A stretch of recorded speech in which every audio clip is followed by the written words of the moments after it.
Podmortem would like to thank Original Cinematic for sponsoring this week's episode.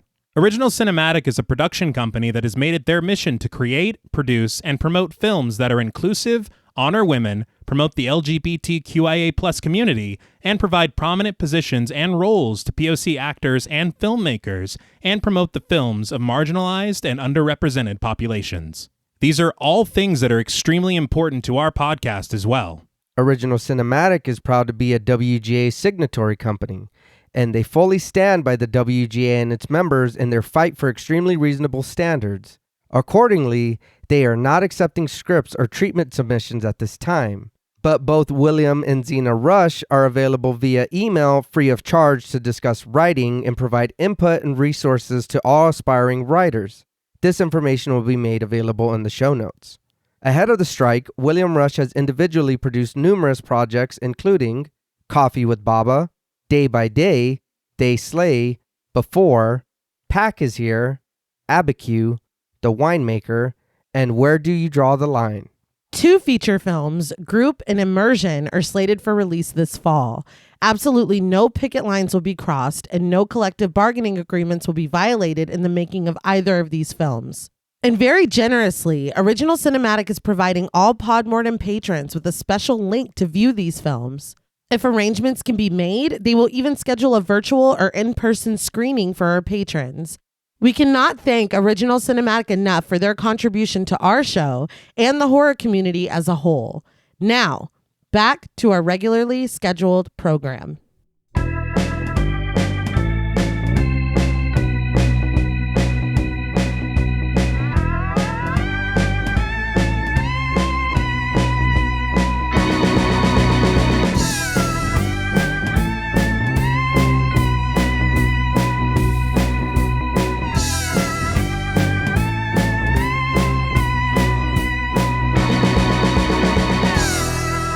Salutations! Welcome to Podmortem.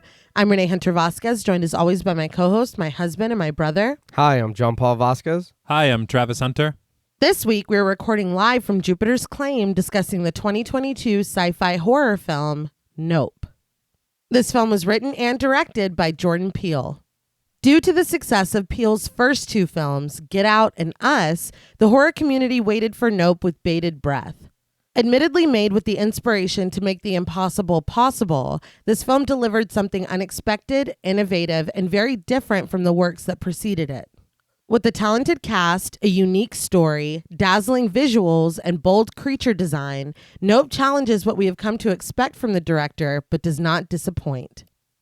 This film was requested to us by friends of the show, Pancake the Panda, Maya Noches, Megan M., Aggie, Kristen Lofton, Sophie Wilson, Blaine Hancock, Jasmine, Jeanette Torres-Hanley, and Ariana Vasquez. We want to thank all of them for their support as well as this suggestion. So, what did you guys think of Nope the first time you saw it?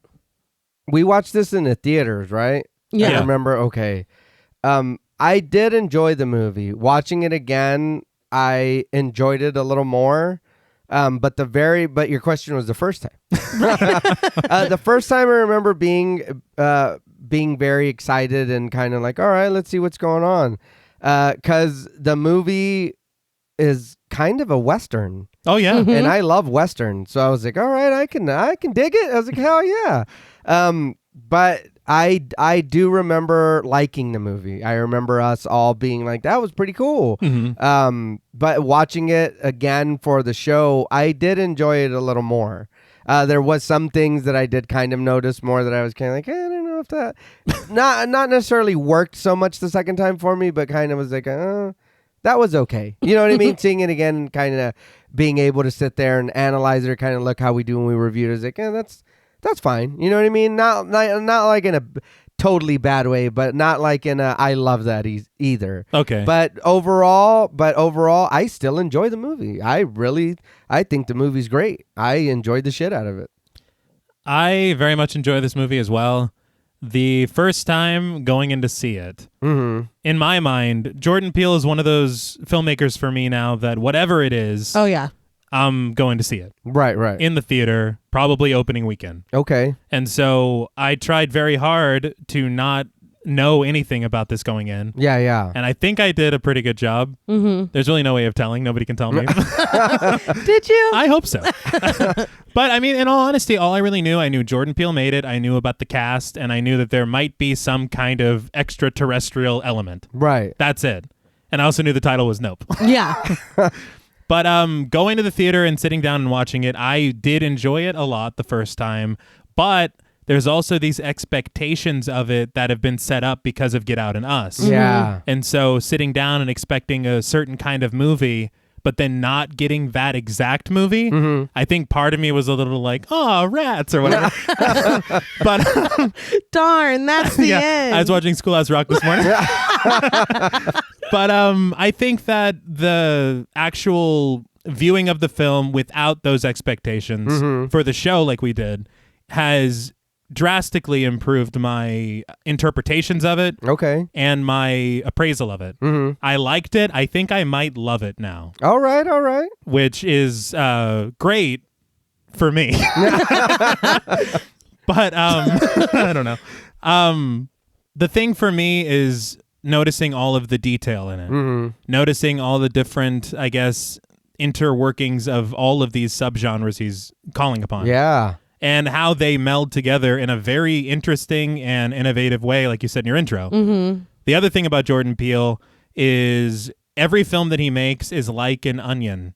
And you literally have to Jordan Peele it to Very good. get to all the layers. So he's like Shrek. Sure. If that helps you. Yeah. Jordan Peele made Shrek. You Yeah. heard it here first. Well, ogres are like onions. Yeah. They are. But no, I think it's great, and I think that there's a lot to be said. There's so much subtext. I don't think we were talking off mic. We don't really have time for a 9-hour episode Yeah. to discuss every bit of it, but there is a lot of interesting ideas in it and a lot of different thematic elements that really... And I think that's the thing that's so great about Jordan Peele's movies is that if you want to dive into that, you can. Oh, yeah. Yeah. But if you don't, you still get a film that you enjoy without even having to dive into figure out, well, what does that shoe mean? Yeah. You know? Yeah. Because I want to know what the shoe means, but you don't have to find out. And that's good of you to bring that up because that's right. You guys like that. Yeah. You like movies like that. I don't. Right. And even someone who doesn't fully enjoy having to do that or feeling not in a bad way, but feeling the need to be like, I need to know what that shoe means. I don't care what the shoe means. Is it scary? Yeah, then I like it. All right. You know what I mean? Yeah. So even for that, for me, this movie I would recommend watching. It is good. There is nothing for me to... There is plenty... I'll take that back. There's plenty to be like, what does that mean? Yeah. But for me, that's fine. If that's what it means on the screen is what it means. I take it like that. That's fine. And it's easy to kind of understand and see what's going on. Yeah. You know what I mean? It's a beginning, a middle, and an end, but it's done so well. And the acts, you know what I mean? You can follow the acts of how they go and what's happening. And it's really good. And even that, like I said, to your point, if you do like movies like that, this is right up your alley. Right. Even if you don't, you can still find really good enjoyment in it. Absolutely. Yeah. Well, I saw it at the theater with you, John Paul. We took went off on a little thing. Sorry. No. I was in the same boat as you, T. I was not trying to see any trailers. I didn't want to know anything about it. People were like, nope, not of planet Earth. And you can kind of tell the poster they're looking up. It's like, okay, I get the vibe, I did see a thing with Keke Palmer where she said she asked him if he meant that, the anagram of nope, and he was like, no. Yeah. So it's like the people, especially with his films, are going to take one tiny piece and, It reminds me of that old, one of my English teachers, it might have even been in college. They talk about the author's interpretation versus the reader's interpretation. Yeah. And they're like, oh, the door is blue because it represents his sadness and all this. And the author's like, no, I just like blue doors. Yeah. Literally. So it's literally, Yeah. and sometimes it is that, but then sometimes the blue door means everything. Yeah. So it's difficult. Yeah. Well, and that's kind of what Jordan Peele had said too, was that he wanted to make a summer blockbuster that was whatever you wanted it to be. And I feel like two people could watch this and kind of come away with different, because I mean, a Jordan Peele film, you're going to be looking for the pull back the ogre layers and you're looking for that hidden meaning. You go in expecting a hidden meaning. But anyway, when we saw it, it was not what I was expecting at all. Not like from the little bit that I did know or from what I expect from him. There were aspects that are very him, the humor, it's incredibly well written, but where the story takes us, I was not expecting that at all. Right. So kind of like we talked about on Midsummer, where it was like, I liked it. I feel like I was expecting something different, so I'm still kind of unpacking when we left. Mm-hmm. And it's funny because Ari didn't even want to go, and then at the end she's like, that was amazing. And we went to her open house, because this was in the summer. When we went to open house, she had filled out her thing and it said favorite movie, and she had wrote Nope. So I mean, I really liked it when I left, and like you said, watching it for this, I love it now. Being able to kind of divorce yourself from any expectation, or like just viewing it for what it is, which is how you should go into any movie. But when, the reputation precedes itself and you love a director so much, it's hard to go in with nothing, Yeah. kind of like Beau's Afraid. But Let's not talk about those. but no, it is so it's brilliant. I think, especially knowing kind of the themes he was addressing as far as like spectacle and exploitation. It's such an interesting way to convey that. Mm-hmm.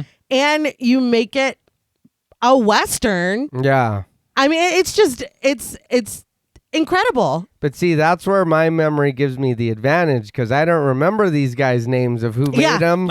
So every movie to me is just, okay, let's see what this is. But then I'm next to you. This is the guy that made it. Yeah. And he's like, God damn it! No. All these expectations.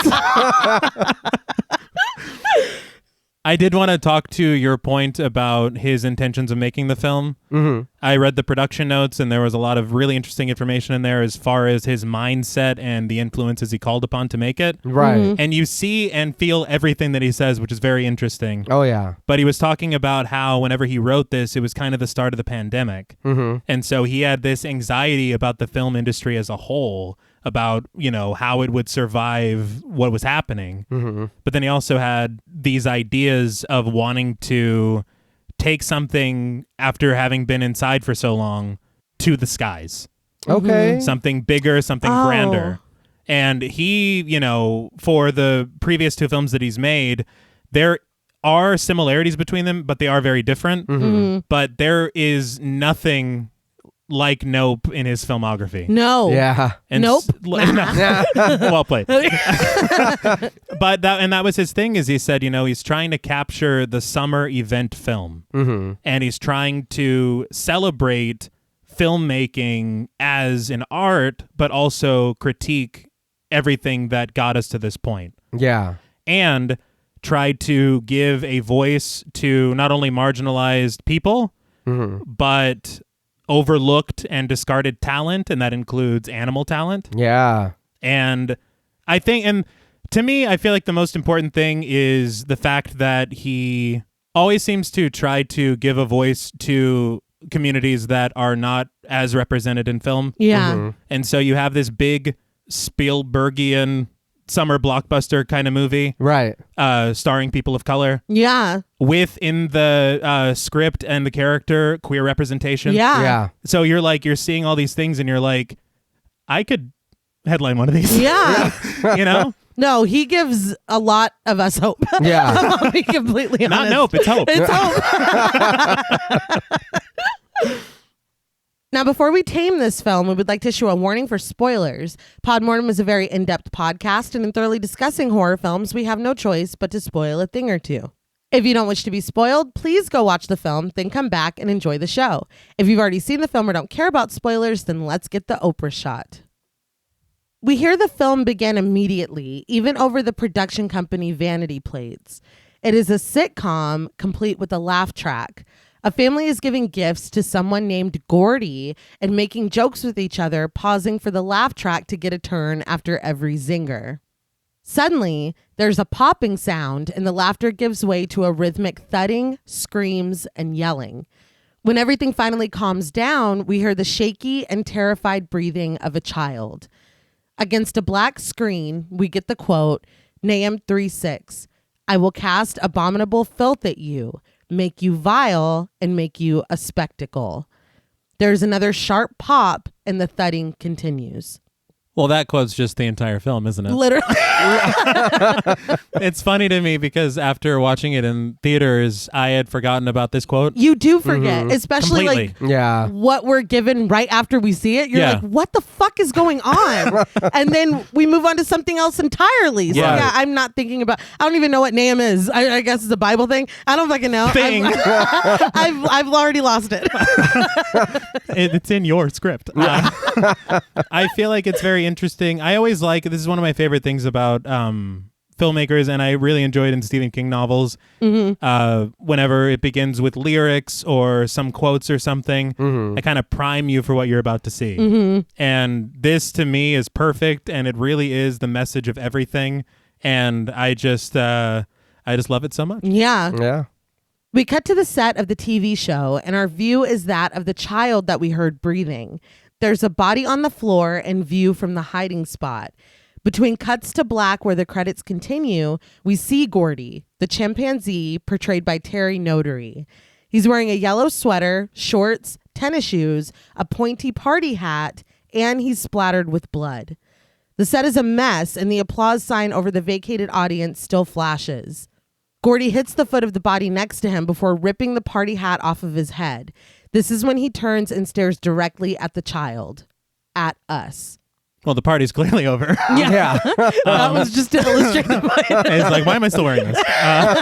Oh, I feel silly now. I have to admit, knowing the very little amount of things that I did going into this film, this is quite possibly the last way that I expected this film to begin. Yeah. But I will say that it begins probably the most fascinating aspect of this film for me. Yeah. Okay. I feel like I don't even know to explain it because I love everything that we get and everything that this is intended to convey. Right. I just want more of it. Yeah.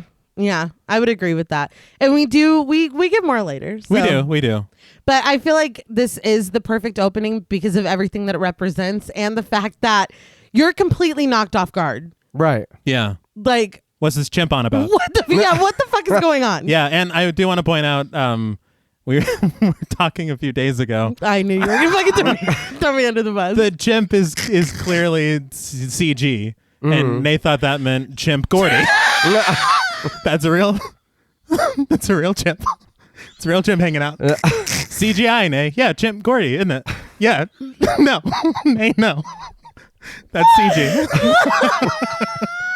But it's very well done. It is, but you can tell it's not real. Yeah. What do you mean clearly? Now define clearly. But it's well done, and the performance, the portrayal of Gordy is well actualized. It's Right. incredible. I love Doug It is because incredible. I was like, did you guys know? And you both were like, yes. Yeah. Well, you can't do that. Like, Yeah. I mean, this might be the best actor ever. if we've trained, I'm just saying. Anyway, I did watch the making of Nope. It's called Shadows. And you get to see Terry Notary doing his thing on set because obviously they're acting with him. Obviously, it's not a real chimp. Hey, you were like, oh my God. See the stand-in? I don't. Yeah. When does the chimp get here? He's taking a break. But it's wild. Like, he moves just like a chimp. Yeah. It's like, how do you know that you can do that? Or how do you learn to do that? It was just fascinating to watch him. And he had like the big like monkey teeth. And I mean, I don't know. It was really just interesting to see him work. Right. Because it was definitely a human doing it and not a real chimp. Which we've always known. I always knew. I don't know about y'all. I do want to point out, I think that he was... I think he worked on Dawn of the Planet of the Apes Right. as well. And when I think of this kind of acting, I always think of Andy Serkis. Yeah, yeah. And so the fact that they work together is very... That's cool. Yeah. So was he Caesar? I think Andy Serkis was. Okay. Oh, he worked next to him. Yeah. I'm trying to remember because I've seen that movie, I want to say twice. So I was trying to remember, but he was the only one I could remember. You're very well versed. Yes. Sorry. Well, the movie was good. It was pretty good. Not bad. We cut to the Haywood Ranch in Agua Dulce, California. The sun is not quite up yet, and the radio reports high winds and the search for a group of hikers that have been missing for 2 days. This is something you miss in the theater. Yeah. Yeah, I was going to say, I don't remember that at all. It's worrisome. Yeah. O.J. Haywood, played by Daniel Kaluuya, feeds and tends to the horses in their stable before letting them outside. So can we talk about Daniel Kaluuya for a second? Absolutely, always. Academy Award-winning actor. He's incredible. Daniel Kaluuya. Ever since we saw him in Black Mirror, Yes. we've been just entranced by his ability. Right. And then in Get Out, brilliant. Yeah. And I read that Jordan Peele wrote this role specifically for Daniel Kaluuya. Okay. And the thing about his performance to me is that it is very, very subdued, is very quiet and very reminiscent of leads of Westerns. Right. Yeah. And so when you take a lead actor and you give him this kind of role, Jordan Peele said that he doesn't need to give him a lot of lines because he knows that through his emotional performance, he can capture anything and everything he needs him to. Right. He's And right. You see it. Oh, yeah. He's also Spider-Punk. Is that right? Yeah. Yes. Good for him. Hell Probably my fucking favorite, to be honest. On that documentary, when they wrapped, he gave a speech to the cast and the crew, and he called him his favorite actor. That is awesome. And said that Yeah, it was hell it was an yeah. honor to work with him again, and I'd be sobbing. How great would that be? Oh, yeah. It's It's like, incredible. oh, man. It's like everybody else is here looking. Like, no, but thank you. Jordan. Yeah, everybody's one of the other actors just fucking throws his cup down. It's a rap party; they're drinking. One thing as well, and to me, I love seeing that these pairings continue on because you think about it and you're like, you got Scorsese, De Niro, these kinds of actor pairings, and you're like, is this one of the next big ones? Right. And you love hope to it see is. it. Yeah. But after the sun is up, OJ approaches his father, Otis Haywood Sr., played by Keith David. I was so excited to see Keith David. The man, the myth, the legend. Yes. Fantastic. I love Keith David, obviously the thing we've talked about. Yeah. Oh, yeah. Plenty of other, countless. No, he was in Mass Effect, man. There you go. Yeah. What more do you need to say? Yeah, that was it. And he was the cat in Coraline. Really? Yes. And I know you still haven't seen that. You got to fucking watch Well, it. now It's that I really know, good. It is incredible. It's so great. now that I know Keith David plays a cat, in He it, was the cat, yeah. I didn't know that. Yes. we just saw him at Texas Frightmare a few weeks We ago. did, yeah. Love Keith David. Oh, yeah. And he was in Armageddon. They Live. Sorry. Yeah. Let's pull up his IMDb. Yeah. Just start from the top. Well, he's great, man. He is. But he's in a fenced-in area with the horse, going over tricks with him. He has the horse get down on the ground by saying bang, and then get back up before climbing onto its back. As OJ walks by him, Otis tells his son that they need to keep their head out of the clouds with this one, because if this horse does well and they want him, they're going to want to bring him back for the sequel. There are a lot of lines that are clues. Yeah. To me, this is absolutely one of them. Oh, yeah. OJ agrees casually, but Otis says that if they can execute this, they won't even need to sell horses anymore. They'll have no more problems. He sits on the horse's back, looking out on the horizon, and takes a deep sigh. He asks OJ if he's good, and OJ responds by asking him the same question back. Clearly annoyed, Otis just asks OJ where his sister is because she was supposed to be here. OJ only agrees that she was supposed to be before walking past the fence and up to the house. He checks his phone, which is a flip phone. Yeah. So for a second, I thought there was like we're in like early 2000s or something, but we're not. OJ is just, I think OJ just doesn't give a fuck about technology, or he's got his phone to make his calls that he needs to make, and that's it. I thought that was a little interesting as well, because Yeah. I was like, this isn't set in the late 90s or Yeah. early 2000s. It's, there's better phones than that, man. Because everyone else has a smartphone. Yeah, no, yeah. But he does strike me as like, what they call the, I learned this in media literacy, but it's been some years. Basically the adoption of new technology. There's the early adopters, and then there's the laggards at the end who finally get the new stuff. Right. He strikes me as the kind of person that is kind of more about utility. All right. For sure. No, yeah, I can see that. He's not going to upgrade to a smartphone until the flip phones just are not supported anymore. And he can't use them. I can't make calls. All right. Yeah. Okay, fine. But as he's dialing on it, the screen goes black. There's a loud whir as machinery goes down, and Otis chastises his son, telling him that he told him to fix that. A woman screams loudly in the distance, drawing OJ's attention, but when he looks up at the bright, cloudy sky, the scream fades out. Otis asks if his father heard that, and suddenly things begin to fall from the sky. There's a pinging of metal as objects fall and bounce off of everything. OJ, still holding a glove in his mouth from when he was trying to dial on his phone, looks around perplexed as the falling objects continue to hit the dirt. When he turns back toward the pin where his father is, Otis is slightly slumped on the back of the horse, and the horse reacts to being hit in the head with something from the sky. OJ calls out to his father, but when the horse makes its way through the open door of the pen, Otis Sr. is just along for the ride. His body flops along with the horse's steps until he finally slides off of it and into the dirt, his hat being pushed along with the wind. OJ sprints to him. There are a lot of shocking moments in this film. Mm-hmm. We're introduced to Keith David. Mm-hmm. Yeah. And so seeing this happen 2 minutes ago. Yeah. Very surprising. Yeah. I'll let you continue before I say all of what I want to say.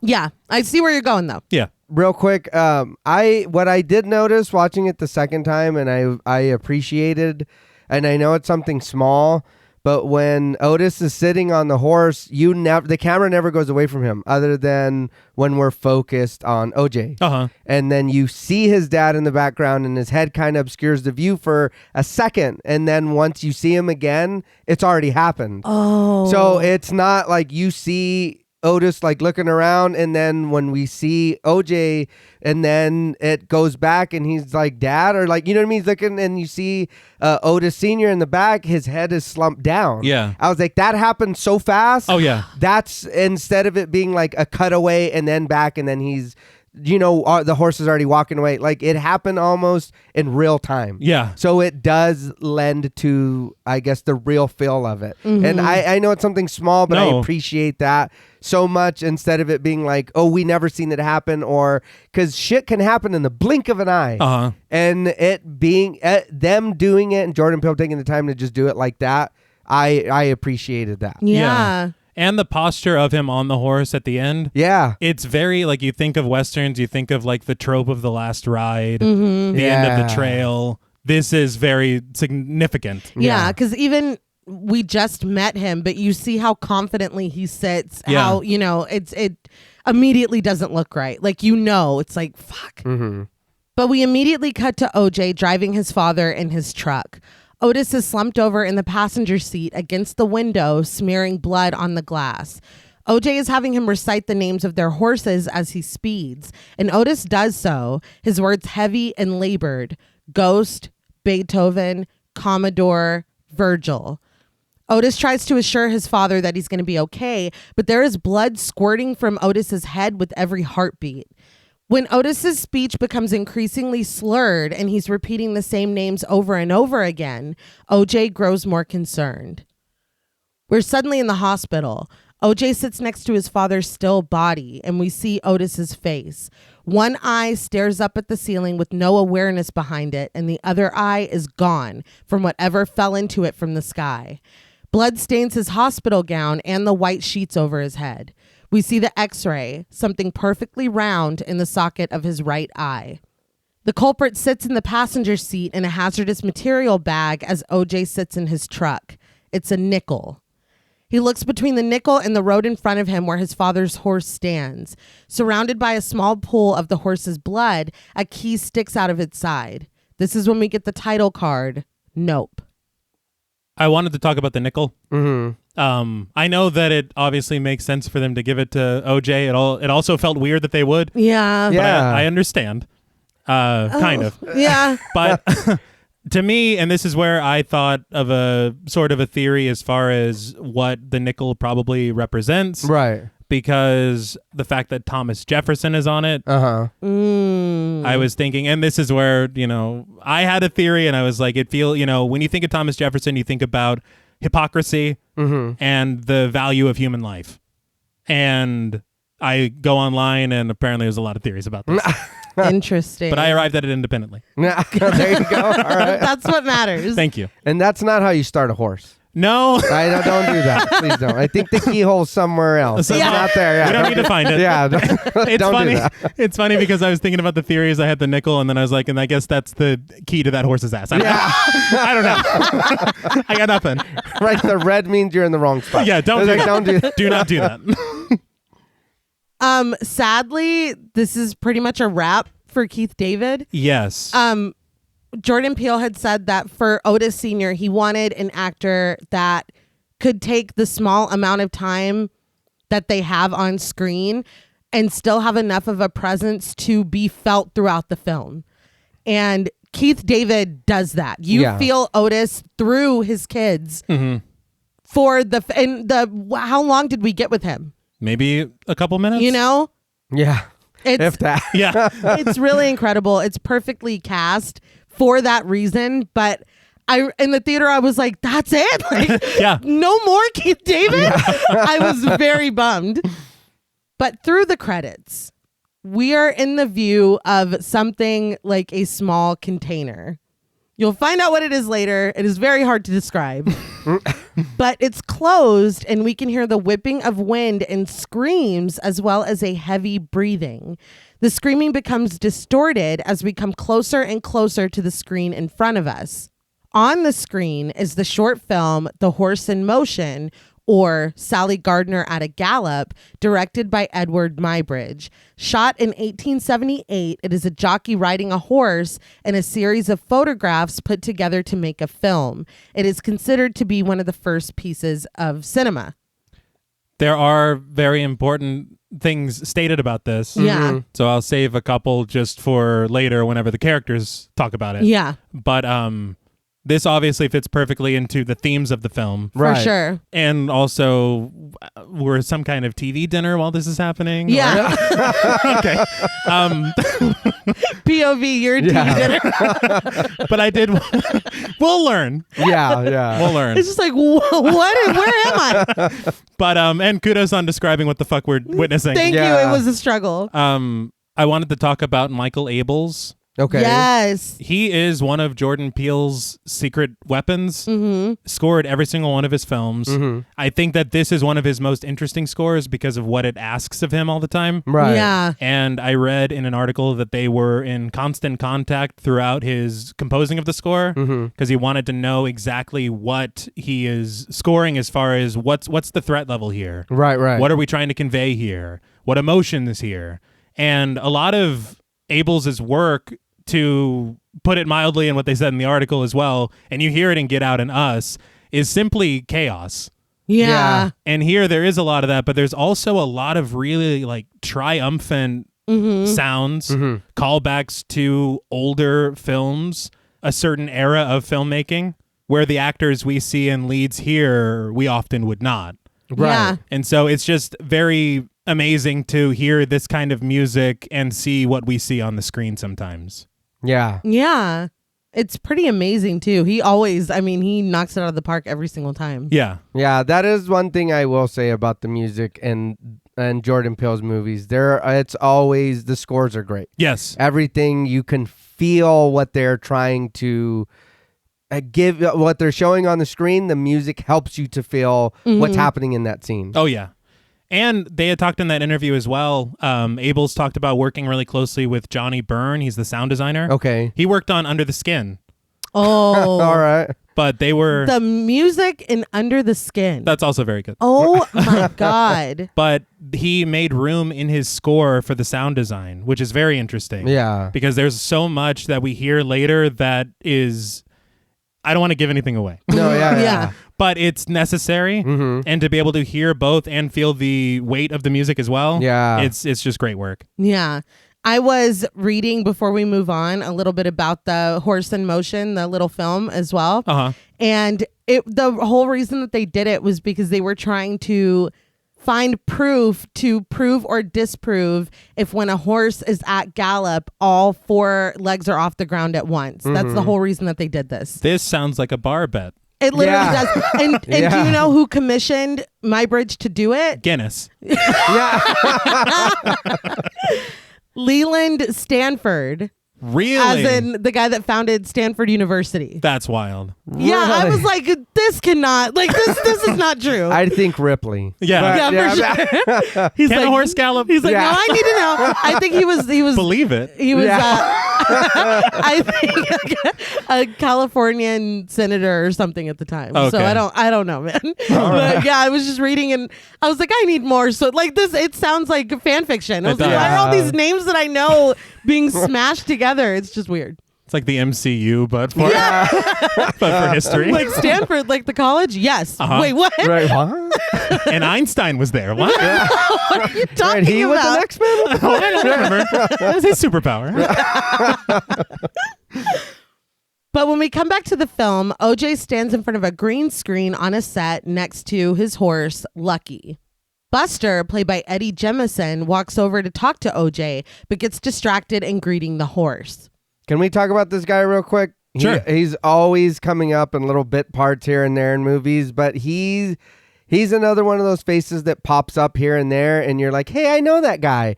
But he's never in a like leading role. Okay. I know he was in The Punisher, the 04, the movie. Right. Bruce Almighty. He was in the Ocean's movies, all like Ocean Oh, 11. shit. Yeah, I like those. he was in those. Like he is in stuff. And when I seen him, I was like, I know that guy. And looking him up on IMDb, I was like, okay, that's where it is. But I know we had a discussion before about people who come up a lot in movies. Yes. And they do play side characters or little bit parts, but they do it so much or they do so good at their job, you recognize their face and what they do. I was going to say, if there's one thing that Podmortem loves and respects, it is the character actor. Yes. Oh, yeah. Oh, yeah. But OJ quickly cautions Buster to not look Lucky in the eyes, and Buster asks him if he's ready for the safety meeting.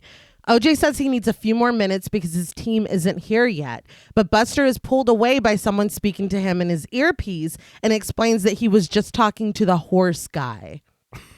I understand that's his job, kind of, but that's pretty belittling. Yeah. Doesn't even get a name. It comes up a few times. Yeah. Yeah. Everyone's attention is drawn as an actress walks onto set. Bonnie Clayton, played by Donna Mills, is announced by Finn Bachman, played by Oz Perkins, and applauded by the crew. Now, Oz Perkins is the son of Anthony Perkins, Norman Bates. Really? Yes, Yeah. I was like, what? Again, it's like, this is a joke. All of these names where you're like, oh, that's the same last name as blank, but it couldn't possibly. Wait, what? Yeah. And it's funny because when you know, you're like, he does look like Anthony He looks Perkins. like him. That's funny. Oz Perkins, if I'm not mistaken, also directed The Black Coat's Daughter. He did. All I still right. haven't seen that. It comes highly requested to Podmortem. Yeah, All right. very much so.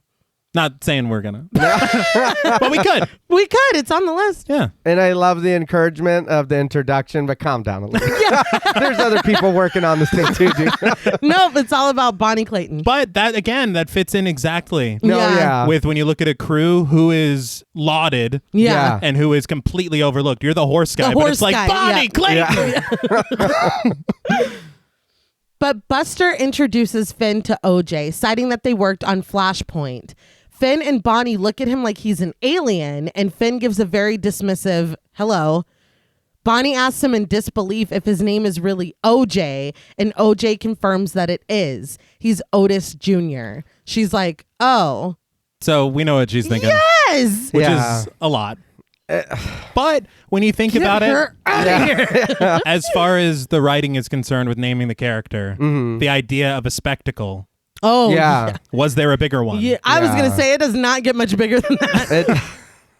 It does. But I mean, and I don't want to say I get it because that's stupid, but I used to have a buddy and his name was Brandon, but he was Brandon Jr.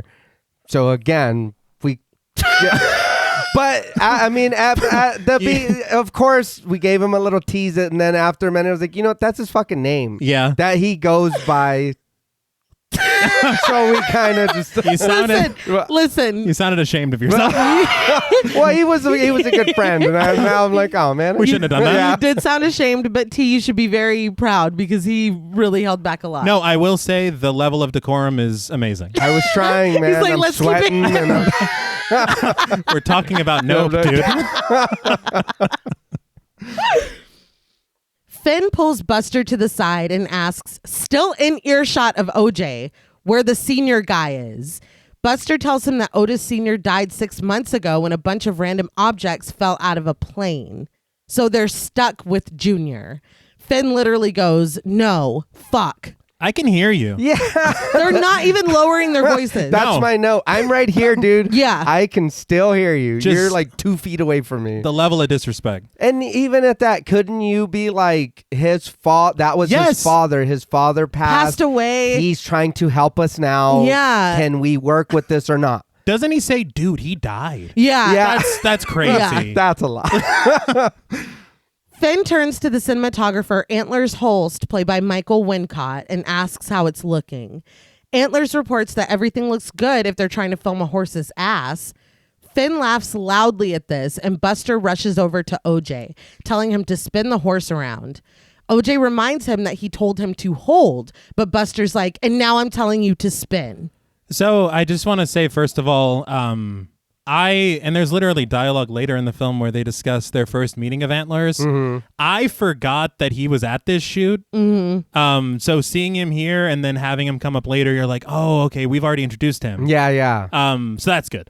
But one thing I did want to say, and it's really just a tangential connection, but thinking of Antlers and the work of Jordan Peele, Yeah. right? Yeah. Them being so important in Get Out, Yeah. it's interesting to have a character named Antlers here. Okay. And I don't know what the connection is. I just want to point it out. All right. I will say, though, the more that we learn about Antlers later on, it is a little, because this is a commercial shoot, right? Yeah. It Yeah. is a little strange to me that he's working on a commercial shoot. Well, he seems too good for it even here. Yeah. And, honestly, I mean, sometimes you got to take a gig. Yeah. Yeah. Because This is true. I think it's something later that we hear is kind of like, oh, all right. Yeah. Is that the lemon tart? Yeah. I was like, go on. Yeah. 10 people, you say. No. He follows instruction as Bonnie Clayton comes up on the platform next to them, but the horse is turned and she's near his back legs. The makeup crew comes up with her, touching her up. OJ cautions them to not stand behind the horse, but Bonnie says that this is where she was told to stand. Buster decides that this is a good time for the safety meeting. He introduces OJ, the horse trainer, and has them kill the music that's been playing in the background. Bonnie and the makeup artist vacate, and suddenly the entire crew is staring at OJ, waiting on a speech. I just want to say again, this is where I was told to stand. You have a person that you've dubbed the horse guy. Yes! Who knows horses better than anyone on set. But the director told you to stand here. Yeah. So fuck what this guy has Yep. to say. Yeah. Again, the respect on a set. Yeah. And even if you're calling me the horse guy, he's not. Yes. Yeah. So maybe listen to the guy whose name is The horse guy. So it is a little, what's the word I'm looking here? Like you said, T, because you're just calling me the horse guy now. What, belittling? Yeah. Yeah. But again, whether you want to not show me the respect or not, I'm the horse guy. Yeah. Guess what you're trying to work with? Uh-huh. A horse. You're not even respecting the belittling nickname that Yeah. you gave. Yeah. Yeah. That's wild. Because I know the horse. But then when someone gets kicked in the face, that's my That's fault. the thing. Yeah. But is that ego, or is that like entitlement, or what? That she's not even concerned about her own safety because she was told to stand here. So you must not know what you're talking about. Do you know how hard a fucking horse can kick? I'll stand outside and No, you just yeah, tell me when to that's come fine. in. Look, Like whatever you say, I will do. Any fan of Mad Men Yes. knows what happened to Archibald Whitman. That's all. That's all I want to say. Hey, And that was a thunderclap. That caused that. I don't even watch Mad Men, but I know not to stand behind a fucking horse. And if the horse guy says it, Yeah, and if the Then you- horse guy's telling me, Even more. Double don't that, do it. Yeah. But OJ is clearly uncomfortable and introduces himself, saying that his sister should be here in a minute. Grizz, played by Alex Hyde White, yells from the back of the room for OJ to be louder. So OJ is louder, but he still averts eye contact and has no showmanship. He tells the crew that they're from Haywood Hollywood Horses. He asks them if they knew that the very first, but luckily this is when his sister literally runs into the building. Emerald Haywood, played by Keke Palmer, runs over, apologizing to the crew and then directly to her brother for being late. Just a moment for Keke Palmer. Yes. She's fucking amazing in this. Mm-hmm. You know, you ever see those people where like they do interviews and stuff and you're like, I'd be friends with them in real life. Like if I knew them in real life, me and Keke Palmer would be, we would be very good friends. She seems cool in my head. but pretty frustrating as a little sister. At times, yeah. So- At times. Right. I feel like, okay, so Keke Palmer was a child actress, Right. Mm-hmm. which fits into the themes of this film a lot. Oh, yeah. Films. It's one film. We do a lot of talking here. We're about to make some mistakes. One thing as well is that in an article in GQ, Jordan Peele and Keke Palmer, I learned, met when she was still a child actress because she was a guest on an episode of Key and Peele. Oh, shit. Yeah. Okay. And so since then he's probably been like, I got the role. Yeah, Whatever. Yeah. You know, and one thing as well to me is that Daniel Kaluuya's subdued performance only gives her more room to shine in hers. Definitely. Right. But I mean, they're both a product of their father. Yes. And you see earlier that Emerald got the showmanship aspect of him and OJ got the diligence and the responsibility and the respect, and it's just it's interesting to watch. Yes. And I do want to say very quickly, obviously takes a lot of work to hone your craft as an actor. Yeah. But Keke Palmer makes it look so natural. Yeah. Yeah. So some performers have so much charisma that you're like, oh, you're just incredible. Yeah. And one thing I do want to say, and I don't think it'll ever happen because his last film is supposed to be this upcoming one, and then that's it. I want to hear Keke Palmer do some Tarantino dialogue. Yes. Yeah. Because she would She do would it, kill it, yeah. as well as Samuel Jackson does. Right. I think. Yeah. I would think something like a Jackie Brown. I would love it. Yeah. That would be great. I'm here for it. Quentin, make 11 films. Just do it. Just do it. What's stopping you? But OJ tells her he's doing the safety meeting and turns his attention back to the horse. Emerald takes center stage, confident and loud. She introduces herself and her brother before giving the quick history lesson that the first assembly of photographs in sequential order to create a film was 2 seconds of a black man on a horse, that clip that we all saw earlier. Mm-hmm.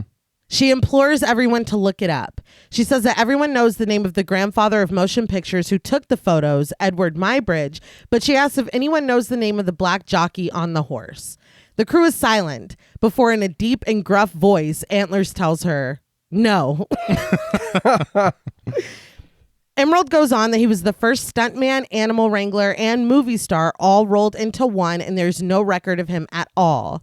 She gives him his credit, a Bahamian jockey named Alistair E. Haywood, her and OJ's great-great-grandfather. Behind her, staring at nothing, OJ corrects her, great. And Emerald doesn't miss a beat telling the crew that there's another great in there. So I do want to point out, I read some articles on this film clip, and of course, everything we know about this film clip that they portray in the film is true, Right. except for the name of the jockey. Yeah. Right. That's still unknown. One thing that really upset me to learn is that not only is Muybridge obviously credited as the director, Right. and he's called the godfather of cinema or the grandfather of cinema or whatever, even the horses were credited, But not the black man. but not the black jockey. Love that. Yeah.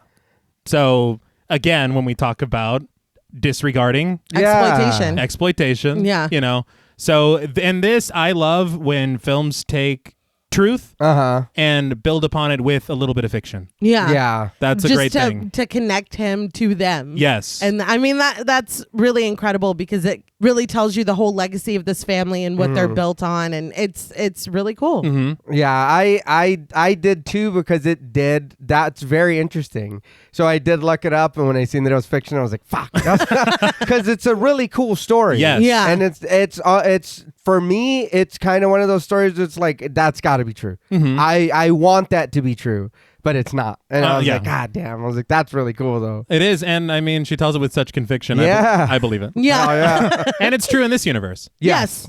But she explains that the Haywoods are the only black-owned horse handlers in Hollywood, and they like to say, since the moment pictures could move, we had skin in the game. Finn chuckles at this, but he's the only one to give a reaction. But his reaction to everyone else's non-reaction is great. Yeah. Emerald moves on to the safety rules. No making loud noises or sudden movements, and turn your cell phones off. If anyone sees something that looks or feels unsafe, tell her or OJ. And lastly, let's have a great shoot. She takes a second to introduce herself one more time before reciting her resume of directing, writing, producing, acting, singing, motorcycling, and she makes a mean grilled cheese if anyone's looking for crafting. She makes her exit quick, just walking away. I'm going to go home. You go ahead and take over here. You going to bring all that too? Go ahead. You take over. Whenever she comes in and gives the speech, Yeah. I felt a little bit, because they give her a standing ovation. Yeah. And I was like, poor OJ, man. Like, come on. And he's just standing behind Yeah, her. she's just too good at it. Yeah. And then you didn't have to rub in the rest of the stuff at the No. end. It's Yeah. like, Me. yeah, I do Me. motocross. It's like, all right. I was in the X Games. It's like, It's like, Can you chill out. OJ watches her as everyone talks around him, saying that they can just start with the rehearsal. OJ says that he thinks the horse needs a break, but Buster says that they can rehearse one and then the horse can take a break. Bonnie agrees, saying that she's ready to do one now. Finn tells OJ to tell the horse to get ready. I laughed out loud because he said it so earnestly. He goes, tell the horse we're ready to do one. Tell the horse. You're not the horse guy, clearly. That's fucking hilarious. But that's great. That is great. No. Tell him we'll just do a quick one and then we'll take a break. He can have all the oats he wants, but one take. It's like, he's right there. Tell him yourself, man. Right. Everything starts to move quickly as they call for VFX to come in. OJ, still soft-spoken, calls out for his sister. Finn tells OJ to step away from the horse and come off the set, but he continues to call out to Emerald, who's away at craft services having a conversation. OJ looks at his sister, but Bonnie comes into view in front of him, asking the horse's name. OJ tells her that his name is Lucky, and with a smile as her makeup is touched up, she asks, "Is he?" Finn continues to yell for VFX and tells OJ again to step away.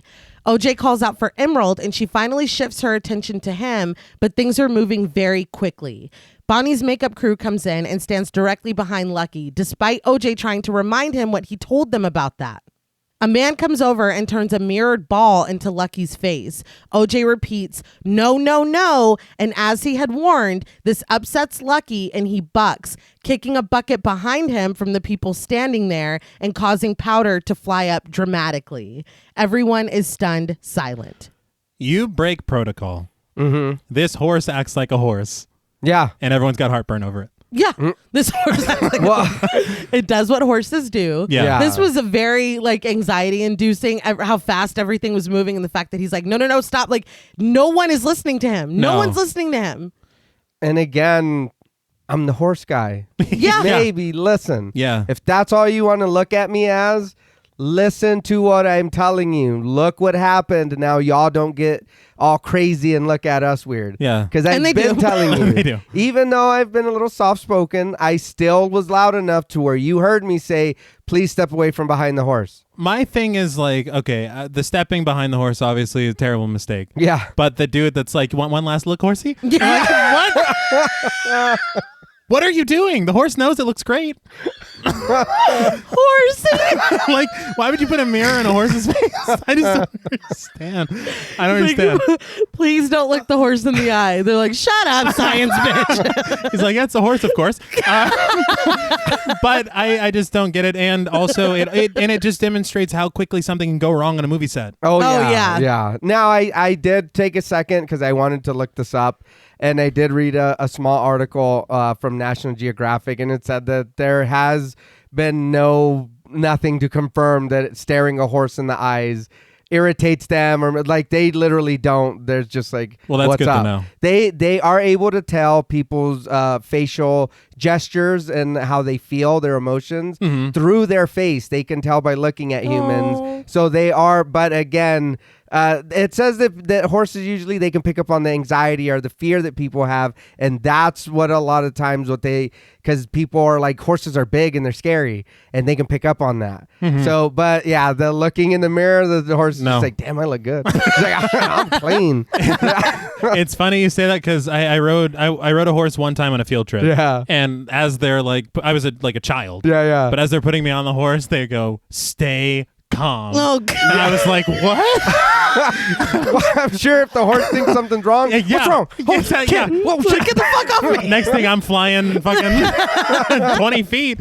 So yeah, I mean, I get it, but that's interesting to know. Yeah.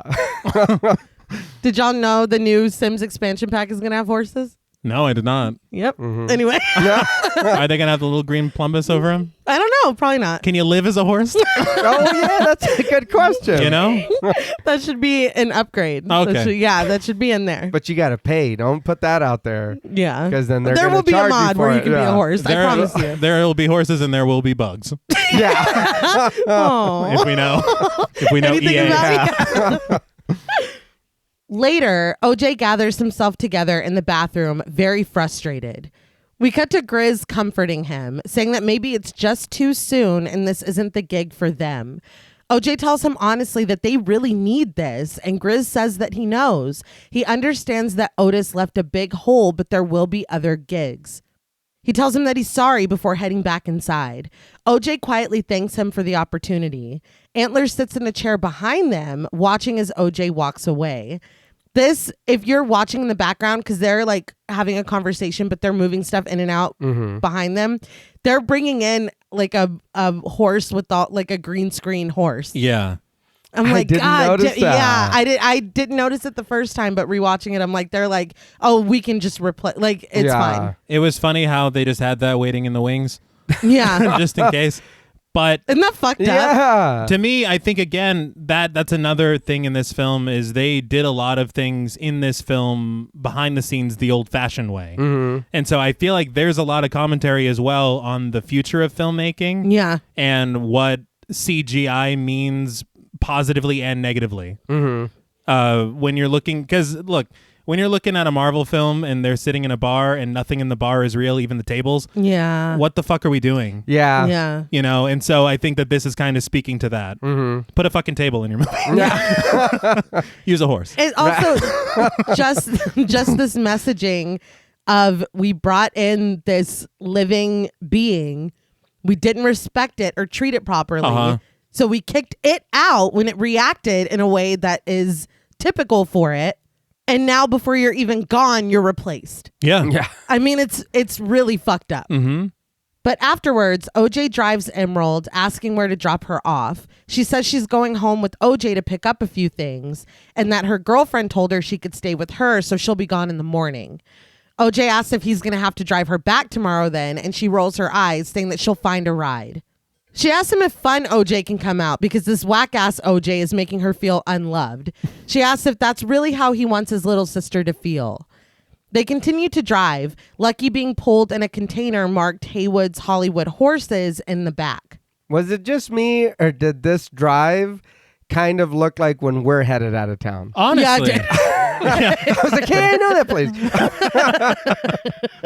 I did also see, and to your point, I saw the sign for Agua Dulce. Yeah. And I learned that they did film a lot of this film there. Oh, that's cool. nice. So, like, when we get to the Haywood's property, for example, that's there. Oh, really? That's cool. Yeah. Oh, yeah. But as you said, OJ takes the Agua Dulce Canyon Road. They pass a line of inflatable tube men, which I did not know until researching for this, that they're called sky dancers. That's new. Yeah. Yeah, I thought they were always wacky waving inflatable Yeah. flailing arm tube men. That's so easy to It rolls off the tongue. It rolls off the tongue. 15 words in a row. But they pass them, and Emerald watches them out the window with a small smile before closing her eyes. Finally, passing a statue of a horse with flagged streamers hanging out of its mouth, the truck pulls into the parking lot of Jupiter's Claim. As they walk up to the park, Emerald asks what happened to Gold Rush, but OJ says that Gold Rush went bankrupt. It's been Jupiter's Claim for 3 years. So how absent has Emerald been? Because you see, if you look through the valley next to Jupiter's Claim, you see the Haywoods Ranch. Yeah. I think that's what was so surprising to me. And then you had Otis at the beginning saying, "Where's Emerald?" Yeah. Yeah. So it's not as if she's been gone for 3 years. Yeah. Yeah. Well, I mean, I think that we see later on that dynamics were a little bit strained, I think, between Emerald and her father. And OJ stayed, and Emerald, she acts, she dances, she sings, she produces, she wants to go out and do something. Yeah. But Emerald goes through the turnstiles and into the Western-themed park. There is a giant inflatable cowboy winking down at them as she walks through the streets set up to look like the Old West. Now, I watched on that documentary that they called Jupiter's Claim a world within a world. They were trying to find a kind of abandoned park like this to freshen up, but decided to completely make their own. Like, they built everything in this. Damn. I had actually read in the production notes that it took 14 weeks to build this place. God damn. And they said all of the interiors are functional. Really? That's Yeah. wild. You didn't have to do all that. No. Hell yeah. Yeah. The production designer Ruth DeJong was on that documentary, and it was really interesting to kind of see her thought process and how she worked. They talked about the fact that she has no interest in horror films whatsoever. And so they said a production designer that does not care about horror films is the perfect person to get for a horror film. Nothing is like intentionally skewed to be scary. It's just, and they showed like she did the ranch house. She did, I mean, it's looks like a regular place. Right. And we haven't introduced the owner of this park yet. Right. So I'll wait until we do. But he had some interesting things to say about the park and the colors used and all of that. But it's just, it's really interesting because I never would have thought about that. But yeah, that is the kind of perfect person to get to make, you know, kind of design this world within a world, because she's not going to skew it in a way where it's creepy. Yeah, on its own, you that's know? really smart. I wouldn't even have thought of Not that at all. I wouldn't have thought about that either. I did read her filmography. She was the production designer for Us. Okay. Very cool. She also did the Twin Peaks revival series. All right. And very interestingly about this park is they rebuilt it on the Universal lot, and it is a like part of the studio tour now. Really? Yeah. And that makes Jordan Peele the first black director to have a film that is represented on the studio lot like that. Hell That's yeah. amazing. That's real cool. We got to go. Yeah. Yes. Oh, hell yeah. Like 100%.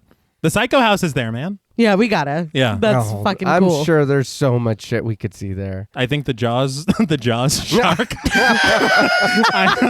Again, we Bruce? talk a lot. Yes. Yeah. You get to meet Bruce him. is there. Shake his fin. Yeah. There you go. Think he'll let me put my head in his mouth? Be careful. Yes. Yeah, I He'll think he let would. you. He's like, yeah. He loves it. Right, come on, guys. But two boys are looking down a fake well as an employee turns a crank.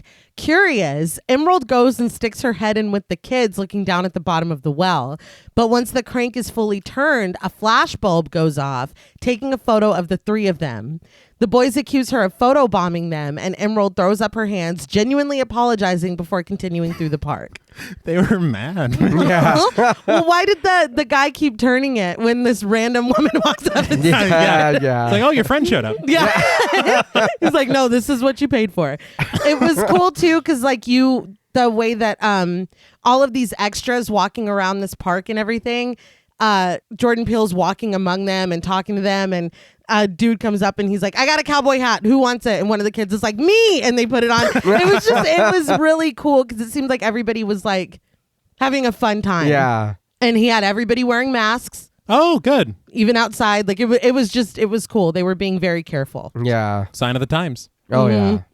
But as Emerald walks past a gold panning area, OJ leaves Lucky with employees, promising him that he'll be back. Speaking of the gold panning area, they talked a lot about like kind of the economy of Jupiter's Claim in that documentary. Mm-hmm. And basically the kids come in and they pan for gold, and maybe they'll get some and maybe they won't. Then they take the gold to the bank and get coins for it, but they're called Jupe Jangle. They're coins for the park. Then they can take that Jupe Jangle and either go to the general store and buy stuff or go to the candy shop and buy stuff. But it's like the minute you're brought into this park, you're put to work. You spend your earnings on their stuff, just giving them the Jupe Jangle back to do it all over again. Yeah. So they kind of talked about the symbolism of the way that the proprietor of this place has set this up. And I thought that was very interesting because, yeah, you see the area or whatever and you see the kids running around, but I didn't put together that is what was going on. I thought that they could get like little mementos to keep if they found some gold or whatever, but it's like, no, bitch, like get this jangle and buy our shit. Like, it's wild. It's just funny to go to the park and be like, well, can I just buy some jangle? They're like, here's your pen. Yeah. Get to fucking work. You take your chances at the street. You might get nothing. And even if they found real gold, you're giving it back to them. Exactly. Yes.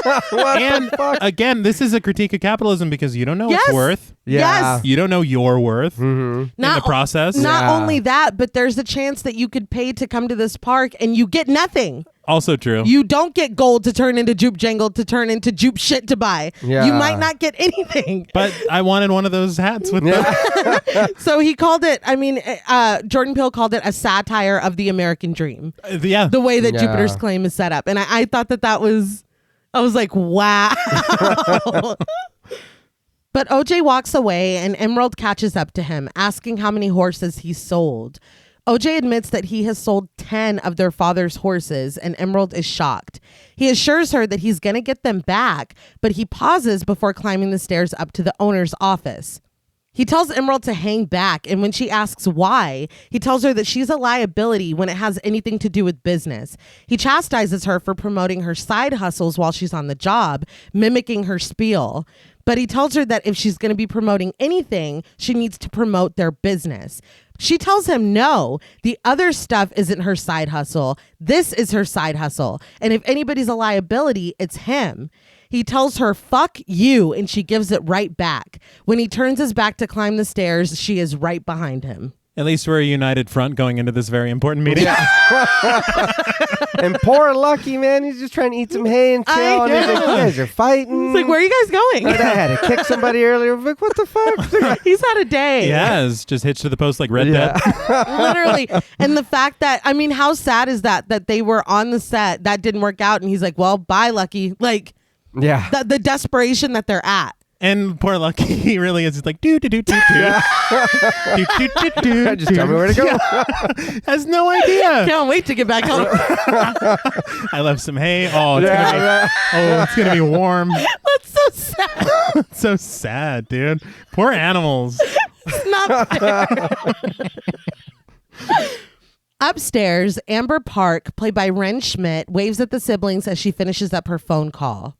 She tells the person on the other end that they were able to procure them press passes for the Friends and Family preview coming up. She checks her watch and nods at the Haywoods to go into the office. They head that way, passing a framed poster for the movie Kid Sheriff. OJ knocks and is told to come in. I did want to mention that on the poster for Kid Sheriff, the view is from the bottom of a well with kids looking down. So that's that whole photo op thing. It's literally a recreation of the Kid Sheriff poster. All right. It's... Give me just a second. It is very interesting. Yeah. That that is what that is. Right. It's also very sad. Yes. Yeah. Because you realize what he's trying to do. Yeah. In the office, he's immediately greeted by Ricky Jupe Park, played by Stephen Yeun, with a handshake and a warm welcome. Stephen Yeun, Mm-hmm. another Academy Award nominated actor. Love. Yeah. Walking Dead days, I was going to yeah. say, let's use his real name, Glenn. his real name. Dude, remember Mayhem? Yeah. Yeah. That was a great That little was flick. great. Yeah. I like Stephen Yeun. Yeah. Oh, yeah. He just seems, and that's the thing, is that he seems like a very personable person. He's kind of perfect for this role. Yeah. And Nay and I talked this morning about the arc of this character Yeah. possibly being the most interesting Mm-hmm. and wanting more Right. of him in this film, but understanding. Yeah. There's so much nuance to who he is. And I think that because he was Glenn, because I enjoy him, I'm excited to see him, A. And B, I'm already primed to like him because he seems very nice. Mhm. Right. So I think that the first time that I watched this, I kind of took that at face value and didn't fully dissect who this person is, what he's been through, and what he is still wrestling with and clearly kind of running away from.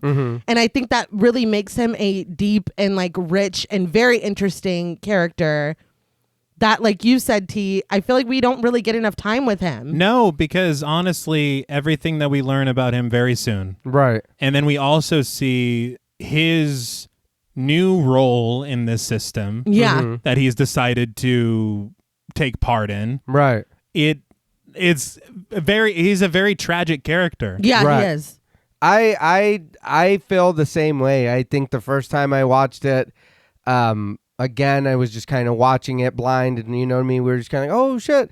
But then watching it again for the show, you do notice all those things. Yeah. And I don't want to say that I wish we would have got more of his story and less of OJ and M's, but his is very interesting. Everything we've seen at the beginning, what we're going to learn about him. Yeah. It's almost sort of like, damn, like you said, can I get a little more of that? Is there Yeah. a way to find a balance to fit him in this?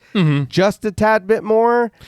I find a lot of times for me the pattern of appreciating and loving my protagonists, but being way more drawn to a side character Right. and wanting much more of and from them. Well, when you do them like this, Yes. then Yeah. you kind of don't have a choice. No. Yeah, but I think that's a testament to good writing because there's so many films where you only give a fuck about the final girl or you only care about the protagonist. Do you know what I Yeah. mean? Yeah, and then the And side characters are just They're expendable. archetypes. Exactly.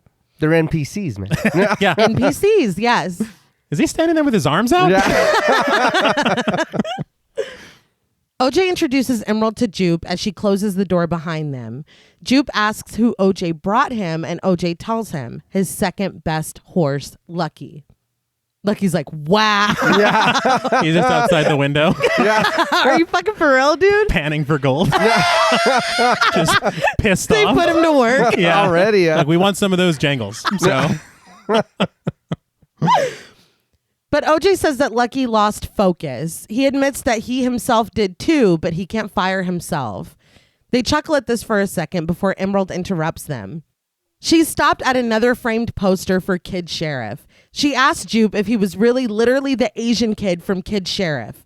OJ starts to chastise her, but Jupe tells her that it's okay. He says that he was. He played Lil Jupe and he strikes a little pose for her.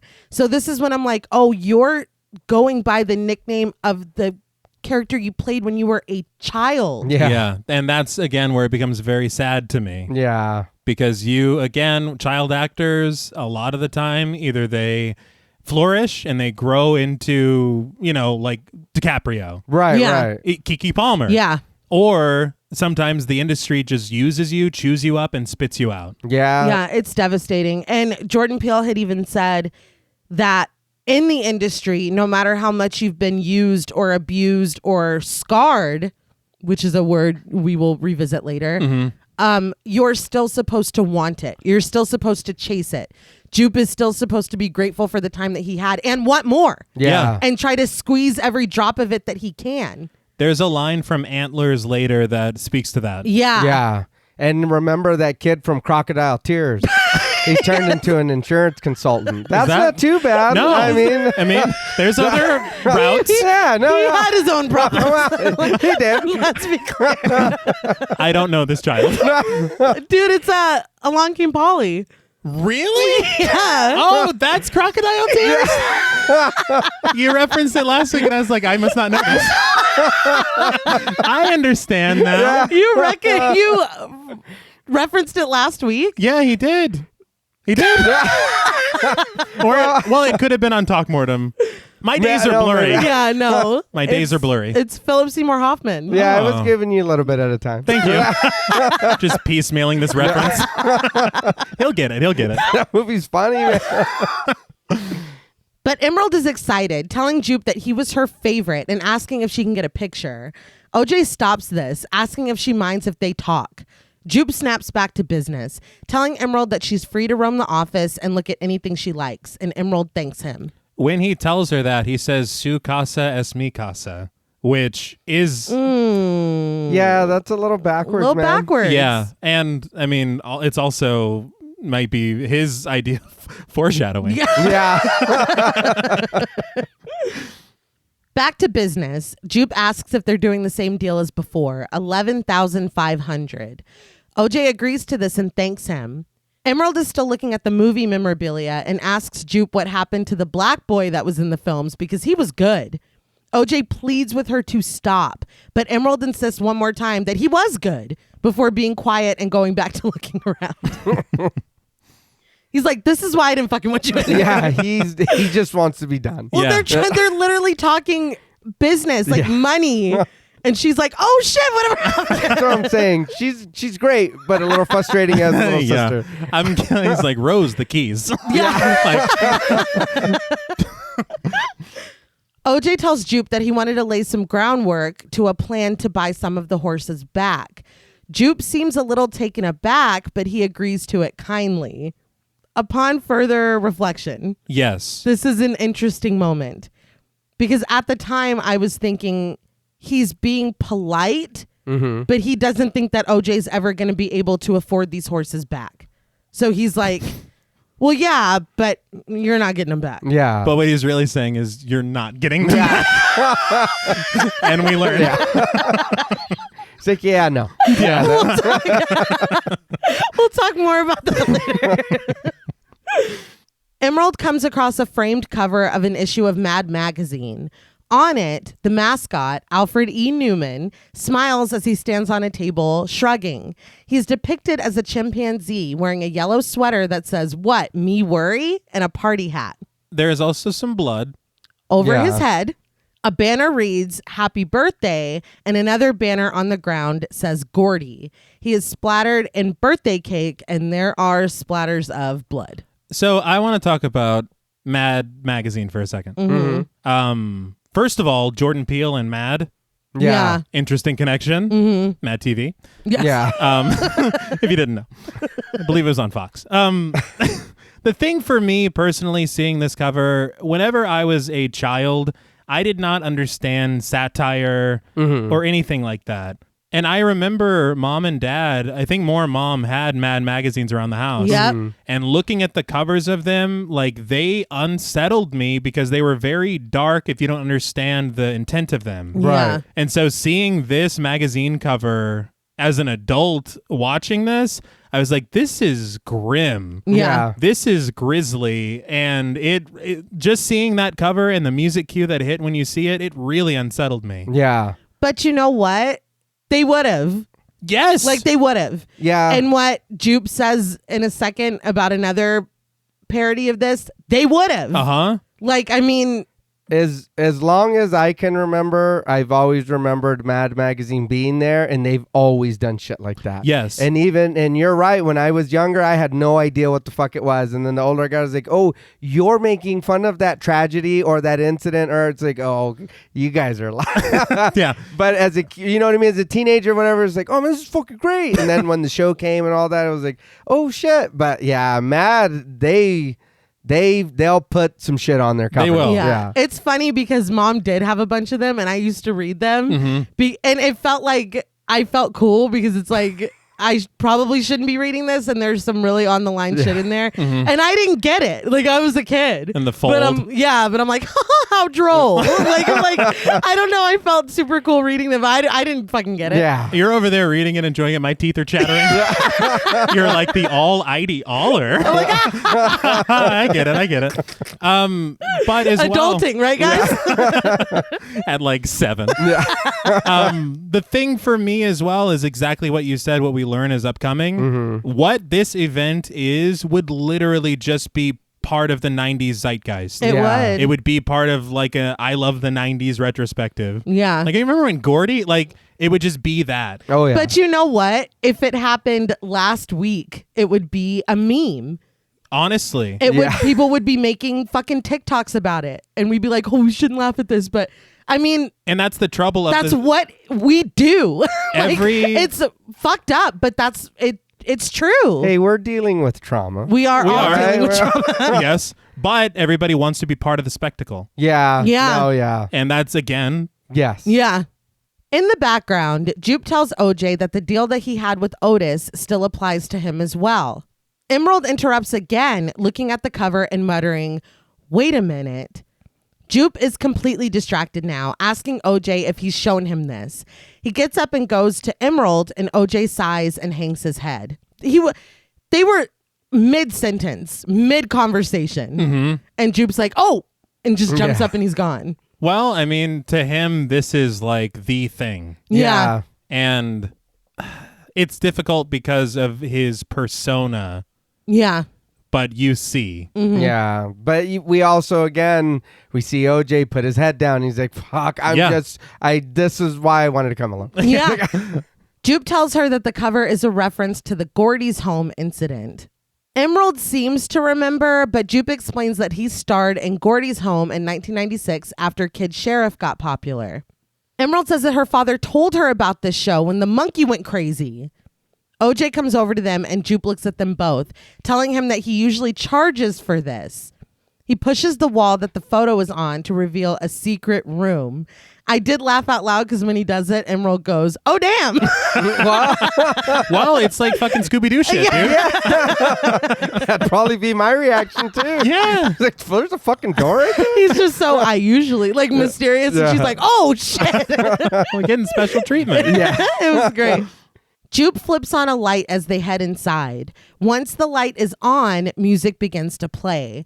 The place is filled with memorabilia. Pictures of Gordy and of Jupe as a child. There's clothing, even a shirt on a chimpanzee mannequin safely behind glass. There is a huge picture of young Jupe, played by Jacob Kim, giving Gordy a fist bump. Jupe says that this was the first exploding fist bump. Emerald asks if they came up with that, and he nods. He continues with his story. Gordy's Home first aired in the fall of 1996, and it was a hit. The ratings and the reviews were good, and it took off. He says that one day they were shooting a season 2 episode called Gordy's Birthday. The show plays on a TV behind Jupe as he goes on. One of the chimps that played Gordy had reached his limit, and it was 6 minutes and 13 seconds of havoc. He says that the network tried to bury it, but it was a spectacle. People were obsessed. Emerald is surprised and asks OJ if he knew about it. OJ tells her that that's part of the reason why he won't let her use chimps. Jupe says that there's a growing fan base for Gordy's Home now, and a Dutch couple paid him $50,000 to let them stay the night in here. He chuckles, saying that he didn't ask. I mean, dude, dark tourism is a real lucrative business. Very Yeah. true. I really hope he sanitized every single surface in there. Oh, yeah. And my knee-jerk reaction was like, okay, so you're commodifying off of this tragedy. Uh-huh. But on the other side of the coin, on the other side of the Jupe jangle, that's your tragedy. That's your trauma. So it's like, You don't want anyone to, but if anyone has the right to, it's Jupe. yeah. I guess. Well, Jupe and somebody else. Yeah. which is very much terrible. Yeah. Yeah. I And- feel like some of that should have. We'll talk about it later. Yeah. Now, I don't think you should ever profit off of tragedy. No. No. I just want to make that very clear. Yeah. Pod Mortem PSA. Yeah. But I was like, God. And the thing is the front that he presents, he is so desensitized. Yeah. But much like fucking Patrick Bateman, you see that mask slip a few times. Yes. Oh, yeah. Mhm. And I guess Dexter said it once too. In another section of the room, Emerald finds a glass box holding a shoe splattered in blood, framed by 2 tiny spotlights. Jupe takes a seat in a chair in the corner, and Emerald asks him what happened really. He asks if she hasn't seen the Bad Gordy sketch on SNL. It nailed it better than he could, but they haven't seen it. This is another thing, like the distancing that he does between, you were there. Mm-hmm. Yeah. Why are you telling me about an SNL sketch? You were there. You know what I mean? It's almost like he's retelling his own story through the spectacle of fucking SNL. Or, you know what I mean? But yeah. it's also, if you're talking about celebrity, Yeah. it's also a small kind of a brag too. Oh, that our sketch or our tragedy was a sketch on SNL. Yeah. Yeah. Our tragedy was the cover of Mad Magazine. Yeah. Yeah. That's sick. I I wa- mean, that's what our society is, but that's pretty sick. Yeah. Yeah. I wasn't Not going like to ask. sick, but like Of course, dude. okay. You didn't do the hand. We understand. Please, JP. That's pretty sick. I was going to say, I wasn't going to ask, but now that I'm asked, I kind of want to know. I mean, Right. Yeah. I mean, you asked. I'll listen. yeah. And it's very interesting because after this film came out, there were so many Google searches. Is Gordy's home real? Yeah. Did this actually happen? Well, I feel like if it was real, we would know. Yeah. Well, a similar attack happened, It but did. it wasn't Yes, on a and sitcom. No, it wasn't. Although one of those Google searches was me. Because I was barely online in 96, 5 years old, thinking about kindergarten. That would have been everywhere. That would have Oh, been in yeah. every stand-up routine. That would have been on SNL. It would have been everywhere. Yeah, but I do remember a certain actor, as we've determined, playing some sort of monkey boy. Yeah. Yeah. I was gonna say, and this is our era of SNL. Exactly. This is our cast. Yeah. But Jupe continues that Daryl Hammond played Tom, Anna Gasteyer played Phyllis, and Sherry O'Terry played Mary Jo. Scott Wolf hosted, and he played Jupe. But the star of the sketch, according to him, was Chris goddamn Kattan as Gordy. And as he started talking and he's name dropping people, I was like, it's going to be fucking... Everybody remember, it was Mr. Peepers, right? Yeah. Yes. Everybody remembers Mr. Peepers. It has eating to the be. apple. That That was gross. Yeah, it was gross. And he was like, "Ugh, that was nasty." But honestly, if I'm on the cast, like another monkey boy sketch, I'm just fucking blowing raspberries and spitting apples. Why am I here? But the crowd's like, yeah. Monkey boy, monkey boy. But no, I understand. And it, of course, would have been Chris Kattan. Of course, it would have been. Oh yeah, that was such a good time. Of The SNL, yeah. it really It was. That sketch was a low light. Yeah. But as a whole, we were lucky. Yeah. It was really good. Anyway, he outlines the sketch. They're all trying to celebrate Gordy's birthday, but every time he hears something about the jungle, he goes off. He laughs, saying that it's Catan. He's crushing it. He's killing it. A force of nature. Very interesting wording. He also says he's killing on that stage. Yeah. And you see it in his eyes. It's very performative. Mm-hmm. There is trauma in this performance. Yeah. Yeah. But he's playing it so cavalier that you're not meant to notice. It's so buried that I wonder if even Jupe is aware of it. Yeah. Because he's put on this veneer, and I really don't know. I don't know. I would love to sit down with Stephen Yeun and be like, tell me everything about Jupe. What were you thinking? Yeah. Yeah. But as he is waxing poetic about Catan's performance, we get a sobering flashback to young Jupe hiding underneath that table, breathing heavily, his face frozen in shock and splattered with blood. Back in the room, seemingly unfazed, Jupe assures them that it was legendary. Emerald forces out a laugh and vows to look it up on YouTube. Now, since we are leaving Jupiter's Claim for a little while, I just wanted to mention I wanted to wait to introduce Jupe or Stephen Yeun as Jupe first, but he in that documentary had this really interesting quote about Jupiter's Claim. He called it Jupe's nightmare, his fever dream, and his prison. I mean, And I just found that really fascinating. Is it because everything around him just reminds him of what happened, or as a time when things were better for him? Maybe. I mean, it's like of whatever it is, it's of his own making. Right. And it is upsetting to see a lot of child actors try to recapture that glory. Yeah. Because, I mean, again, and we just talked about this, I can't even remember on what episode, but when you're a child and you're an actor and all the world loves you. Baby Jane. Yeah, Baby Jane. Oh, yeah. Of course it was Baby Jane. Yeah. Yeah. And then suddenly everybody stops caring about you. Mhm. Yeah. When you're used to that level of adoration your entire life for as long as you can remember, what does that do to a person? Yeah. Nothing good. And then it's gone. Yeah. Yeah. So, I mean, Jupe is a very, very tragic figure. Yeah. But that night at the ranch, Emerald trails behind OJ because he's got work to do. She's disappointed, asking if they're really not going to hang out at all. But when he asks if she wants to work, she quickly tells him, hell no. She asks him what the offer from Jupe was. OJ tells her that he was offering to buy the ranch. Emerald chuckles casually and asks how much he's offering. OJ asks why, and Emerald pushes him, telling him she just wants to know how big of a dumbass he is. OJ continues his trek toward the house, admitting that he's probably a big one. He continues alone when Emerald stops to take a hit from her vape. She calls after him, asking if he's trying to get into their dad's liquor cabinet, and he finally stops and turns toward his sister. He tells her that he has some hobby weed, and Emerald brightens up. She walks over to him, telling him he should have just told her that earlier. I was surprised, frankly, but he is very calm. He's very I don't know what that means, so I was just going to assume that it was regular pot. It is. 'Cause, It's in California, you can grow a small amount, and it's considered a hobby. Oh. So okay. hobby weed is legally grown. As long as it's for as the long hobby. as it's a small amount, it's your hobby that you're doing it. Oh, I didn't know that. Yeah, I was curious too, so I looked it up. But it's legal weed that he's grown himself. It's considered a hobby. Okay, that makes sense. I figured it was just like the name of the weed. So I was like, so is it going to make you do arts and crafts? Like you get high and you want to build something? Or Inside, Walk On By Dionne Warwick plays as Emerald toasts to a photo of Otis.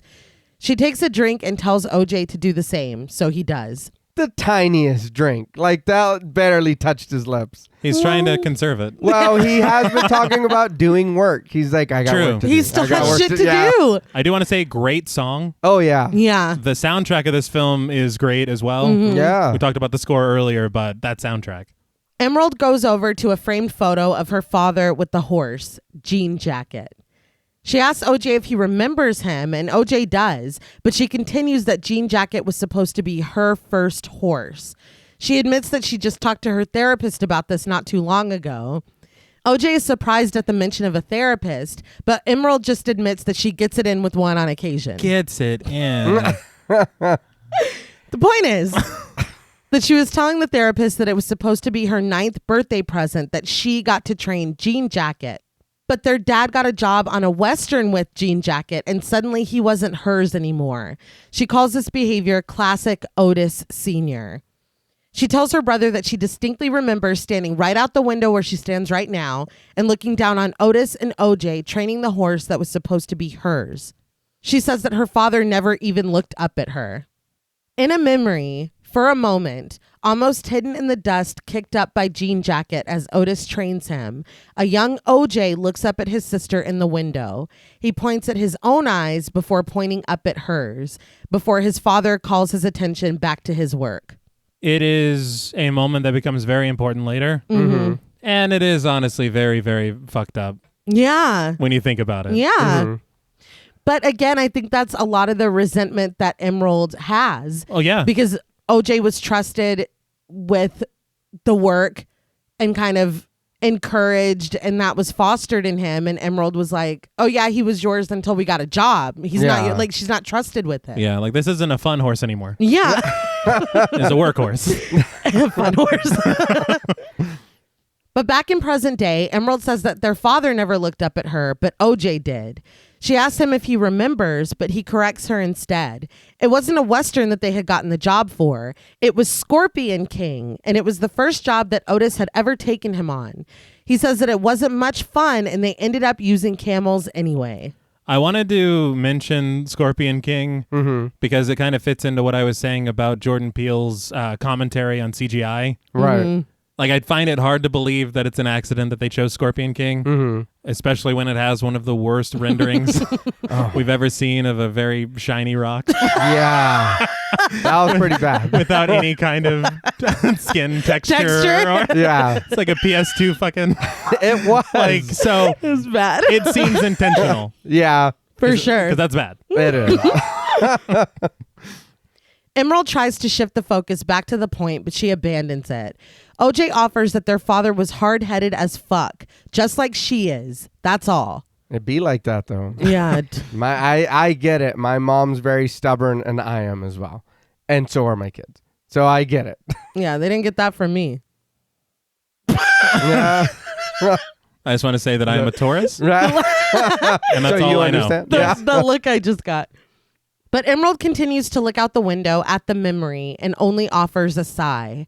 OJ says that their father did something when he made this place. He changed the industry. That's real, and he can't let it go. Off screen, Emerald asks him why Ghost is in the arena. Suddenly, we get on-screen text that reads, Ghost. So this actually shocked me. These title cards that I did not remember. Yeah, it reminds me of The Shining. Yes. Yeah, I don't know how I forgot that as well. Like, I don't remember any of that shit. And I was like, wait, we're going through chapters of this. Yeah. And it continues to be divided that way. Yeah. And you did say The Shining, so I mean, Take a shot. take a shot. I'm sorry. Or a very tiny sip like OJ. Yeah. And I too, and I know I'm going on about the animals, but the names of these horses are great. Yes. Oh, yeah. I was like, whoever named these horses, fuck yeah. Yeah. Like, hell yeah. When he was Otis in the car going through each name, Yeah. I was like, Commodore? Yeah. These are great. that would be fantastic. He's like, bring Commodore around. Here I go. I was like, I'm here now. He's like, hell yeah. Fantastic. OJ goes outside, approaching Ghost in the same arena where the metal had rained down on his father. He stands next to the horse, asking, what's good? But the horse doesn't answer. The two stand together, looking up at the calm and still night sky. It's a quiet and contemplative moment until This Is the Lost Generation by The Lost Generation begins to bump from the ranch loudly. OJ yells out to his sister to turn it down, but Emerald is just upstairs fucking vibing and she doesn't hear or see him. Ghost suddenly becomes spooked and neighs, jumping the fence and running away. This is when Emerald decides to come to the window, yelling out to OJ to ask where Ghost is going. I guess he didn't like the music. I mean, It's like, put on Dionne Warwick again. yeah. It is that moment before she starts blasting the music is a really beautiful moment with OJ and the horse. Yeah. Just enjoying the silence and the company. It was nice.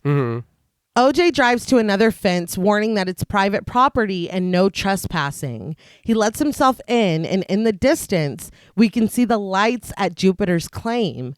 Jupe's voice echoes out into the darkness, asking his audience, what if he told them that they were all going to leave here different? He says that every Friday night for the last 6 months, he and his family bore witness to an absolute spectacle. 6 months is kind of a time frame that we've already alluded to, which is interesting. But his voice distorts on the last word, and the lights suddenly go out and the wind gusts harder. I have to say, whenever you started working on your script, Nay, you said that you noticed that for the first time. Yeah. And I didn't know it until you told me. Yeah. But it is incredibly important that Jupe is having this show tonight. Yes. Yeah. I cannot believe this because it felt as if some of it came out of nowhere later on. Yeah. But to see it running in the background this entire time and a time frame from when it began, that's just incredible. There are some movies that are so, I don't want to say confusing, but yeah, kind of confusing, that you can't put the pieces together until you it's like a puzzle when you got to look at the box and you're like, oh, it's a Starry Night or whatever. you have to look at the box, you have to finish the movie, and then when you go back, you're like, oh my God, because I was like, holy shit. Yeah. I did not put this together at all. I don't even think I realized that the ranch and Jupiter's Claim were that close. Yeah, that was the only reason that I paid attention was because I was like, oh shit, there's a show happening right now. Yeah. And then I was like, wait, what is he? I can understand him. Because I didn't remember being able, I remember hearing it, but not, I guess my memory was like, yeah, he's seen it, but he walked away. Yeah. You know what I mean? But watching it again, I was like, oh no, he can hear what they're saying. And it's exactly what you're saying, because I remember in the theater, I was like, oh, he's doing a show, period. Yeah, that was it. At home with the subtitles. It's like, whoa. Yeah. It is one of those things that if, again, like on the first watch, we were just like, oh yeah, whatever. But watching it again, and it is, and I know this isn't normal for me, but it is watching it again and seeing that, it's like, oh, okay. Hell, that makes, you know what I mean? That makes more sense. Yeah. And I'm not one for the rewatching and having to whatever, but that was a lot of something that I noticed about this movie that I did enjoy, because it's not slapping you in the face with it, or it's not, you can figure this out, I'll give you one breadcrumb. It's like, no, it's right there. Clearly. Yeah. If you just watch and pay attention, everything is there already. And I thought that was very smart, and I enjoyed that. And it's rewarding. Yeah. But spotlights return in place of the other lights, shining directly into the sky, and a shrieking begins. It gets louder, echoing throughout the sky as OJ looks around. Back at the house, the record player slows as they lose power and the lights turn off. But Emerald continues dancing until the absolute last second. It's like, you don't hear this? Yeah. Getting real scary. She's vibing. She is. I have to call it her shirt. Yes. It is Prince. Yeah. Great shirt. I want it. The power is only off long enough for Emerald to hear the distant shrieking. Then everything comes back on, but she's not dancing anymore. Still outside, OJ looks up in time to see something moving between the clouds. Sleek, silent, and slick. It glides from one to another before being hidden behind them. OJ immediately drives back to the house. Emerald stands in the window asking if he saw the power go out and where Ghost went. Dazed and looking back where he just drove away from, OJ says that he doesn't know. In the house, Emerald and OJ check the security cameras. The screens go black as the power goes out, but OJ tells his sister to rewind the feed. She does, muttering that Ghost told them that he's not going to listen. He does whatever the fuck he wants because he's not trained. But OJ isn't laughing. He looks frustrated at the feed, prompting Emerald to ask him what he saw. He just walks away without answering her. So there is a moment in the field or the farmland where there is something overhead, and there is a moment of a very slight music cue. Yeah. That reminded me so much of Signs. Yeah. Okay. And I read that that was one of the influences of the film was Signs. It was also Close Encounters of the Third Kind. And, of course, Jurassic Park. Yeah. Oh, yeah. For sure. But, and I meant to mention those at the top because it's very important. Yeah. He had said, and I think it was in the documentary, what if Close Encounters became Jaws?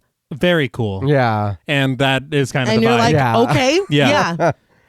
But I did want to talk about the cinematography. Right.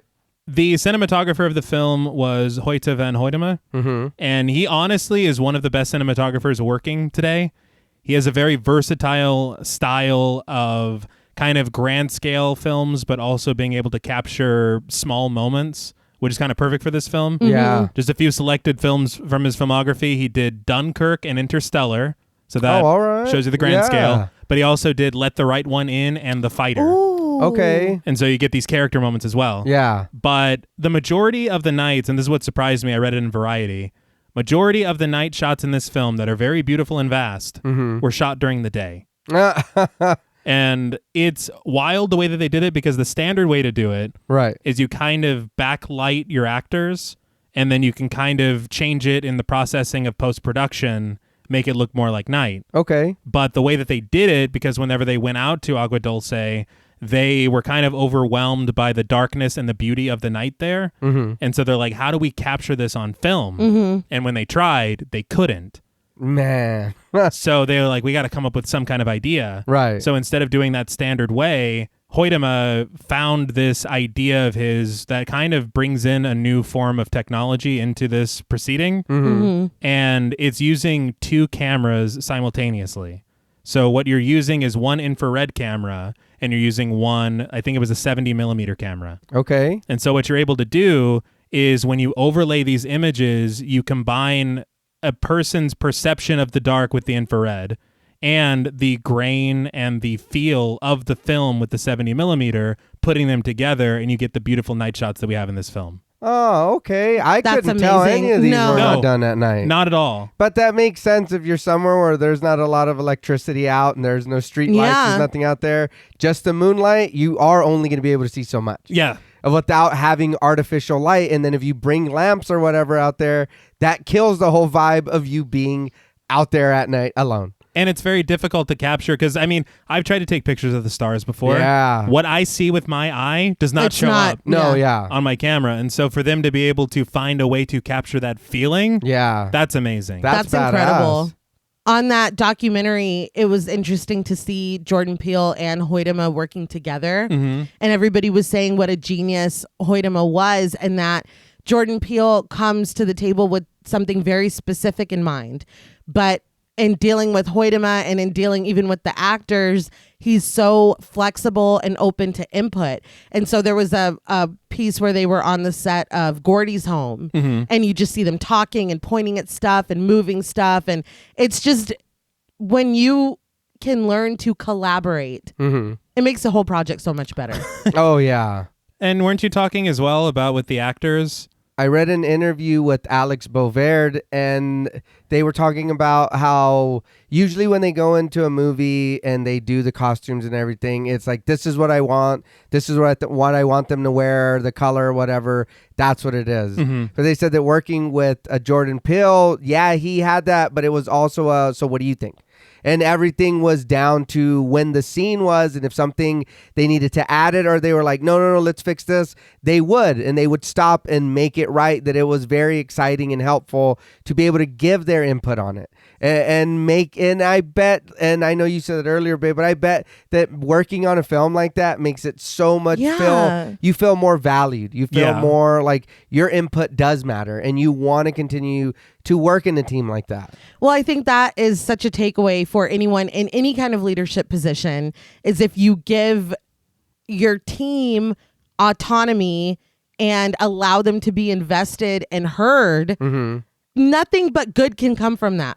The thing is that what a lot of people don't understand, a lot of filmmakers, unfortunately, Right. you can lead a project and still be collaborative. Yes. You don't have to be a dictator.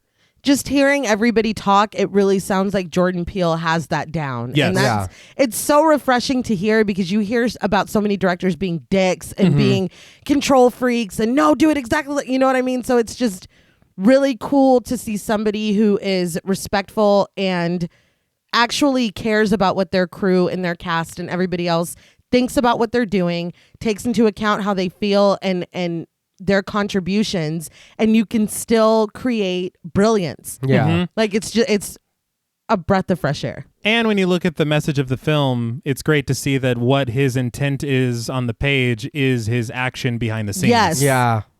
But later, they stand on the porch together, and OJ asks if there's a word for a bad miracle. Emerald tells him, nope. Interesting. Yeah. The number of times that they say nope in this is really fantastic. Well, this conversation as well is also reminiscent of Signs. Yeah. Yeah. Oh my God. You're right. I'm a miracle man. Because the kiss or whatever. Yeah. But OJ says that they told him it was a prop plane that killed their dad, but that never made any sense to him. Then tonight, he heard Ghost make a sound that he's never heard any horse make in his life. Emerald interrupts her brother, asking again what he saw. OJ tells her that it was big. When she asks how big, he repeats it. Big. That honestly frightened me to hear that. Yeah. And coming from OJ, who seems extremely level-headed, very calm, cool, and collected, to be like, I saw so, like, we talk about considering the source a lot, and I think that, again, like me being like, I think there's a ghost in the house, you'll probably take a little less stock than John Paul being like, I think I saw something. You know what I mean? Because you're the girl shut up. who cried wolf. I didn't cry wolf. I really did think I saw a wolf. Well, it's like, nay, that's a T-shirt with a wolf on it.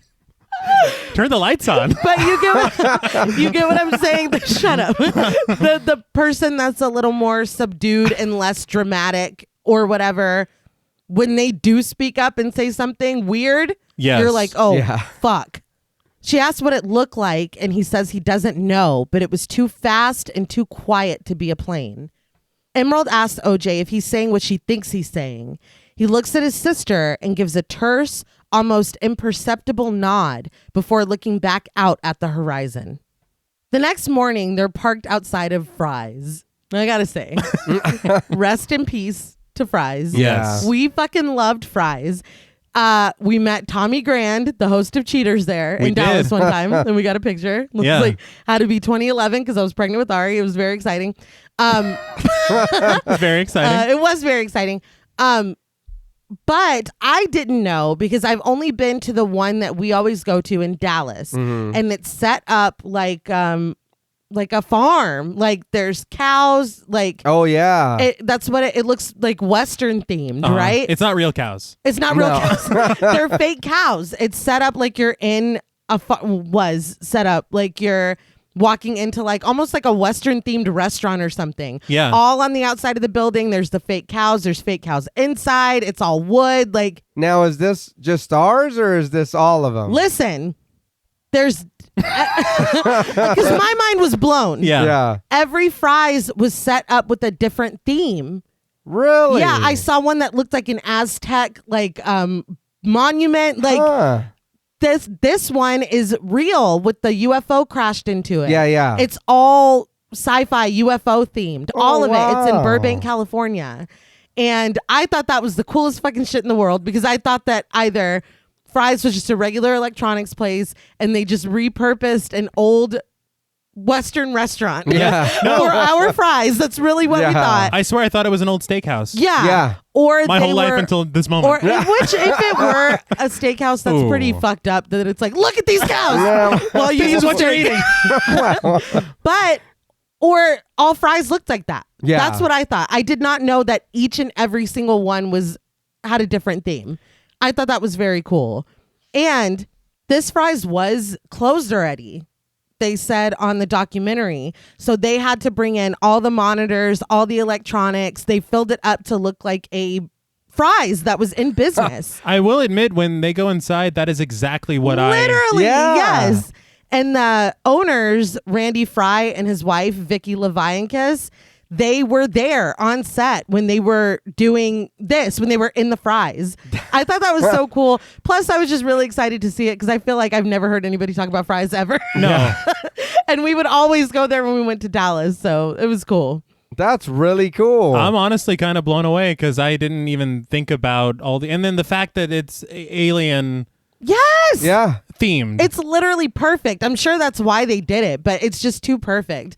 I just thought it was really cool that they were like, well, it's Texas. We'll make it like a steakhouse. Yeah. Well, you know what I mean? I don't know. I didn't know that they were, and the buildings look completely different. Every building looks totally different. Huh. That's just really cool. But Yeah. on the inside, man, Yeah. Yeah. that is Fry's. We know Yeah, it Fry's. is. But as they sit in the truck eating, Emerald assures OJ that she's not going to get too much. They just need to get enough to make their footage look different than everyone else's, because she already looked it up and she saw a lot of shit online. OJ reminds her that he's broke, but she's like, well, we can just use my money. OJ just laughs at this. Emerald tries to outline facts. Websites like Cyber Dominion will pay $5,000 to $100,000 for footage of UFOs. OJ is in disbelief at the prospect of getting $100,000 for a video, but Emerald doubles down. It's very interesting to see everyone's intentions unfold at this phenomenon, because it's only one.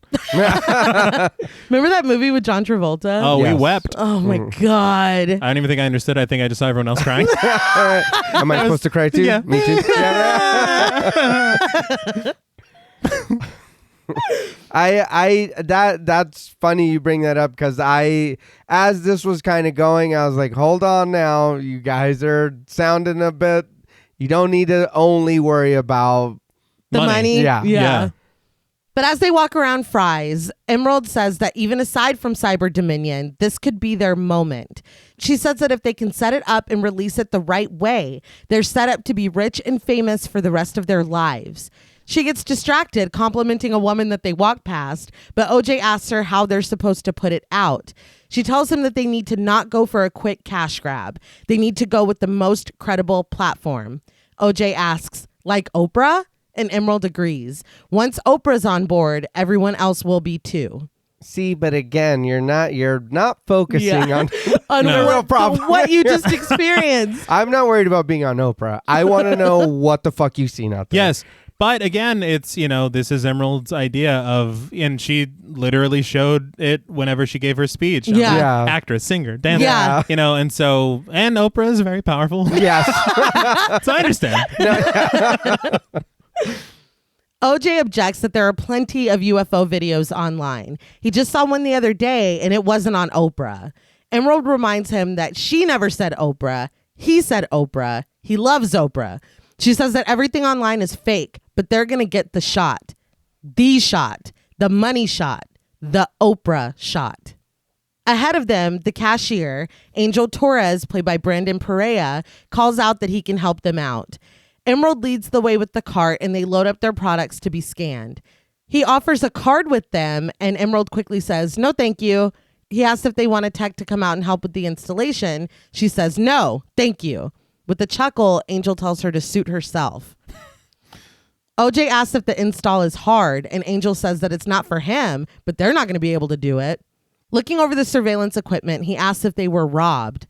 Emerald says that all the blackouts make their cameras go out, but Angel assures her that all the new cameras have backup battery power, so they'll be fine. OJ says that the blackouts are affecting battery-powered things too, like their cell phones. Angel chuckles at this and talks to OJ like he's an idiot, telling him that cell phones don't just lose their power. Maybe the Wi-Fi might, but that's just technology. OJ and Emerald stare at him blankly, and Angel concedes with a laugh that maybe they're just in a UFO hotspot. This hits close to home, and Emerald's like, nobody believes that shit. But she nervously glances at her brother, and the smile drops from Angel's face.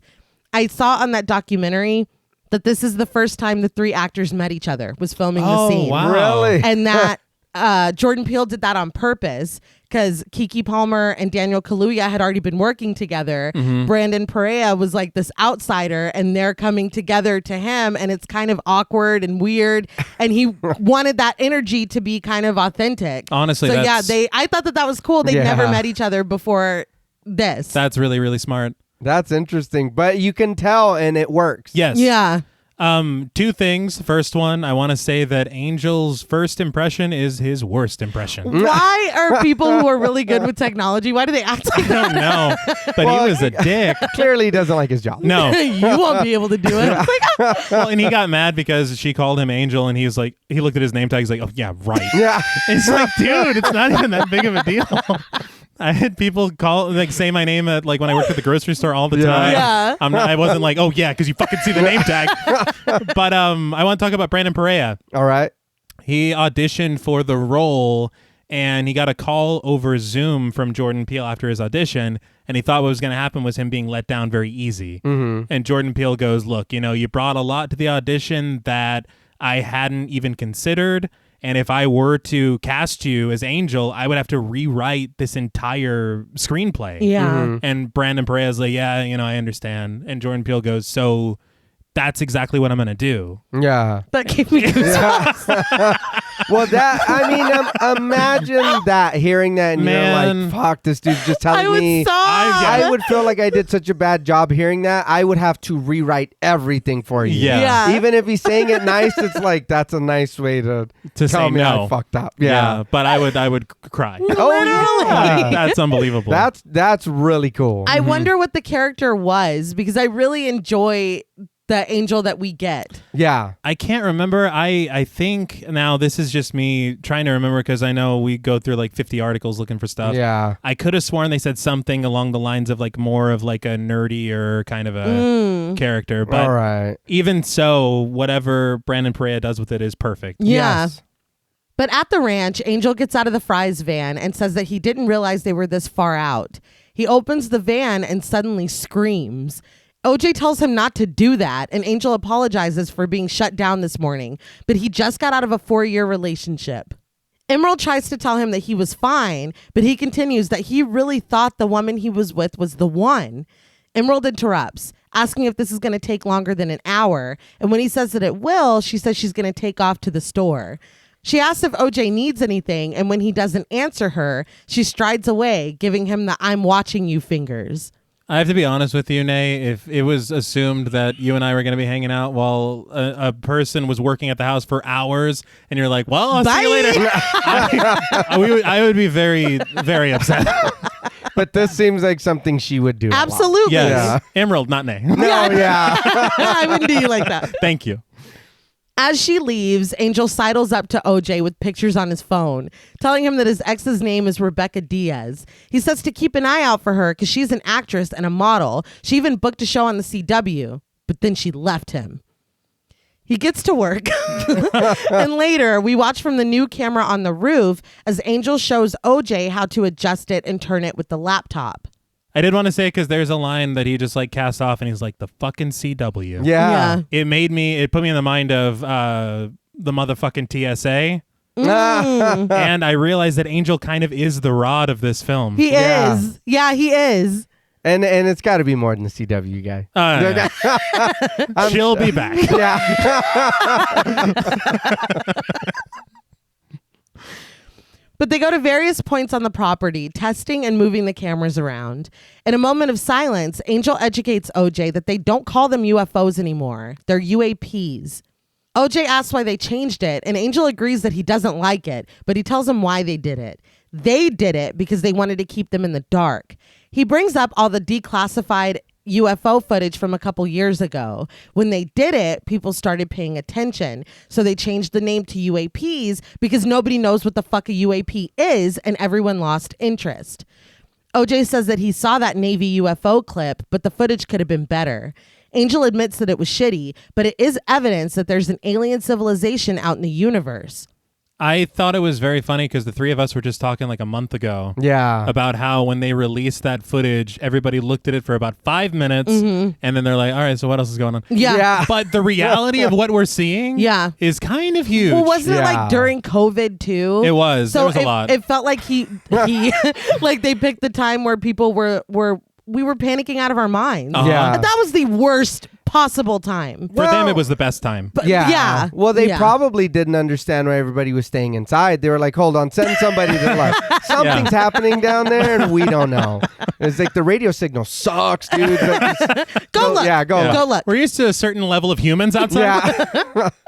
And what is it? Unidentified aerial phenomena? Yeah. Something, yeah. I mean, UFO is way cooler. Oh, yeah. But UFO is familiar. True. And we all know what that means. True. OJ asks who that is, and Angel tells him, the little guys with the big eyes. He outlines theories. They're either intergalactic travelers looking for peace, humans from the future coming back in time to stop us from destroying the planet, or they're world killers, and they've been watching and studying us, waiting for the perfect time. Angel is getting animated, but OJ only responds with, cool. Angel takes this opportunity to plug Ancient Aliens on the History Channel. I just want to say, because him getting animated, he says something about aliens are gonna like probe their asses or something. Yeah. I have to be honest, my knowledge of alien interaction and abduction and everything, that's been going on since like the 30s. Mm-hmm. Yeah. There's, and I'm not saying the aliens aren't smart, but there's only so much you can learn from an ass.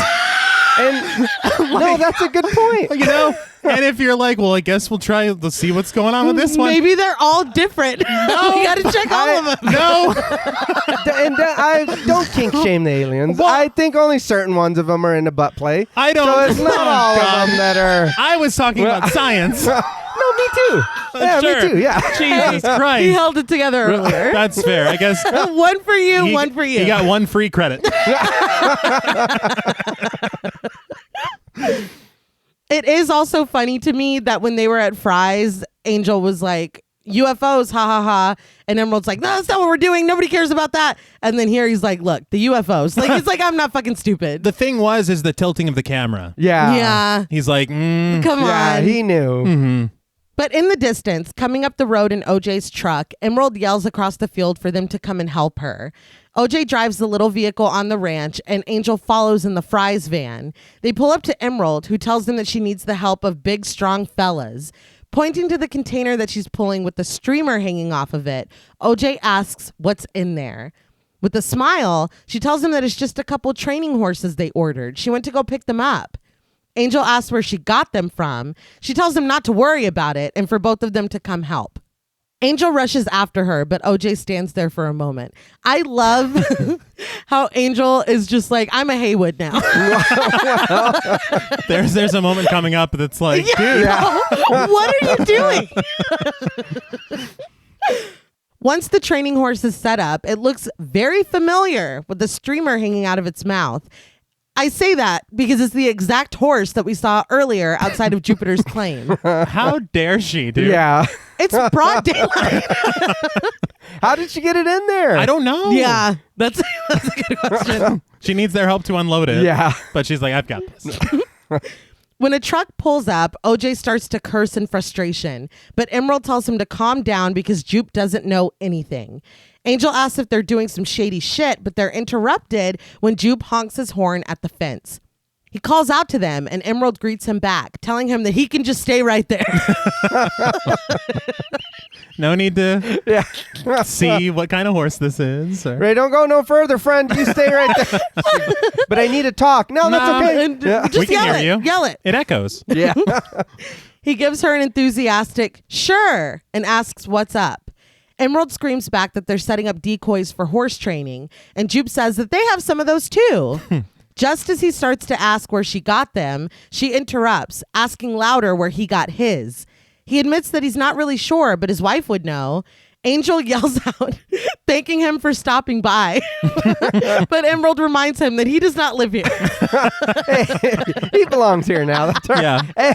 And we see it works. It does. It does. Yeah. Well, Jupe's like, I don't know who that is. Yeah. I'll take their word for it. Jupe pulls a flyer out of his pocket, but it's quickly taken away by the wind. He tells them that he wants to invite them to their family show this Friday at 5 p.m.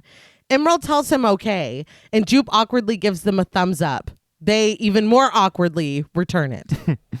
Later on the porch, Angel reports that he set it up that if the power goes down on camera A, camera B is pointed to catch whatever might have done that, and vice versa for camera B. Emerald thanks him, and they all stand in silence before Angel finally asks if they're going to tell him what's going on. Emerald tells him that he'll know soon enough, and he sarcastically says, cool, cryptic. He starts to walk back toward his van, mumbling under his breath that they're fucking dicks. Before he can make it to the van, he offers to monitor the feed remotely for free, but they immediately tell him no. Angel, that's too much. Like it is. You're doing too fucking much. Well, because it's not really offering a service. You're just No. curious. You just want to see. I'll do it for free. But he obviously wants to hang out. He does. He does. He's like, I just took up for you back there. Yeah. Got rid of that guy. I don't know who he is. I helped you carry your stolen training Yeah. horse. Yeah, we broke the law together. We're bonded. But they immediately tell him no, and defeated, he starts toward the van again. Before he closes the door, he tells them that they'll be getting a call from his supervisor, and before he can finish, Emerald promises him 5 stars. Angel finally closes the door, starts the van, and drives away. I feel bad for him. Yeah? I know it's kind of annoying that he's like, well, me too, guys, but he sees that something happened, Yeah. something is going on. He wants to be a part of it, and I don't blame him for that. Well, he's also like, I got dumped earlier. yeah. Yeah. Can we hang out, please? Well, I feel like it would be beneficial to keep him around. He Yeah. does all this stuff. Yeah. It's like you seem like you said, he's a little, I get you're in a breakup and whatever. But You're in it's a like, breakup. I need you from here for this. Yeah, he's useful. Yeah. Alone now, the siblings ask each other what they're going to do. After going back and forth for a moment, deferring to the other, OJ says that he's got work to do and Emerald is out. Come on. I need your help, man. What are you doing? It's like, see ya. It cuts to black and we get text on screen that reads, Clover. We get a shot of the training horse at night, still holding the streamer in its mouth, before seeing OJ unpacking a bag of supplies in the dining room. He unbags tools, duct tape, a plunger, and other items before taking a drink of beer. In a trailer elsewhere on the land, Emerald lies on the couch watching a video about aliens until she falls asleep. Back at the house, OJ duct tapes one of those mirrors that spooked Lucky to the end of the plunger. He's distracted, however, when the lights in the stables behind him turn on and one of the horses lets out a shriek. Naturally, he goes to investigate. A sprinkler sputters loudly and is quiet until a horse starts breathing loudly and neighing. OJ hits a switch and the lights and sprinklers cut off immediately, leaving him in darkness. As he makes his way back out of the area, the lights and sprinklers suddenly come on again. OJ stops in his tracks when there's a loud thudding and the sound of a horse whining. He turns around, and at the end of the corridor, in the shadows, there seems to be a small humanoid creature looking at him through a pair of eyes and a big, rounded head. When I tell you in the theater, I was like, oh, this is bold. Yeah. This early? I couldn't believe my eyes. I forgot for a half a second that this happened, the scene, and then I was like, "What the fuck?" and then my mind started kicking in, and I was like, all right." Fair enough. Yeah, I couldn't believe it. No. And to be frank, it looks like a damn alien. The two stare at each other, the creature cocking its head from side to side like Michael Myers until OJ fumbles out his flip phone. The sprinkler continues sputtering and squeaking loudly, but the creature drops into a squat as another one sticks its head out from the door frame. Okay, so it was, what, 2 and then the one in the door frame? yeah. The two right now, yeah. Okay, so the door frame one, there is a sense of fear, obviously, Yeah. but there's distance. Yeah. There's something about that door frame one that I'm like, OJ, you need to run. Yeah, get the fuck out of here. It's just a little bit closer, but It's still too close. Yes, Yeah. the suspense that's being built is fantastic. Oh yeah. OJ quickly and decisively says, "Nope, I'm out." He backs away from the creatures, but stops around the corner to ready his phone. He stands, ready to snap a picture, and after a few agonizingly long moments, the creature slowly begins to poke its head around the corner. OJ is catching all of this on his phone, but when another one is behind him, hanging upside down in the shadows, the evidence is no longer the priority, and OJ punches the creature in the head. Again, I do not blame him. I mean, It falls to the ground, causing its mask to come off. It's Colton Park, played by Lincoln Lambert. The other two cohorts, Colton's brothers, Max and Phoenix Park, played by Roman Gross and Pierce King, gather, laughing in the doorway as Colton runs over to them, his mask back on. Using something to distort their voice, one of the kids commands OJ to give them back their property. Another kid warns him not to mess with Jupiter's claim, and the kids all run off into the night. Behind him, Emerald runs over asking what happened, but OJ tells her that it was just Jupe's sons and they let Clover out. Emerald is pissed, saying that it's on if they want to start pranking Haywood, but OJ reminds her that she stole their horse and she's fine again. well, she goes, oh yeah. Yeah, I did do I that. did start all of this. She's like eating Sour Patch Kids. I'm like, it's like, dude. Well, she threw him in the cart at Fry's. Yeah. Man, Which top choice? Yeah, Top choice. I don't. I love them. those kids, I get it, but man, you're on his property. Yeah. You don't know how, if he's afraid or if he's whatever. What if he's armed? What if you know what I mean? It's like, I get it. Well, they took your horse. that child did get punched in the head. He did. Hey, I'm not saying he deserved it. I'm saying he didn't. I'm not saying he didn't deserve it. All I was thinking, I had two things. First of all, it's fucking hilarious to imagine Jupe going home and being like, they stole our fucking horse, man. Yeah. And the kids are like, oh, we got to do something about this. Not fucking Jupiter's claim. And then of course I laughed out loud at give us back our property. Yeah. That is amazing. But I was like, when I watched this the first time, I was like, why the fuck do they have those? And Yeah. it makes perfect sense Yeah. now. Yes. You got 6 months or something. Yeah. Mm-hmm. The other thing as well is that it kind of it's a tease for the audience to be like, oh, you thought this is what this was? Yeah. You know? Because what's to come, we know now that we're probably not going to see stuff like this if they did something as a joke right now. Yeah. That's true. And so you're like, what the fuck is going on? Mm-hmm. Back at Fry's, Angel sits at a desk as the main lights to the store go off.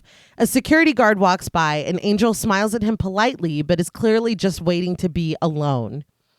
The door closes and Angel turns his attention to the laptops in front of him, but someone or something is lurking right behind him.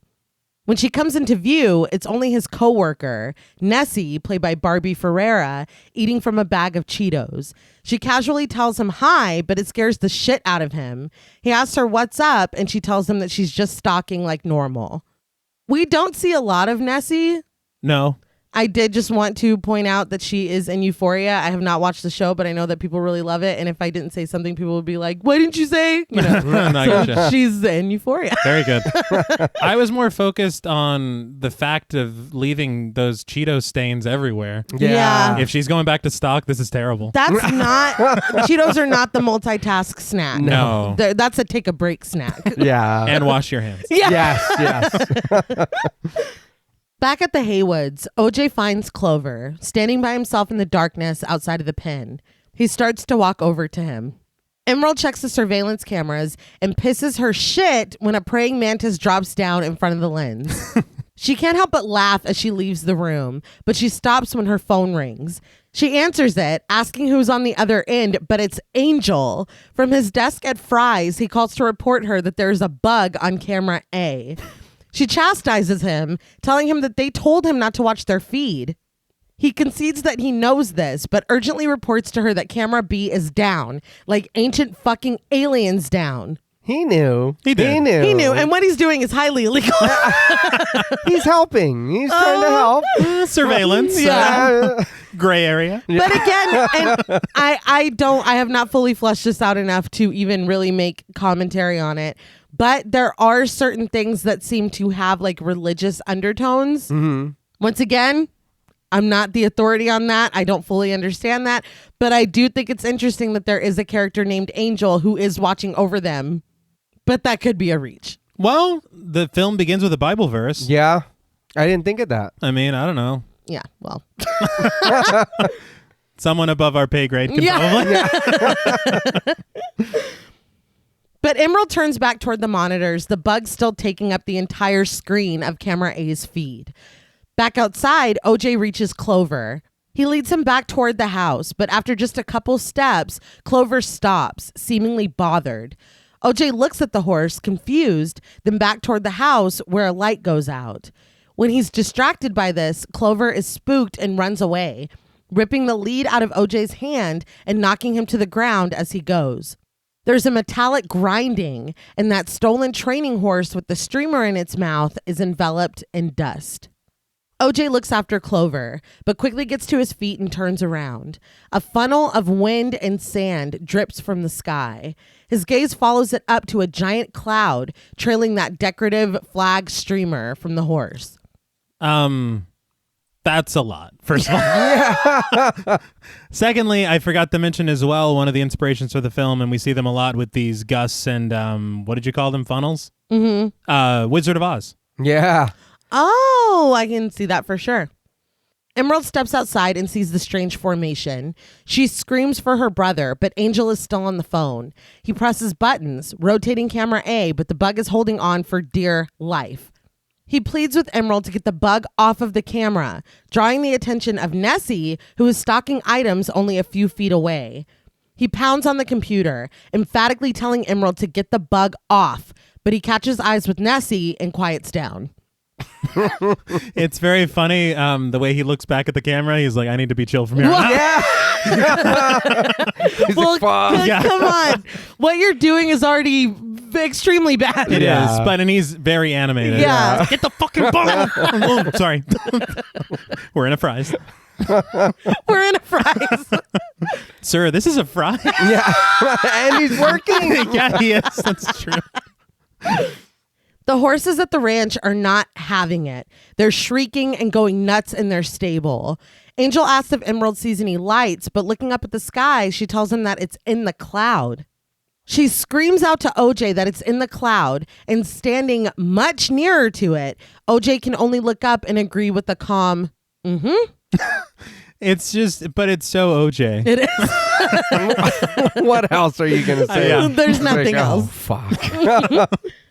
Just then, the streamer is sucked up into the cloud and a wispy pool spreads where it was taken up. This is the line for Emerald, and she screams at her brother to run. He does. Whatever is in the cloud abandons its cover and glides over him quickly as he goes. It is dark and big and round, sliding through the sky with no problems. OJ is finally able to take cover in a stable area, and the thing in the sky moves higher. Clover is running his entire ass off. Emerald still stands outside staring up when all of the lights on the porch go out. The lights around the ranch go out. She looks down at her phone and the connection is lost. Angel calls out to her, but he quickly realizes the same thing. He sets the phone down, and Nessie, who stands watching and munching on her chips, asks, "What happened to OJ?" That was hilarious. It's like she's watching TV. Yeah. He tells her that it's fine and goes back to rotating the camera, trying to fling the bug off. But the bug is not going anywhere. Now in the darkness without the lights around her, Emerald sees the camera moving and realizes that it's still on. She grabs a ladder and climbs up to the roof, glancing nervously up at the sky behind her the whole time. She runs across the roof and curses the praying mantis, asking if it likes Sour Patch Kids before pelting them at it. OJ watches as Clover comes running. He looks up to see the thing in the sky hovering silently in place, seeming to notice Clover and head quietly in his direction. Dust kicks up, obstructing OJ's view as he watches from the wooden slats, and Clover shrieks as the dust swirls around him. Emerald hears this and turns, looking horrified to the still and normal-looking sky. Suddenly, the object flies away and the lights and music in the house suddenly turn back on. Having suddenly lost interest, the praying mantis above her flies away, freeing the camera. So first of all, that praying mantis was clearly in the pocket of Big Alien. 1,000%. And we were talking off mic before we started recording, and that mantis has caused a lot of a lot of discord. What does it mean? Nothing. Or everything. I don't know. Look, for me, I'll be honest. I was glad that M went up there with the ladder. I was screaming, go get that bug off there. And then when she did, I was like, fuck yeah. I don't like the bug bit because it doesn't come back in the movie again. Mm-hmm. I wish it did, because if it was like the insects reacted differently to the alien because it is from somewhere else, or it's giving off this weird energy and it is attracting them, okay, cool. But this never comes up again. Well, I mean, the animals are disturbed. Yeah. I was thinking, my thing is not necessarily the fact that the bug is acting weird. It's the fact of how strategic it is. And so I don't know if it's one of those funny things where it's like, it's just a coincidence. That's kind of how I'm taking it, because there's nothing else moving forward that would prove that all mantises are in the pocket of Big Alien or whatever. I can't speak to that. So I think it's just one of those things where it's like, God damn it. Like, the one time we needed it, now we don't need it anymore, and we have it. I will say, firstly, it makes me think of your religious possible references, that it's a praying mantis. Don't know. I'm just talking out loud. I was like thinking out loud in my head when you were talking about that. Yeah, I don't know. It means nothing. But the other thing as well is the bit of a jump scare that we get from the praying mantis. It is kind of, again, it's Jordan Peele reminding you that this is not the film that we're going to have. Yeah. And so little moments like that are immediately played off, and Emerald laughs at it. It's like, this isn't that film. Yeah. So, I mean, that's as far as it's showing up. It's staying there. Yeah. It might have just been comfortable. I don't know. I don't really know. It was like, woo, being whirled around. Yeah. Sour Patch Kid. It's just catching him in his mouth. Now, I would stay. Now, if it was Mantis Toboggan, that's different. Then I would be like, oh, this is great. Yeah, this is fantastic. He is a doctor. Yeah. I did want to say this sequence is one of my favorites in the film because of the shots that we see up at the sky. Yeah. The silent movement is very, very interesting to watch. Oh, yeah. How scary, dude, would that be? It's truly terrifying to watch. Behind the clouds. I can't get that high. I'll never be able to reach that. I need a pilot? There's no way. No.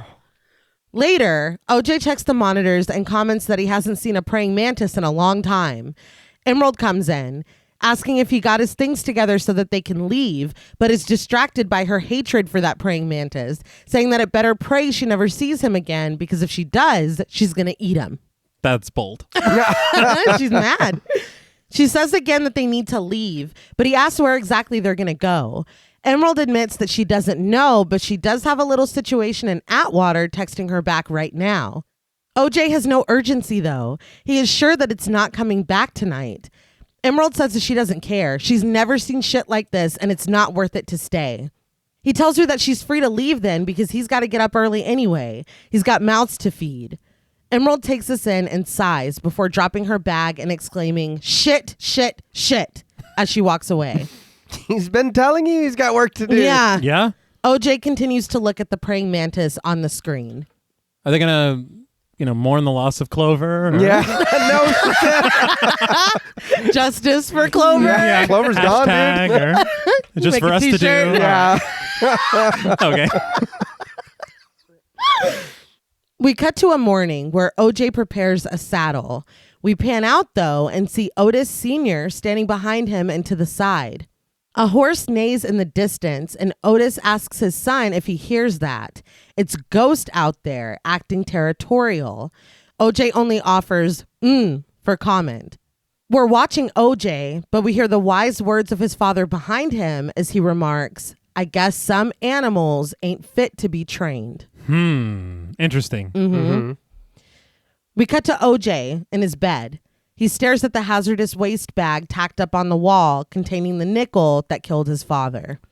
I just want to point out, because I just realized, and it kind of made me laugh to think about it, our attempt to not spoil things as we go through the plot, turning into, interesting, started in episode 42, Us.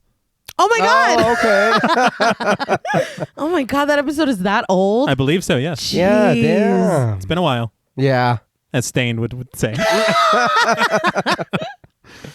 In the morning, Antler sits in his home when his phone rings. It's Emerald on the other end. She identifies herself, reminding him that they met at the commercial. Antler's remarks, "Yeah, horse girl." He says that he remembers her and her brother, who Emerald says is here, and jokingly refers to as Horse Boy. Antler says they're the descendants of the jockey, so he's speaking to motion picture royalty. After admitting that she got his number from the call sheet, Emerald says that she has a project that would be the offer of a lifetime. Antler's remarks, "Hopefully not my lifetime." What's that supposed to mean? Yeah. But Emerald presses forward, leaning on her natural showmanship. She says that they don't have a lot of money to pay up front like he's used to, but Antlers admits that that's okay. He says he typically does one for them so that he can do one for himself. He asks what it is. That explains the commercial. Yeah. Emerald tells him, "Reality." Antlers is immediately uninterested, so OJ whispers to her, "Documentary." Which she really should have led with that. You hear reality, you think a certain thing. Yeah. It is the thing that I'm into. It's not a thing that I think a guy like Antlers would be like, come over and, Yeah, I don't think he's part of it. No, I don't think so. Emerald repeats this, and Antlers says that that's better, but he tells her that he's got a lemon tart in the oven that he's about to serve to 10 of his closest friends. I was like, a lemon tart? Give me a slice. That was delightful. OJ whispers at her to just stop. She asks Antlers to hold on and seems to put the phone on mute, but Antlers listens as the siblings bicker at full volume. She returns, citing American Cinema Magazine that said that he makes the cinematically impossible possible, and they're looking for the impossible shot. His nipples got hard when she said that. Probably. Or you see his face. He was interested. He's like, But what are you talking about? Yeah. It's very specific to say that. But more about this lemon tart. This entire time, Antlers has been watching and scrutinizing a piece of film, but this makes him stop. He tells her that that's impossible, but Emerald tells him straight up that there is something there in Agua Dulce, and he's probably the only person in the world that can catch it on film. Antlers tells her that the dream of ending up at the top of the mountain with all eyes on her that she's chasing, it's a dream that you never wake up from. He promptly hangs up on her and returns to the film in front of him. Her phone beeps, announcing the disconnection, and Emerald puts it plainly, I don't like him. OJ hears music outside, and when he looks out the window, the Fry's van is coming quickly toward the house. You do not own this van. No. I know. I did want to say the line about it being a dream you can't wake up from. Yeah. That is show business. Mm-hmm. Because the thing is that it probably does feel like a dream. And then when you do wake up from the dream, I've had plenty of dreams that are amazing. And I'm like, I'm in a coffee shop with Jules and I wake up and I'm like, oh, I need to get back to sleep immediately so I can go back to that coffee shop somehow. But that's exactly what Jupe is trying to do. He's woken up from this dream. Yeah. Mm-hmm. And so he's trying to fall back asleep to recapture this dream. For Antlers, it may be a dream that he hasn't woken up from because he's remained steadily working in the industry. Yeah. But that dream also can become a nightmare, which is what Jordan Peele described Jupiter's claim. Yeah, Stephen So Young. Yeah. it's like that line is very, very important. And he's watching some like animals eat each other. Yeah. Oh. I don't know. I don't know what's going on the screen, but he's really paying attention. I think I was still thinking about the lemon tart. I didn't realize he was watching that. But at the same time, literally, that makes perfect sense because what we learn later, the word predator is used. Yeah. Yeah. And maybe that's a little bit of foreshadowing to that. Right. Yeah. But man, this film's deep. Yeah. It is. Emerald and OJ go outside as Angel gets out of the van. He doesn't even acknowledge them, only walks past them to look up at the sky. He says, holy shit, it is real. Emerald says that she doesn't know what he's doing, but it was illegal for him to be looking at their footage like that. It was. Yeah, she's right. Her eyes, though, are only on the horizon where Angel is looking. Angel takes him to the monitors. He tells OJ to tell him when he sees it. He plays the footage back from the entire day. The clouds move quickly through the time lapse, all except for one, low over the mountains, that doesn't move at all. OJ spots it immediately. He walks away and Angel follows him. I understand the Oprah shot. Uh-huh. I think this is a little bigger than that. I think this footage we have here is more than enough to reach out to somebody bigger. I don't know who, but maybe not Oprah. But that cloud is not moved. Yes. And it's over my house. I don't want it there. Yeah. It looks really scary. Yeah. Can't be Oprah. Remember that guy that hosted sightings? Maybe Yes. we'll call him. Yeah. Because, that seems more his speed. Maybe Yeah. M. Night. I mean, who knows? I knew you were going to say that. I don't know why we'd... Yeah. I just want to meet M. Night. You're like, it's behind. Like, Yeah. listen to me. You're not hearing me. OJ looks out at the cloud and Angel says that he's looked through all of the footage and that cloud has been there at least since the cameras were set up. OJ says that now that Angel mentions it, he's probably been looking up at that same cloud for the last 6 months. Emerald concludes that they are up in that cloud and now they've caught it on camera, right? Angel is less excited. Emerald says again that they've caught proof of aliens on video, but Angel isn't sure that it's proof. It could be chalked up to a weather phenomenon, and OJ agrees with him. It's good, but it's not Oprah. Was it funny to anybody else that he literally got the time frame of that cloud correct? That it has exactly been 6 months? Which is weird that he said it like that. I think I didn't think about that. He's timing it to something that happened 6 months ago. Oh, fucking Okay. hell. His dad. Okay. All right, So he's all like, right. yeah, it's probably been there the entire time. Yeah. Yeah, now I'm... Yeah. I take it I back. take it back, and I also apologize to the Haywoods. That was bad. For your insensitivity. Yeah, I'm very sorry. During this time. I might be quiet for the rest of the episode. We didn't know. No, I forgot. And John Paul piggybacked. So really, it's both Yeah. of y'all. Hey, that's not fair. Emerald repeats this, but she's clearly dejected. Angel asks if they're all really saying that there's an alien spaceship in that cloud. But OJ says that it doesn't move like a ship. What if it's not a ship? What is it? Why is it so angry? I will say, honestly, that's another line that kind of changes the entire film. Yeah. Because this whole time, obviously, we're thinking it's a ship. Mm-hmm. Yeah. I did too. And to learn that it might not be, I'm like, well, then I have no fucking idea what is even going on. Yeah. Yeah. It cuts to black and we get text on screen that reads, Gordy. That's what I'm like, Yeah. oh. Yeah, like, this is what we've been waiting for. Yes. I found it interesting, too. I learned in that, in the Shadows documentary, that this is the first scene that they filmed. Oh, wow. Which I think is ambitious. Yeah. I mean, that's pretty wild. But we come back up on the set of Gordy's home. The cast is on set, the son, of course, being played by young Jupe, the role of the daughter, Mary Jo Elliott, played by Sophia Cotto, Phyllis Mayberry, played by Jennifer LaFleur, is playing the role of the mom, Margaret Houston, and Tom Bogan, played by Andrew Patrick Ralston, is playing the role of the dad, Brett Houston. One thing I did learn about Gordy's Home, the fake sitcom, is that it takes place at Cape Canaveral. Okay. And I believe that the father is an astronaut. Yeah. What? Their surname is Houston. Oh. Which is interesting. Yeah. Pop culture wise. Right. And also history wise. Yeah. Yeah. But Cape Canaveral, if we're talking about spectacles, 1986, we just talked about it on Critters, the Challenger. Oh, yeah. And so this is, again, Jordan Peele hinting at these small things that became such, not small things, I mean, small things in the context of this film. Yes. Right. To say that Gordy's Home takes place at Cape Canaveral is a very small thing. But what happened in 1986 is a huge thing that became this spectacle, and it's just a small hint in this little sitcom. Yeah. That's wild. That's crazy.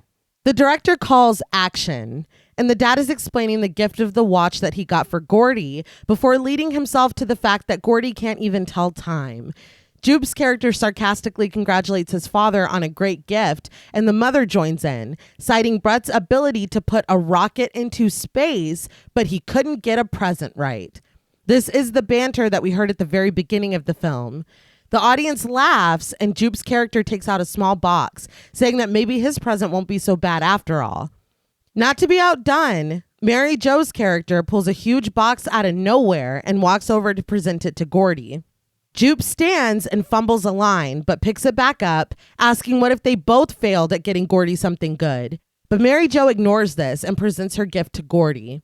I just want to say, first of all, the realism of the retaken line. Yes. That was such a great touch. And it was very sad to me because when he fails that line, The dad puts his hand on his back like, it's okay. Yeah. And it's like, this is a very nice set. Yeah. And what we're about to see is just unbelievable. Yeah. The giant box opens and balloons come streaming out, floating up toward the sky. We don't see Gordy, but we can hear him panting as the balloons make their ascent.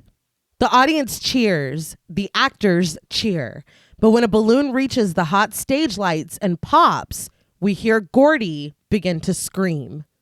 It cuts to black. We hear the actors and the audience screaming as the trainer tries to get Gordy back under control.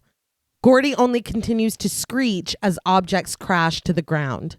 When it comes back up and we slide past the craft service table and the cameras back onto the set, we get text that reads 1998.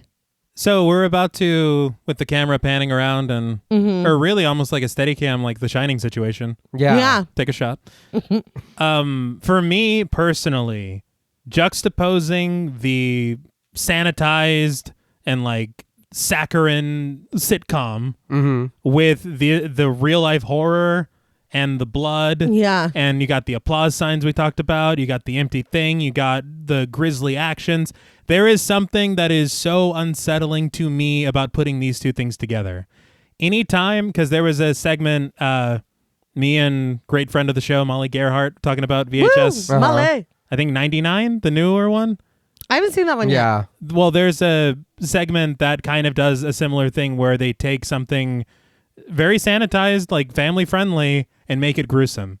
Okay. And so for some reason, I don't know why, but that really, really, really unsettles me. I think it speaks to like our whole generation. Sitcoms were like a comfort for a lot of us, I think.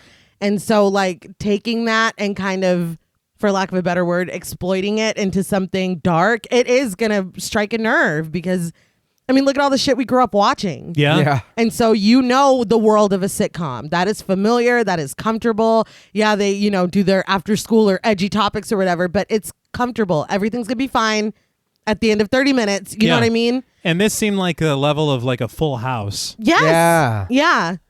So yeah, it is unnerving. It's taking something that is supposed to bring you comfort and ripping that away from you. Nothing is comfortable now.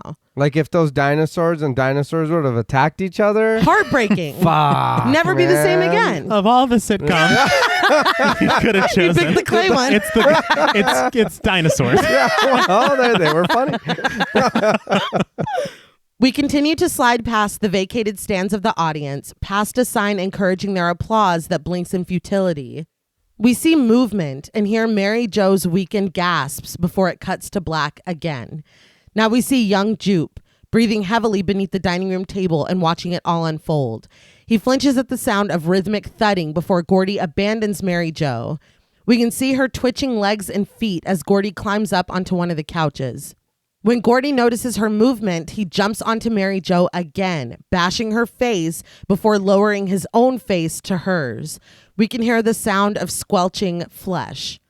From the corner of his eye, Jupe sees Tom inching his way back into the main living room set to try to escape. Gordy sees him immediately, and despite Tom trying to calm him down and demand that he stop, when he takes off running, Gordy follows him into the kitchen. When the blood-smeared door swings, we see that Gordy has gotten the better of Tom and is bashing him like he had done to Mary Jo. The rhythmic thumping continues as Jupe waits in horror and another balloon pops against the lights. Jupe looks around to see Mary Jo's shoe, inexplicably standing straight up on its end with the blood splatter on the toes, the shoe that would later be displayed in the hidden memorabilia room in his office. There was a very interesting thing that Jordan Peele said in an interview after the release of the film. Mm-hmm. People were finally asking him about the details, and he's being forthright with it. Mm-hmm. Yeah. What he had said, which was very interesting to me, is the shoe standing upright like that is a representation of two things. One, it is Jupe's dissociation from the trauma he's experiencing. And two, it's also the representation, this is Jupe's impossible shot. Oh. Okay. And I was so- thinking a bad miracle. as well. Yeah. And so it's kind of his version of what OJ was talking about. Right. In his life. Huh. Yeah, that's interesting. Yeah, I didn't even think about that. And he kept it. Yeah. There are so many theories about this shoe, and so it was really nice to hear Jordan Peele talk about it. Yeah. I was a bit confused as to why it was just standing up straight like that. It is such an interesting visual. Yeah. You have to look and talk about it. Right. Yeah. But Gordy comes back on set, his face and his yellow sweater stained with blood.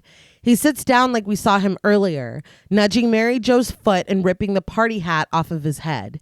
This is when he turns and locks eyes with Jupe. Knocking a fallen lampshade out of the way, Gordy crawls over to him. He breathes heavily through the gauzy tablecloth before hooting and then composing himself again. Slowly, he slides his bloody fist under the table toward Jupe for a fist bump. Jupe raises his own small fist to return it, but just before the two meet, Gordy is shot in the head. He goes down hard and his blood splatters the tablecloth. Jordan Peele said something really interesting in that documentary, that in this moment, Gordy perceives Jupe as just like him. They're the same, kind of being exploited in a way, at the mercy of these adults. You know what I mean?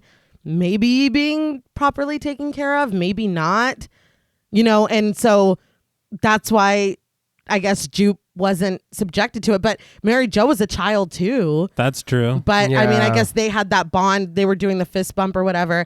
I was reading, because you guys remember, I'm sure, that story of that lady that was attacked by that chimpanzee yeah. and it ripped her face off. And she went on Oprah. The chimpanzee was an actor as well. Yes. Really? And I Yeah. wasn't going to bring this up, but his name was Travis. Wow. You didn't have to bring that up. But when I was reading stuff about that, I did read that somebody said that a chimpanzee does not respond well to direct eye contact unless you have bonded. So I wonder. Apparently he and Jupe did have a bond, and it was interesting to me too that even at his park, everybody wears yellow. I don't know if that's. Oh, you're right. Yeah.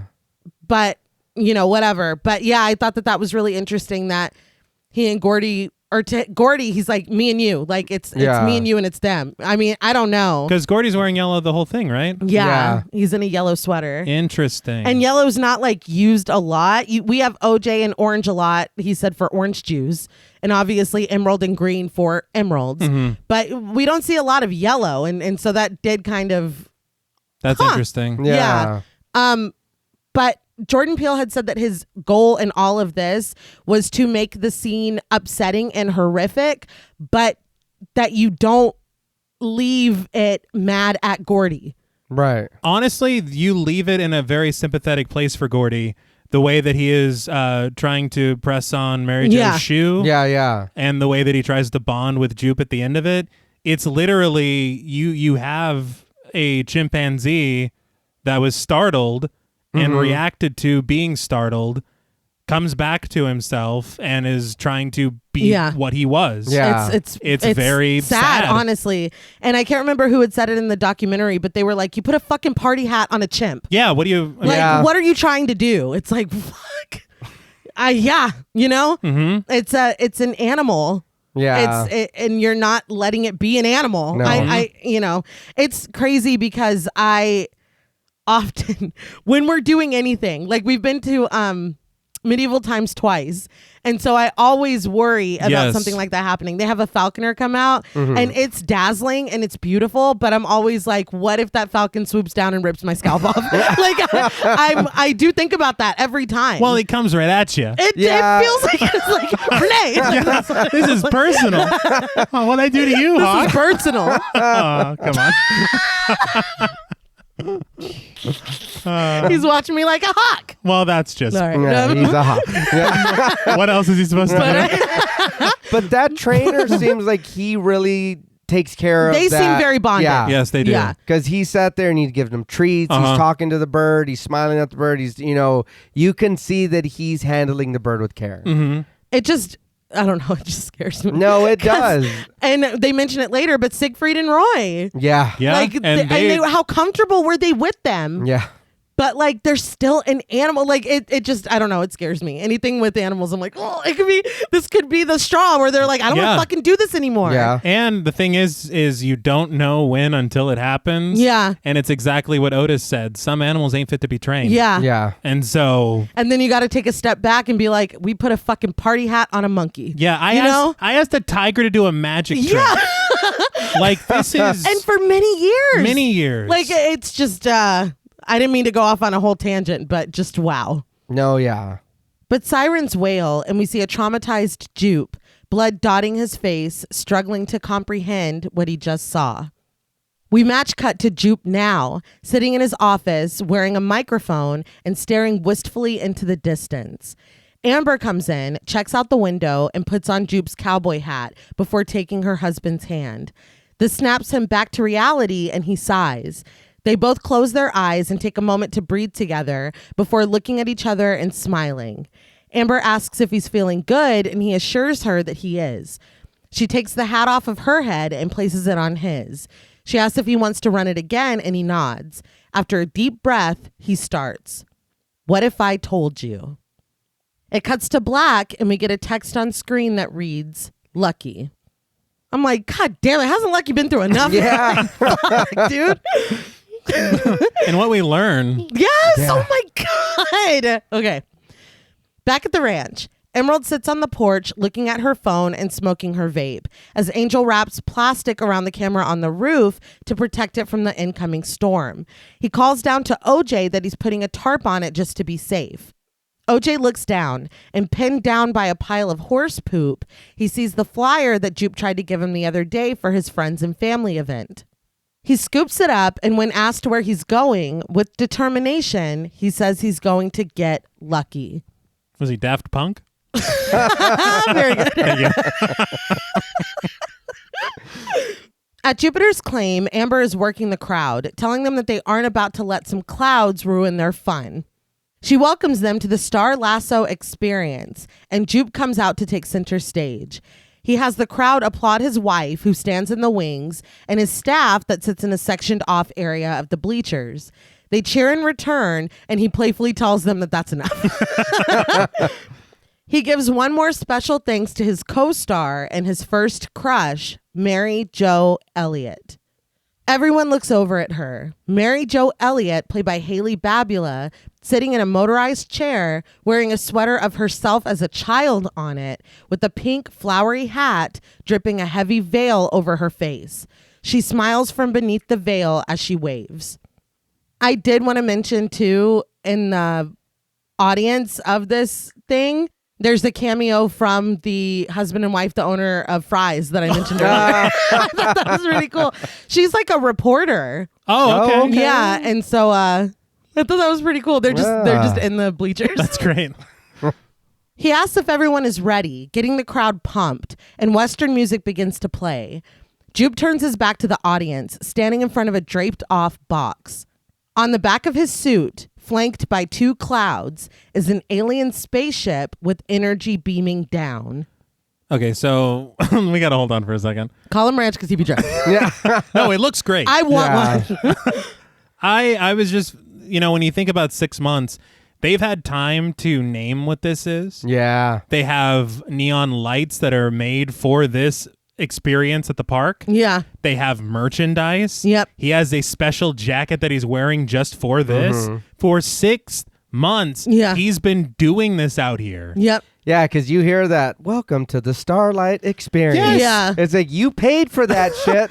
Yeah. What the fuck, dude? Got voiceovers? Yeah. What's crazy to me That's wild. is that what he's been doing out here, Yes. nobody has ever said anything. Maybe they think it's not real. Maybe they think it's an illusion or a, Maybe. Yeah. it's one of those screens. One of them screens. I don't know why it took me so long to say that. He whispers to himself, "You're chosen," before turning back around to the audience and starting the presentation. He asks them, "What if I told you that in an hour you'll leave here different?" I do want to mention, this is so expertly timed. When Jupe says this, there is 1 hour left in the film. Oh, that's fantastic. Really? Yes. Okay. That's really cool. Hell yeah. Just mind blown.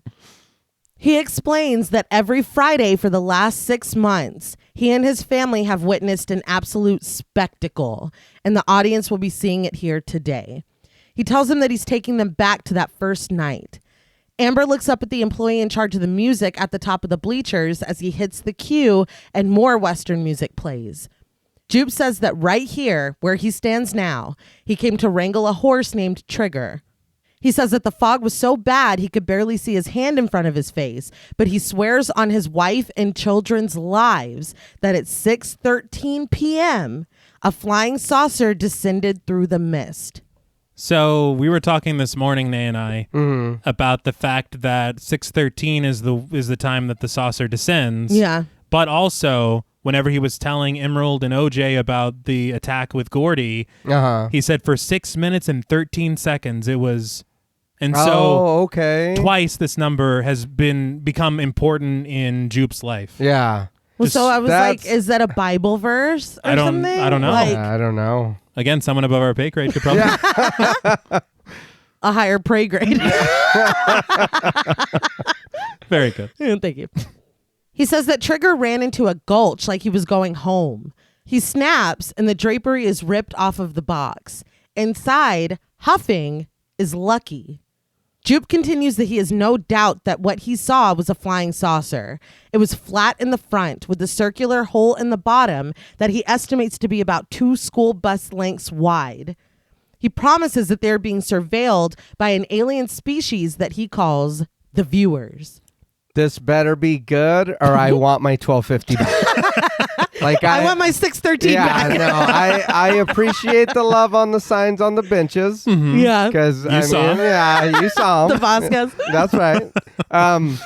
But yeah, this better be good, dude, because we're hot. We're out here. It's going to start raining soon. I understand there are ices, but that's not enough. Yeah, there was an assortment of flavors. There were. I mean, we can figure out what we like. Yeah. It's funny because watching that documentary, there's one part where they're on set and Jordan Peele is wearing an icy t-shirt. Really? I mean, half Coke, half cherry, but Yeah. But anyway. but anyway, I did want to say that the horse is giving me like repairman from 1408 vibes. It's like, I'm not going. Yeah, that's right. Are you out of your mind? Right, I'll tell you how to feel. I'm not going to Yeah, no.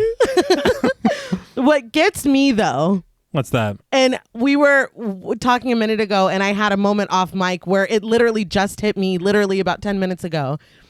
He invited the Haywoods here knowing, and I'm not going to go further, but that Lucky was going to be the star of this act. Yeah. Yeah. And I'm flabbergasted. I'm floored. but again, this is kind of what we were talking about earlier with it being a message, because he's literally turning this into capital.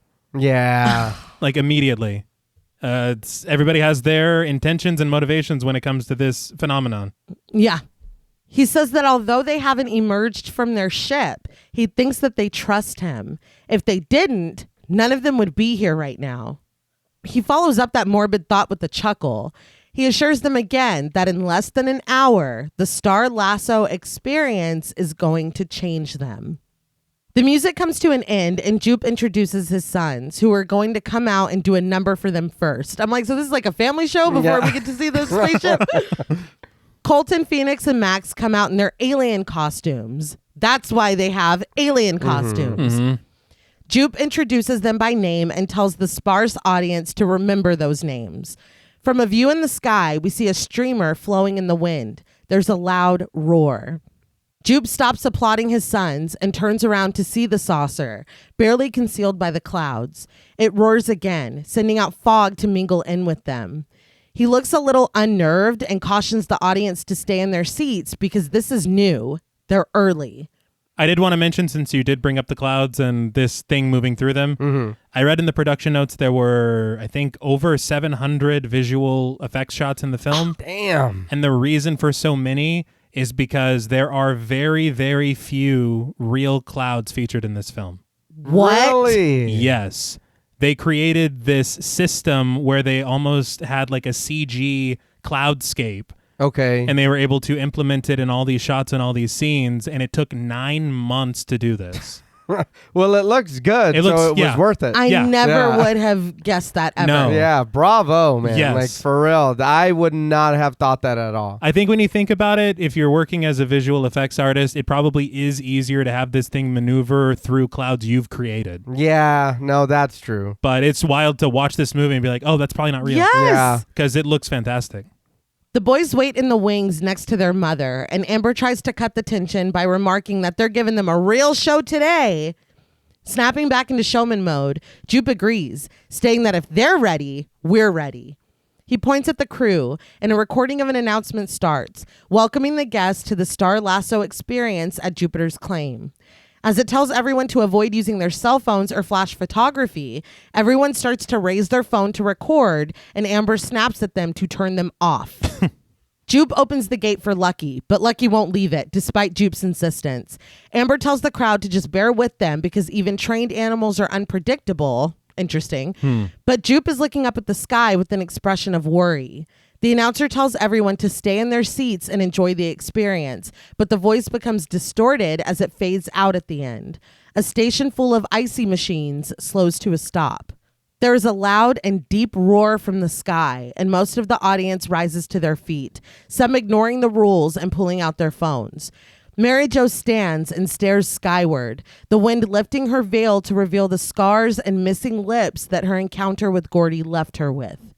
Again, this is interesting to me, what this industry did to her, and the fact that she's still there with her sweater of herself from that TV show. It's just really fucking sad to me. It says so much without saying, Yeah. you know. Yeah. Dust begins to swirl around Jupe, knocking off his hat. The wind carries it away, but Jupe continues to stare upward with a mixed expression of horror and awe. But just before the dust obstructs our view of him completely, he almost seems to be smiling. It cuts to black. We see a view from inside the thing in the sky. The entirety of the audience, staff, and owners of the Star Lasso experience are sucked up before our very eyes, looking impossibly small here. They scream until they are sucked out of sight and we hear a thud. Then they're silent. We watch as they're pulled up a small and narrow fleshy column. They're still fully conscious, panicked, screaming, gagging, and sobbing. Fleshy, you say? What's going on? He already looked upset. What's going on? Is this the front door or the back? Oh, which way are we going up? a little decorum, It's the please. esophagus. Oh, the throat. Don't. I will be exiting the premises now. Sorry, T. It was fun today until You started off so good. You just couldn't help yourself. I was trying. no, you were trying it. Yeah. Those are facts. Back on the ground, OJ makes his way onto Jupiter's Claim property. A recording of Jupe's voice is announcing the closing of the park, wishing the cowboys and cowgirls happy trails as they ride off into the sunset. The vibes are off the second OJ sets foot past the gate. Decorations are knocked down and it is completely deserted. And when OJ hears a pig squeal and looks in the direction of the sound, he sees a pig on the roof of the sheriff's station. Jupe's recording loops and OJ walks down a littered path to a section labeled Out Yonder, where the Star Lasso Express is being held, or was being held.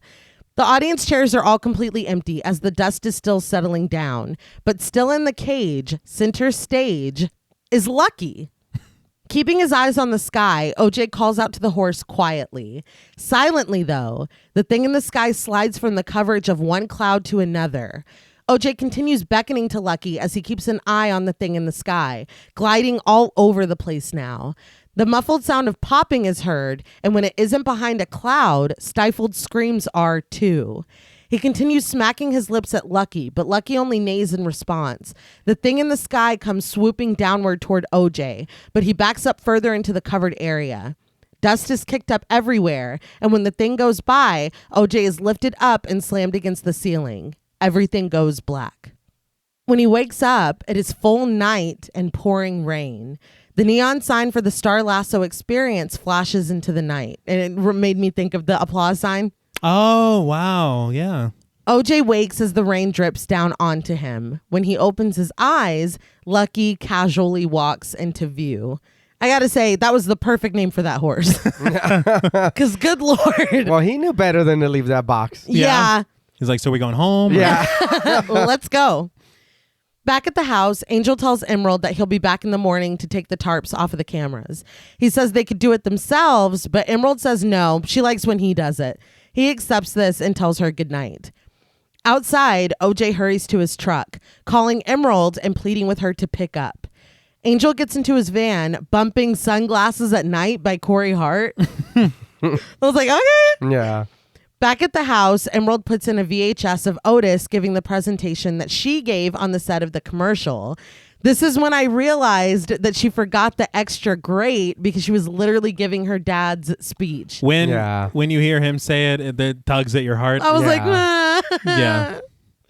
Her phone rings and she answers it to OJ, telling her that he was right. It's not a ship. She asks what happened. Angel is driving off the property outside when the music distorts and dies along with the van's engine. If Jordan Peele's going to do one thing, he's going to make a catchy ass song scary. He is. I will say I've Got 5 on It was done better. It was, but it had more room to do Be more. scary. Yeah. I do want to say the child in me in a theater going experience, whenever I found out that it wasn't exactly a UFO like I thought, and I wasn't actually going to see any little aliens or anything, I was like, oh. But this context and learning exactly what this thing is, right, thematically, perfect. So it's like a cloud or a bear or what is it then? A bear? We'll find out. We'll figure it out. He slows to a stop as the engine dies and is confused until he hears a loud whirring sound in the distance. As he looks up to the sky, his expression of confusion changes to one of fear. OJ tells Emerald that it ate them all at Jupiter's Claim. It's an animal and it's alive. Emerald rises to her feet at the sound of her brother's words, but around her, the lights and the TV dim. OJ continues that the animal is territorial and it thinks that this is his home, but his voice distorts and fades away too, leaving Emerald in silence as well as dark. In his truck, OJ punches the steering wheel in frustration. Angel runs back inside the house and grabs a knife from the knife block in the kitchen. He promptly slides under the dining room table. Yeah, I don't. He doesn't even say anything to Emerald. Emerald stands listening to the whirring and the human screaming coming from the skies above the house. Through the windows, the wind looks strange. Shaking, Angel asks Emerald who that is, and she whispers to him that it's above them. A loud roar joins the horrific sounds of the screams. And from our view inside the creature again, the streamer still hangs from it as the panicked and pleading sounds from the people continue. I kept meaning to mention the cloud with the streamer was really the only clue we had going into Nope. Yeah. Yeah. And this isn't what I expected. Not at all.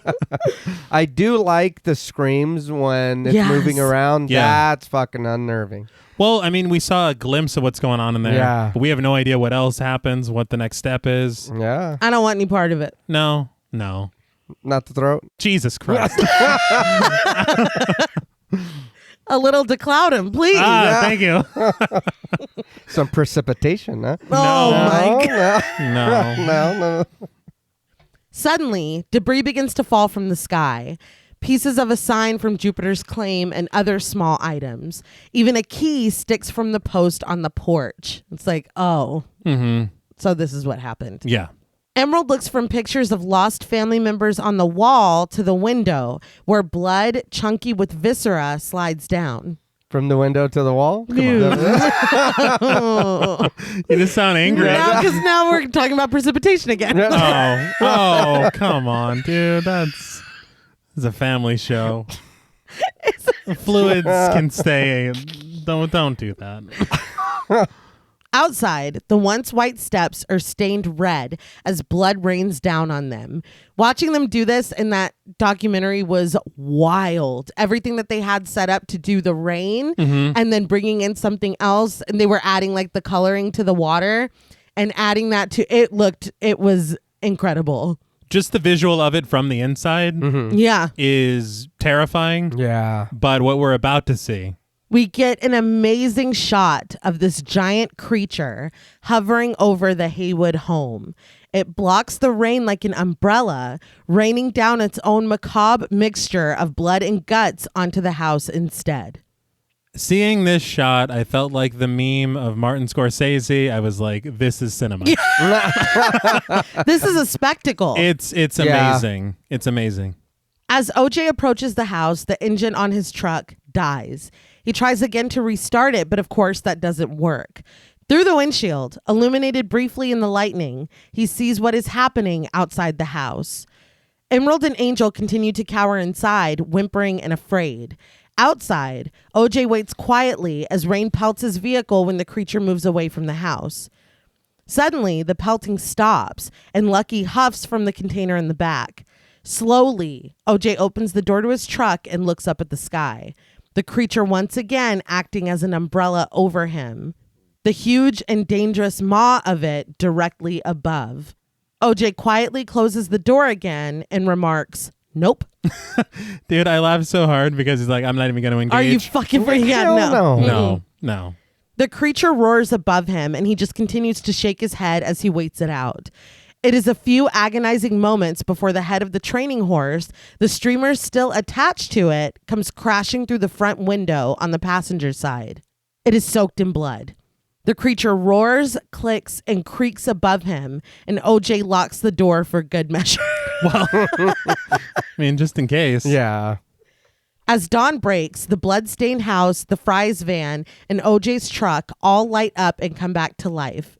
Sunglasses at Night plays from the van, slow and distorted, as OJ drives up to the house. The horse still crashed through the windshield. The streamer drags behind the truck. OJ woke up. Yeah. Yeah. How the hell Yeah. did you fall asleep? I would have passed out from fright. And then I wake up in the morning. That's different. That's better. Angel announces that OJ is outside, and Emerald says that it's time to go. She continues muttering that she needs to get out of this house, and when Angel proposes that they wait, she invites him to and insists that she needs to get out. Angel tries to remind her that they're only alive because they stayed put. OJ gets out of his truck and creeps to the Fry's van. He opens the door, making the slow and distorted music louder. Taking the cue, Emerald and Angel come running out of the house. But before they can even make it to the van, the music slows down further as the engine dies again. The clouds twist and turn as the creature approaches. So I do want to say Sunglasses at Night as almost a hint of how to... Just don't let Yes. Just don't let I was literally trying to say that without saying that. It's got Palenka's guarantee. Oh, then, well, the guarantee's void in Tennessee, so let's be careful. We do have listeners all over the country. I don't want anyone getting in any trouble. Suddenly, OJ flashes back to the commercial shoot. He cautions everyone not to look Lucky in the eyes as the mirror is turned around to face the horse. Instinctively, just as the creature passes over, OJ lowers his head in submission and the creature moves on. The music comes back on as the engine of the van springs to life. It plays normally as everyone loads in the van and they take off. They go to Angel's apartment where OJ sits and contemplates as Angel and Emerald smoke weed and play VR. Well, I mean, What else are you going to do? like I need a distraction, right? That was fucking terrible. Yeah, there's no reconciling what we just saw. Yeah. Not No. really. On a news report, real NBC4 reporter Hetty Chang reports from Agua Dulce that the whereabouts of 40 missing guests and employees from Jupiter's Claim have still not been found. She concludes that the only thing certain is that something strange is happening in Agua Dulce. Interestingly, at his house, as Antler's host listens to this, he's watching footage of a tiger and a snake locked in combat. Off screen, an officer tells Hetty Chang that the security cameras were off, but there's no reason to suspect foul play. Because of the storm, they really can't rule out the idea of flash flooding. It is 40... What evidence? Yeah. 40 people. Yeah. What evidence do you have of that? Oh, none. Okay. On the monitor in front of Antlers, it seems that the tiger has lost the battle. Dude, I'm sorry, but if you're a tiger, like, how the fuck is fighting a snake on your bingo card? Why are you involved in this? Yeah. Why are you here? Yeah. What beef do y'all have? Right, he went looking for problems. Yeah. Why are you here? That's just crazy. Meanwhile, OJ, Emerald, and Angel are at Copperpot Cove eating. It is funny because this is the place where they got takeout from in Us. Yes. Yeah, that's really cool. I remember we were like, that's Long John Silver's, isn't it? Yeah. It sure looks like it. And honestly, it really made me want some fried fish. Oh, man. Yeah. Real bad. And they're going on there really, really talking up this restaurant. Yeah. Like, you got to get the fried fish. The tartar sauce is tangy. I was like, Yeah. dude, will Really? you shut up? Can you give me directions? Kev on stage loves fried fish. He does. sandwich. Is that right? And Yeah. we love Kev on stage. Angel concludes that you can't go wrong with the fried fish sandwich, mentioning that the tartars got tang. He and Emerald laugh at this, but OJ, who has been staring out the window reflectively this whole time, kills the mood by saying he doesn't think it eats you if you don't look at it in the eye. Angel made me laugh out loud. Wow. When he tells him to read the room. And it's like, Jesus, read the room. Well, Emerald is like visibly like, oh my God. We're high. We're eating. Dude, give me a break. We we need a second. I know that OJ doesn't know what M and Angel were in the house seeing and all that, but yeah. we need a minute. And We're I mean, traumatized. Yeah. all that you saw from your perspective that we could have seen, Yeah. we at least deserve a fish sandwich. Yeah. Yeah. With no mention of the creature in the sky. But yeah, Angel tells him to read the room, and Emerald doubles down, insisting that nobody wants to talk about that. In the parking lot outside, OJ tells them that every animal has rules. He says that they know what the animal wants and how it comes, but Angel says that they don't really know shit. Emerald is exasperated, asking her brother if he wants an apology and for her to admit that she's wrong, but he tells her that she wasn't wrong. She needs to own her moment, but the moment is passing and they don't own shit. Angel walks away, saying that they're welcome to stay at his place tonight, but he's not going back to the monster umbrella. OJ tells his sister that he has to feed them and let Lucky out. There's shit to do. Emerald agrees somberly. There's always some shit to do. She starts to walk off, but when her phone goes off, she looks at it and it stops her in her tracks. I don't know if it had to do with anything, but the kids outside were fighting. What was that about? Yeah, I don't know. I was like, They're like, we got bigger fish to fry. Yeah, no pun intended. Delicious fish to fry. The next morning, OJ, Emerald, and Angel return to the ranch. OJ lets Lucky out of the container and the three walk across the front of the house to find, sitting on the hood of his car, in a flowy, dramatic black outfit fluttering in the breeze, Antlers Holst. His vibe is cool as shit, right? Yeah. It really is. He showed up. He did. He did. Well, he saw that on the news and he's like, she just fucking said there's something happening. Yeah. Uh-huh. 2 and 2 together, came up before, and now I'm here. He's like, also, we finished the lemon tart. Yeah. It's delicious. It was great. Without turning to look at them, he lets them know that there's a wheelchair on their roof. It did make me wonder if that was Mary Jo's. Oh, wow. Because it seems like the creature sucks up everything, and whatever is not organic, it just spits it back out. Yeah. Mm. Referring to the low cloud over the mountain, he agrees that it hasn't moved an inch, so Emerald isn't completely full of bullshit. She thanks him, and Angel chimes in a thank you as well. I don't know. You've never even talked to him before. But when he starts to detail the history of trying to catch UFOs on film, Antlers asks how they can see it. OJ says that it's going to get hungry again, and they'll just need to ring the dinner bell. Antlers smiles and lets out a small chuckle. Later in the house, OJ looks out the window at the cloud. He says that they know that the creature didn't like the fake horse with the streamers. It messed it up because he assumes it got stuck in a windpipe or something. He guesses that the creature isn't going to want to fuck with flags like that for a while. Emerald agrees, saying that they pissed it off. OJ says it's not their fault, though. Jupe is the reason that it settled down here because he got caught up trying to tame a predator. He says that you can't do that. You have to enter an agreement. Sipping from a mug, Antlers tells them to just ask Siegfried and Roy. So this, to me, is the tragedy of Jupe's arc. Mm-hmm. Because he literally goes from seeing what happens when you exploit an animal and try to train it Yeah. to attempting to exploit an animal and try to train it. Yeah. He literally became the tragedy that he's suffered. It's very, again, that's why I say Jupe is the most fascinating character. He really is. I wish we could have unpacked more with him. I think when I watched this the first time, I was so disappointed when he got. Mm-hmm. Now I realize it is the perfect ending for him. I just wanted more when we had him, if that makes sense. No, I agree. I kind of said something earlier that it's wanting to dive deeper into, I guess, really everything. Yeah. It's just the byproduct of writing a really, really interesting character. Yeah. I did. When I kind of figured it out, I was like, oh, fuck. I was like, this fool, he was feeding this dude's horses to the fucking alien. Yeah. And then yeah, you can buy him back, dude. Like, and sweating. what? It's like, dude, but you saying it like that and kind of seeing, you know what I mean? He did turn into the thing that he seen what was wrong. Yeah. And I mean, I guess it is fitting that he was like, this is what I want. That's why he was maybe smiling at a little, end. yeah. It looked like it to me. That weird, I'm chosen was like, what do you mean? Well, I mean, what does that mean? Look at from his point of view, the massacre on set, and he was spared. Not only spared, but Gordy was coming to give him a fist bump. Well, he was telling him bye. Well, yeah. I mean, yeah, he didn't know it, but yeah. This moment of the shoe standing on end, you know what I mean? And again, in his mind, this craft is coming to visit him. Okay. He rings the dinner bell. It puts on a show for him. I am chosen. And all creatures love me. Dude, you know what I mean? And you've had 6 months Yeah. with You're this creature. playing with fucking fire for 6 months.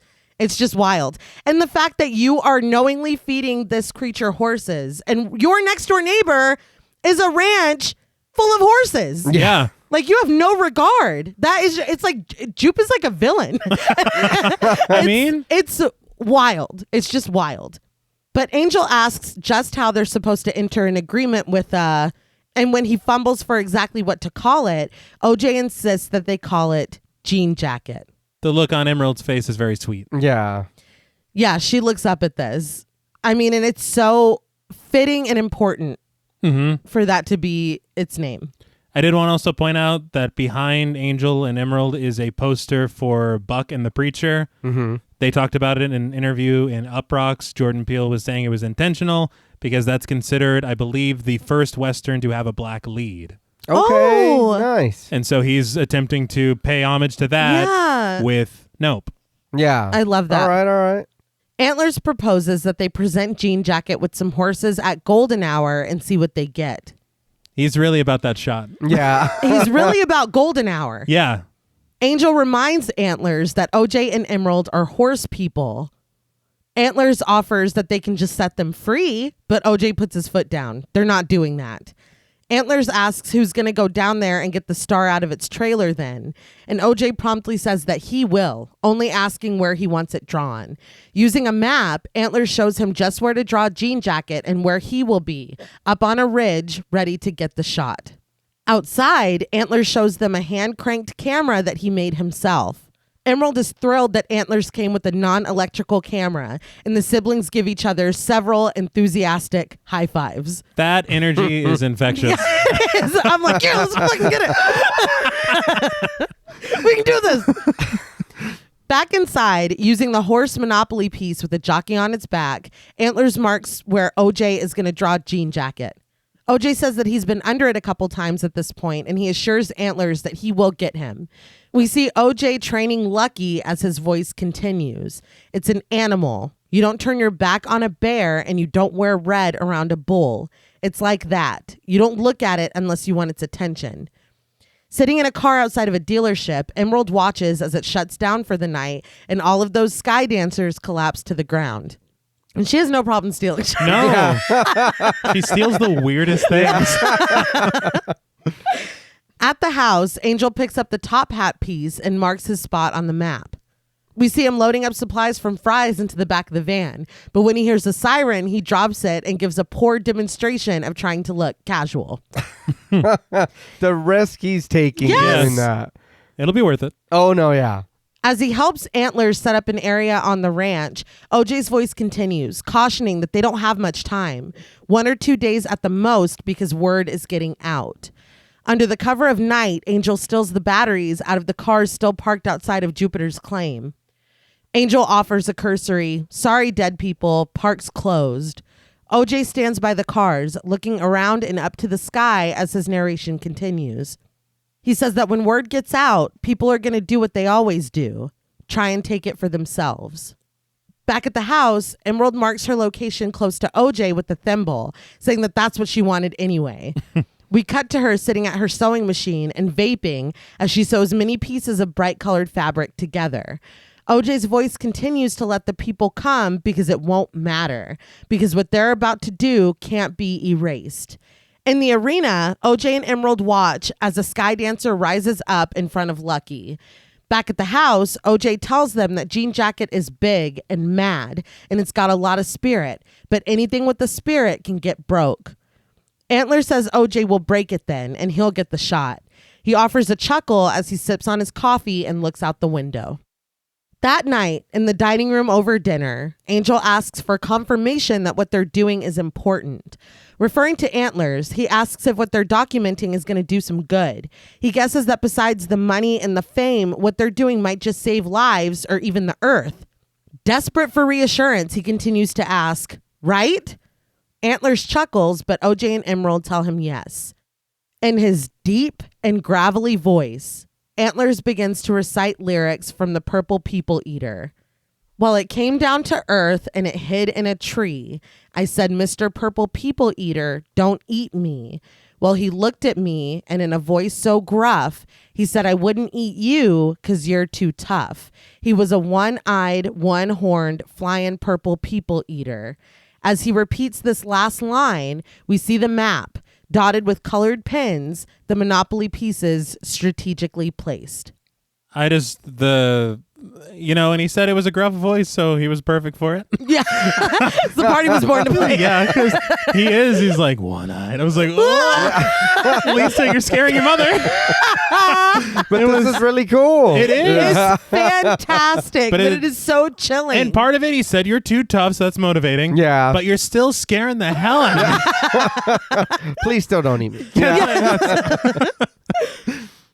We pan over the field in the morning as Antlers finishes the song with a chuckle. Sure looks strange to me. OJ puts on a vest beneath his orange hoodie, the hoodie, a crew hoodie for Scorpion King. Yeah. As he slides a mask over Lucky's face, he promises him that he will not be fucked with. Antlers and Angel's wait on the front porch, and when Angel messes with the bell out front and it rings, he startles himself. Emerald sits up in bed with a gasp. Now, I want to say, seeing him when he's talking to Lucky and he's getting ready to do this has got to take mad concentration and spirit or guts or whatever. Yeah. Because I'll do a lot to help keep you guys alive or to do whatever to distract and let people get away, but I need to know you are going to get away. Don't stay in the house or don't just, oh, fuck. Oh, my God. Yeah. It cuts to black, and we get text on screen that reads, jean jacket. On the ridge with Antlers, Angel takes a drink of water, but looks at Antlers curiously when he takes pills from a prescription bottle. When Antlers looks over at him, he quickly looks away. Back in the house, Emerald says that it's time to wake up the family. She brings the needle down on the record, loudly playing Xxena, the Obey a Man. So I wanted to look up this song because it is great, first of all. But it's actually performed by a guy who took on the stage name Xxena. Okay. And so this is kind of the song is the birth of this character Oh, all right. that he's embodying. Right. And it kind of talks a lot about there's some talk of Mars and space and stuff, saying that he's basically coming from there to Earth, kind of. And so the other thing about that, because obviously that has some thematic overlap. Right. But the other thing about that is Tony Mackie, who took on the persona of Xxena for the song and the record, he was and he might still be alive. I forgot to look that up. Mm-hmm. He's a Bahamian performer. Oh, okay. And so for Emerald to put this on, it's almost connecting with her great-great-great-grandfather. Yeah. And kind of bringing everything together. All right. It is, and you said it's him stepping into a role in the song. Yeah. I feel here, through the rest of the film, OJ and Emerald both step into new roles. True. Where OJ is, for the first time ever, the one center stage, and Emerald learns how to be a team player. Yeah. Yeah. I mean, it's very symbolic. Character arcs. All right. Yeah. But she goes to the window where the strategically placed sky dancers rise to life. Antlers laughs, looking out at the inflatables, asking how exquisitely stupid that is. Still, he turns the crank of his camera. Tying a bandana around her neck, Emerald goes outside where OJ sits on his horse, much like his Monopoly piece counterpart.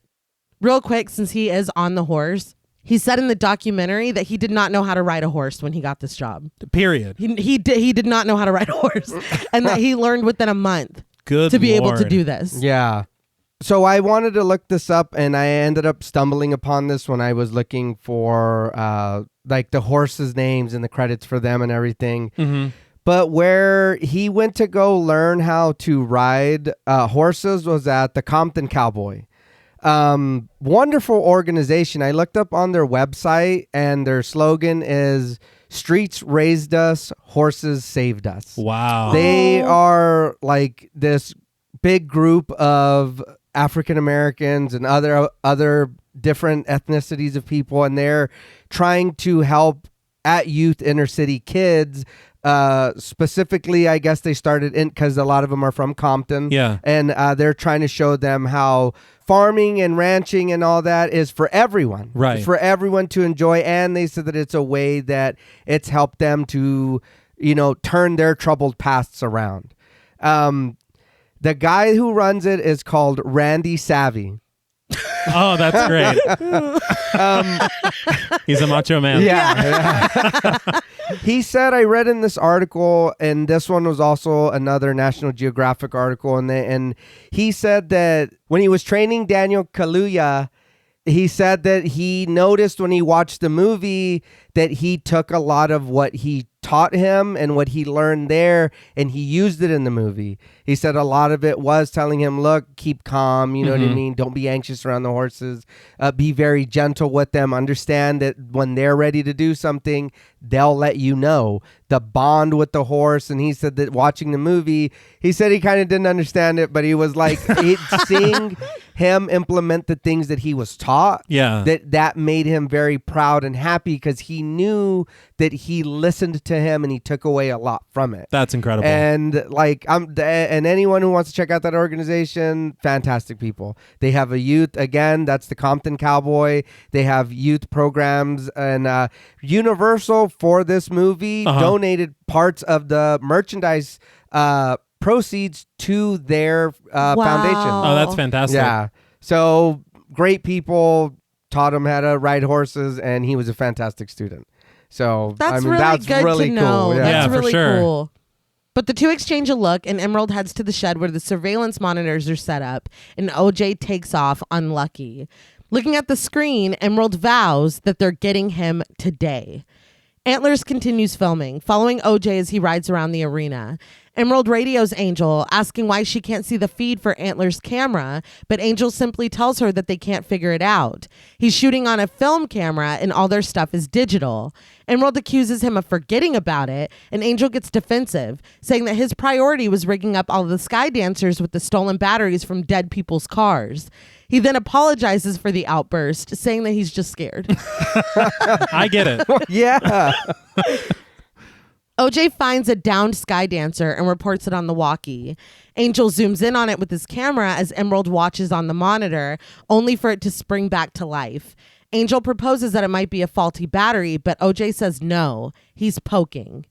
We get a shot of a motorcycle speeding down the road, and everyone is concerned. Emerald runs out immediately to get the driver's attention, who has stopped right in front of their house.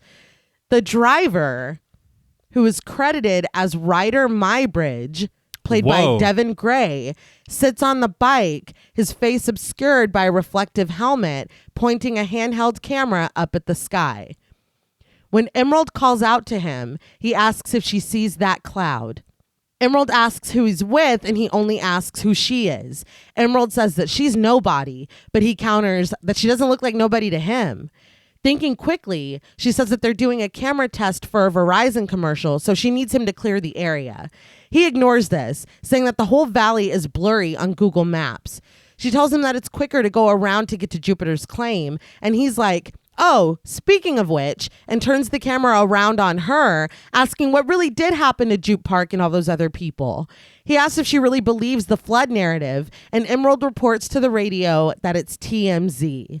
Angel radios back that Jean Jacket is definitely in the clouds and coming this way. The biker asks her, what's wrong? Doesn't she want to be on TV? She only cautions him that he doesn't want to go that way. Fed up, he says, fuck it. He takes off full speed ahead toward OJ and the trap they've set for Jean Jacket. He flies down the road past him.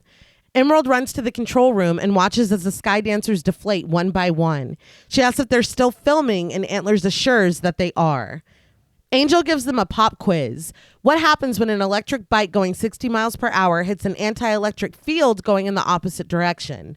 The biker continues to ride, but when he passes a dying sky dancer, the battery on his bike powers down and stops. He screams as he is launched into the road. The monitors in front of Emerald scramble as the feed is lost, and Angel laments on the walkie that they're all going to go to jail because there's no way that guy is still alive. That's not murder. Yeah, they didn't do that. And they literally told him not to go that way. So let's calm down.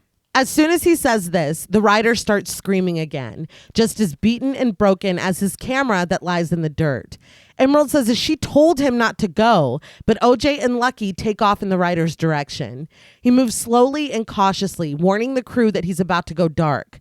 Emerald immediately chastises him, but her voice is quickly distorted and lost. Lucky is not happy about this, but OJ continues forward until they reach the biker.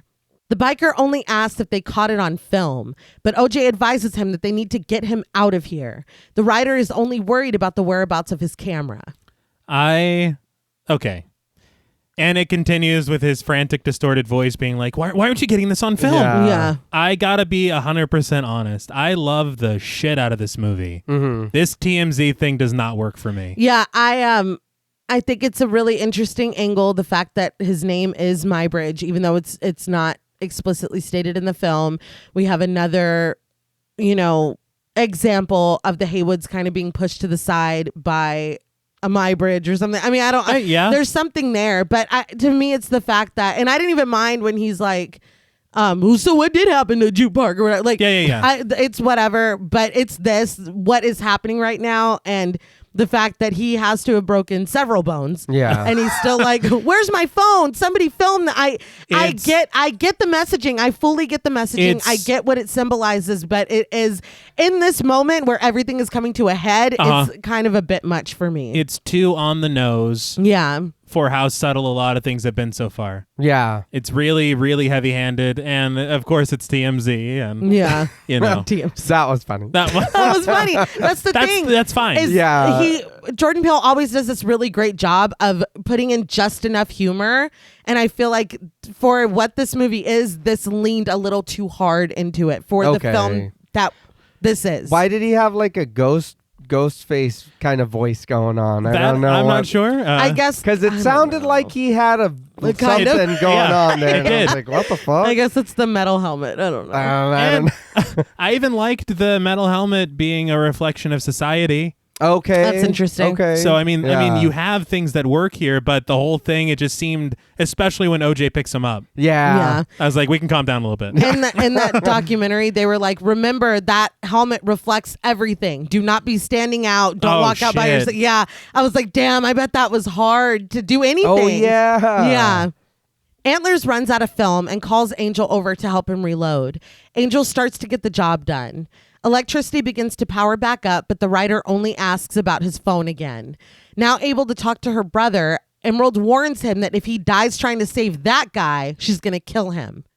Out of time, OJ gets off the horse, and despite the writer's protests, he starts to lift him up. The writer pleads with him to just take a picture first. He can even use his camera. But OJ tells him there's no time and asks him to shut his eyes. As Angel gets the next reel of film loaded up, everything begins to power down again. He sings, "It's here." Poltergeist. Very good. The feeds are lost on the monitors once again. When the writer calls him Scorpion King, OJ looks down at him, his own reflection in the mirror helmet staring back at him. The writer tells him to make a name for himself, but he asks, "What is that?" as the creature swoops down from the sky. OJ gives him a quick apology before returning back to Lucky. As the dust begins to swirl around him, the writer repeatedly asks for just one thing: his camera. You were told not to go that way. You were. And you're dying. Like, you're in the middle of dying. Of being murdered in a really brutal way. Let's make sure it looks good. We can show people later. Yeah. I will say there's another example of poor OJ getting ignored when he's the expert. Yeah, you're right. Yes, it's full circle. Jean Jacket swoops by, sucking up the writer as Lucky carries OJ away. Antlers tries to get the shot, but Jean Jacket flies out of range. Angel is panicking, begging anyone to answer him on the walkie and tell him they're okay. Emerald watches the gathering dust before radioing her brother, begging him for a response. Her voice dies away as the power is lost again. Jean Jacket hovers directly above OJ. The writer's screams echoing above him. OJ and Lucky both lower their heads in submission, and Jean Jacket doesn't bother them. Angel reports that he thinks it's sucking up the dancers, but after flipping on his hood with two surrogate eyes affixed to the back, OJ rides forward, emerging from the dust. As Jean Jacket disappears behind a mountain, Emerald announces that OJ is doing the run. Jean Jacket emerges in front of OJ before rising high into the sky. OJ and Lucky continue to run past the rapidly dying sky dancers as Jean Jacket swoops back down, hot on their trail. Just as it gets close, OJ deploys a streamer with flags, a small parachute at the end to help it fly. With a roar, Jean Jacket abandons his prey and the dust kicks up, obscuring everyone else's vision. But OJ is able to jump off of Lucky and hide in the covered stable. Okay, so first of all, I just have to say that this is some excellent filmmaking. Mm-hmm. The cinematography is some breathtaking stuff, watching this entire sequence play out. Mm-hmm. I believe Jean Jacket scooped up a person because of an inflatable sky dancer's eyes on him. It's like, you fucking dork. No offense. Dumbass. Yeah, it's like, really? You thought those were eyes? And it was enough to follow OJ? Dude, you suck. That's so funny to me. Wow, dude. He's like, you looking at me? He's like, oh, it's your ass now. You motherfucker. It's like, Jesus, dude. Jean Jacket continues forward, knocked off balance until it disappears on the horizon. Angel cheers and OJ radios that Jean Jacket didn't like that. Emerald is thrilled that they got the shot. She radios that the feeds went out when the rider was taken, but they should have it with Antler's film camera. Emerald asks him for confirmation, but Antlers only says that the light is going to be magic soon. OJ asks what he means, and without another word, Antlers begins gathering his things. Angel asks where he's going, and Antlers assures him that it'll be all right. He tells them that they don't deserve the impossible, and he begins to walk up the ridge. It's not time to say weird shit, dude. Just sit back down. It's gonna be okay. I don't understand why he's doing this. I get his personal motivation. Yeah. But you've seen what this thing is capable of. Yeah. Why are we doing this? Yeah. And I'm sorry, but you're here for us. Yeah. No, You work for me. Don't do this to us. Angel tells OJ and Emerald what's going on, and they know immediately what it means. They radio to Antlers, asking if he's okay and if he got the shot, but he doesn't answer. He just sets up and begins cranking his camera again. Angel sits down at his own camera and points it up toward the sky, but the feed is lost. Jean Jacket swoops down toward Antlers, and Antlers looks up at it bravely, yelling as the dust is kicked into his face. The filming continues, capturing Antlers' dangling legs and Jean Jacket's yawning maw as Antlers is sucked up and lost. While I have some conflicting thoughts on the ending of Antlers, I did read from Jordan Peele. He said that Antlers is this film's Quint. He also said Captain Ahab. Interesting. Which are very similar. Honestly. Yeah. But yeah. Man, Quint. Ugh. Oh, that. Yeah, let's not. Dude, I was like, what? I cannot believe my eyes right now. No, I can't. No, but I see that. Absolutely. Mm-hmm. And if you want to hear us talk about Quint and his friends, that is episode 123. Once again, Pod Mortem. And his friends. Episode 123. Did Quentin have friends? Well, he had people around him. OJ, Emerald, and Angel watch as Antlers disappears, but Angel is close, the wind blowing a tarp onto him and knocking him down the ridge. He did most of his own stunts for this. That's wild. Yeah, Really? I watched as they blew that tarp onto him again and again, and he rolled down that ridge and went back up and rolled down that ridge and went back. And he was like, I'm not gonna. He's like, I can't fully say that I did all of them, but I did a lot of them, and they showed him. He was, getting beat up. It looks painful as hell. It does. Emerald stares at Jean Jacket, but it sees this and comes toward her. She tries to hide in the surveillance room, but Jean Jacket makes quick work of the roof, sucking it up. Emerald runs, only to be blown away and hit the ground hard. So, Jean Jacket sucking up things. I don't understand how the horse hurt its throat, but the house didn't. I guess because it's just pieces. Or maybe he has to prepare himself because he thought he was eating a real horse. He's like, there's no meat in here. He didn't prepare his throat for the horse. Right. All right, guys. I'm going to ask you to move The on. way he deflated. I'm going to ask you guys to move along. There's nothing to see here. Well, when you said he liked sucking, I could see sucking stuff up or whatever. I could see the look on T's face was, you better be going somewhere with this podcast. I was concerned, and I was went right. somewhere, yeah. Angel watches from the ridge as Jean Jacket sucks up pieces like a tornado. Seeing that the tarp is wrapped in barbed wire, Angel ties it around himself tighter. As Emerald crawls away, Jean Jacket hovers over Angel. He starts to get sucked up, but grabs onto fencing and is spit back out. Emerald walks down the road, her head lowered, reminding herself again and again to not look. OJ sees his sister and calls out to her to take the bike and get out of here. Behind OJ, Jean Jacket has unfurled, its body spreading like fabric into the sky.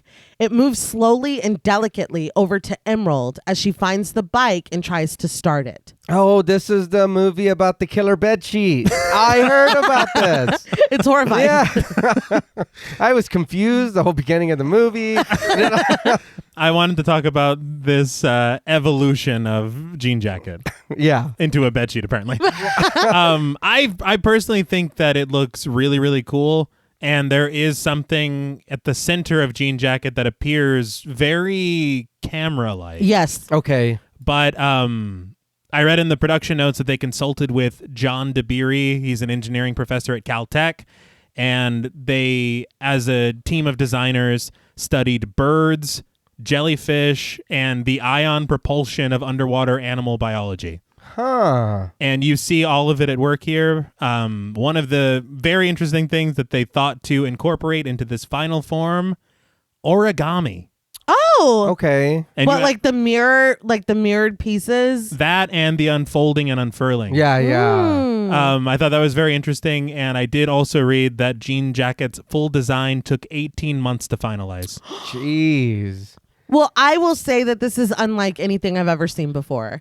I Yeah. can see every element that you mentioned, but as a whole, it is something completely unique, completely different. Right. We went to see this at the movies, and then the next day I was at work, and I was daydreaming about Jean Jacket's final form at work. I could not get the imagery out of my head. Like how you were going to fold that sheet and put it away? I don't know. Is it clean? Yeah, I was like, I was like, fuck, I got to do laundry. That's all you were thinking. God damn it, Jean Jacket. That's funny you mentioned that because you can see all those in the thing. Yeah. And the article that I had read one where they consulted a biologist from UCLA. Uh-huh. Her name is Kelsey Rutledge, and Peele worked with her, and they used sand dollars, a cuttlefish, and a big fin squid. That is so that interesting. goes with what you're, and that's crazy because the sand dollar I can see when it's in its flying around form. Mm-hmm. But this is. I don't know how I really feel about this. I do like it being big and almost kind of peacock-like. Mm-hmm. But I don't know. I feel like, again, if it is a space creature, we wouldn't know how their biology works. But again, it's like how can you survive in our atmosphere or in our sky like that? And do whatever it wants. Yeah, because Jean Jacket's a fucking menace. What are you, J. Jonah Jameson? He's a menace. I was a little torn the first time I watched it. I think I like it more this time around. Just as a spectacle. Yeah, It is a sight to behold, and I do appreciate because there are times and he called it the viewers. Okay, and it looks like a giant eye in the sky. Mm-hmm. It does, and then now it is like the camera that's capturing everything, and he's literally trying to capture it. I mean, it works. Okay, all right, I see, all right. Because I was the middle of it that it keeps shifting, like the eye. Yeah, I didn't know really how I felt about that because it was just like, well, then where are you eating from, or what is that, or what is like? Again, we don't know how this alien's made up, right? But you saying, okay, I can get that. I see it like the camera lens and all. Yeah. All what right, do they call it? The aperture. Sure. All right. Thank you, Nick. Yeah, that's what it is. OJ, using the tricks that his father taught Lucky, gets Lucky to lay down on the ground by saying bang so that he can get on. As the inflatable man in front of Emerald dies and all seems lost, OJ whistles. He sits on Lucky's back, bravely facing Jean Jacket. He nods to his sister, who lowers her head dutifully. With the solid box in the middle of it, the rest of Jean Jacket spreads impossibly big. It glides over to OJ. Emerald screams after him, begging him to just let it go and run, but OJ holds firm, backing up slowly on Lucky, trailing the streamer before just stopping. He looks at his sister and gives her the I see you fingers. Crying now, Emerald gives them back before turning her head and focusing on the downed sky dancer in front of her. Bravely and defiantly, OJ looks directly up at Jean Jacket. The green box at its center unfurls, revealing another inside. It pulses like a shutter, snapping again and again like a camera taking a photo.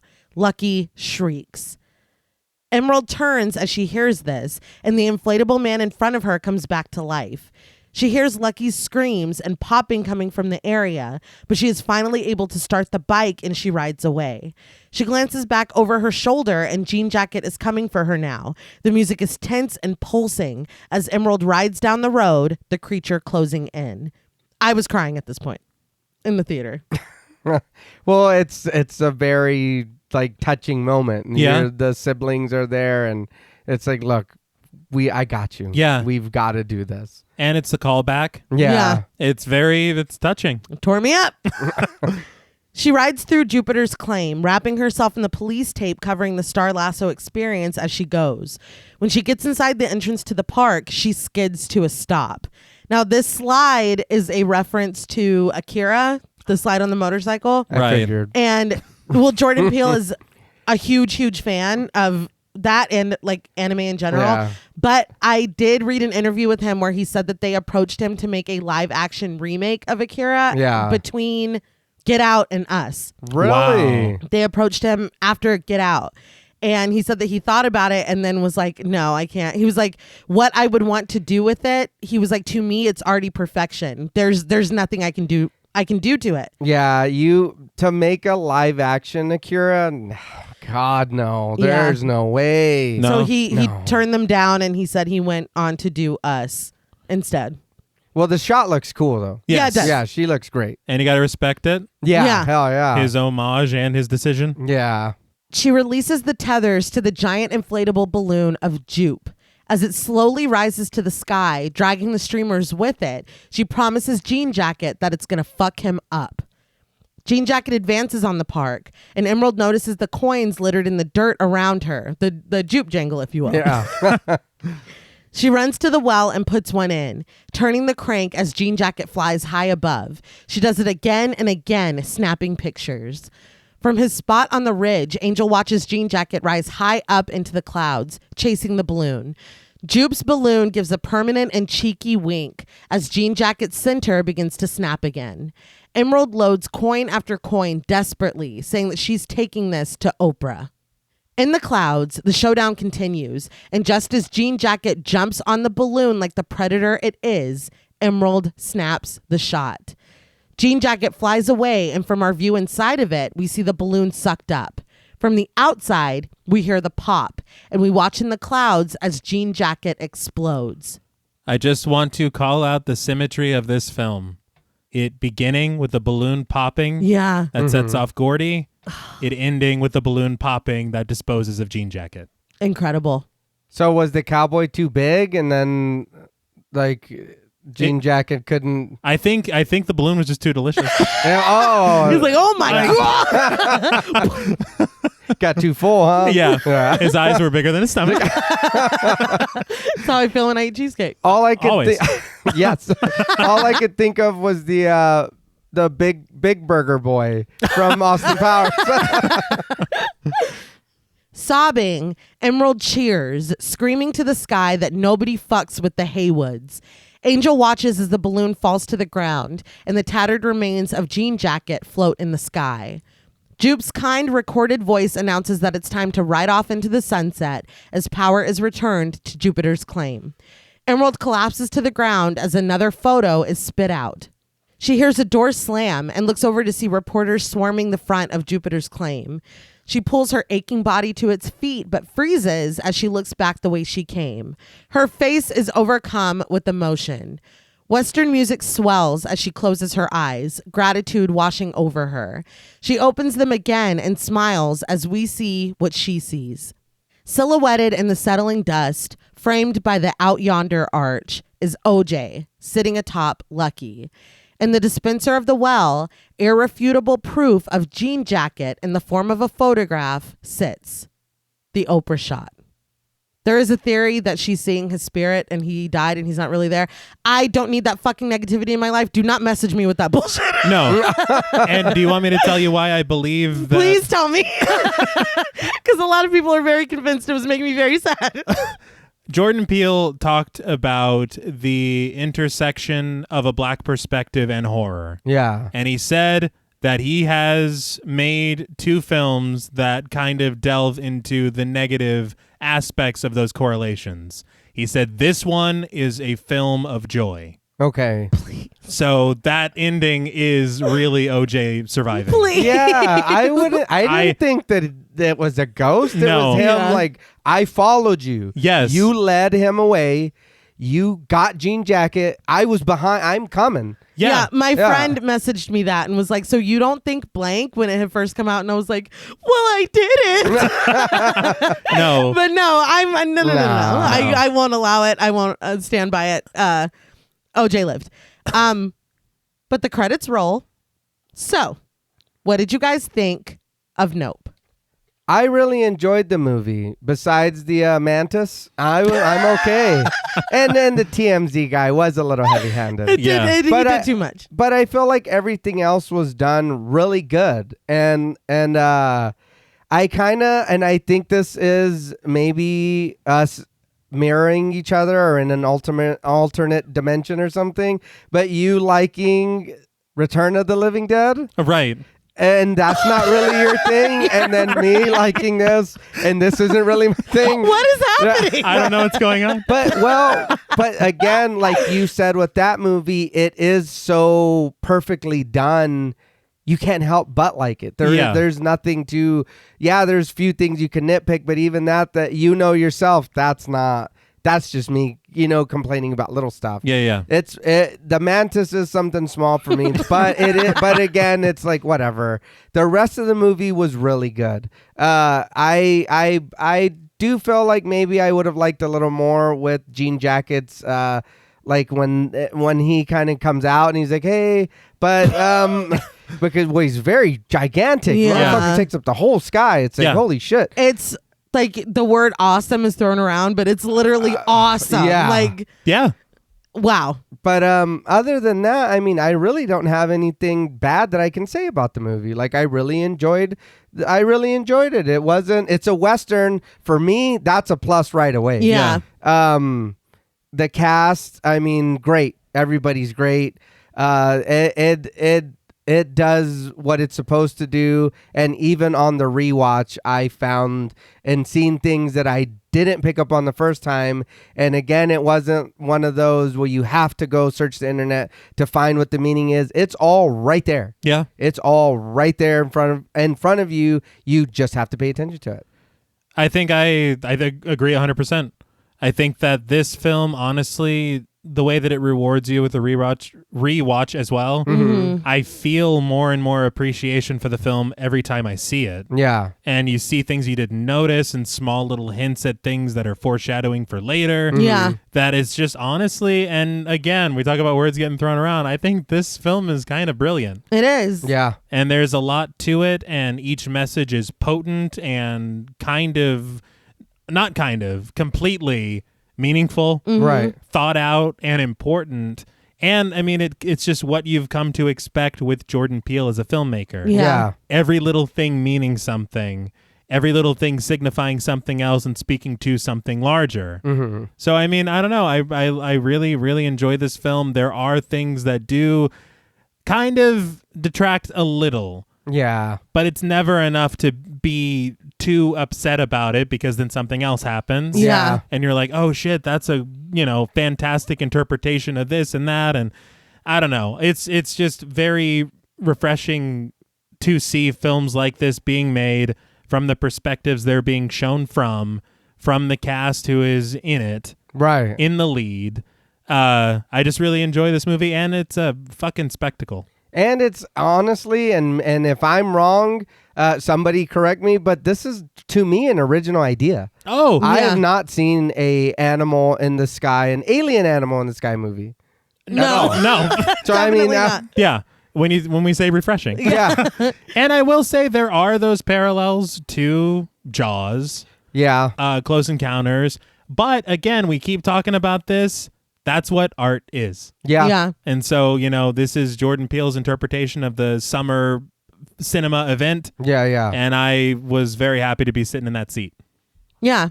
I think that anything further would just be kind of repeating you guys. I completely agree.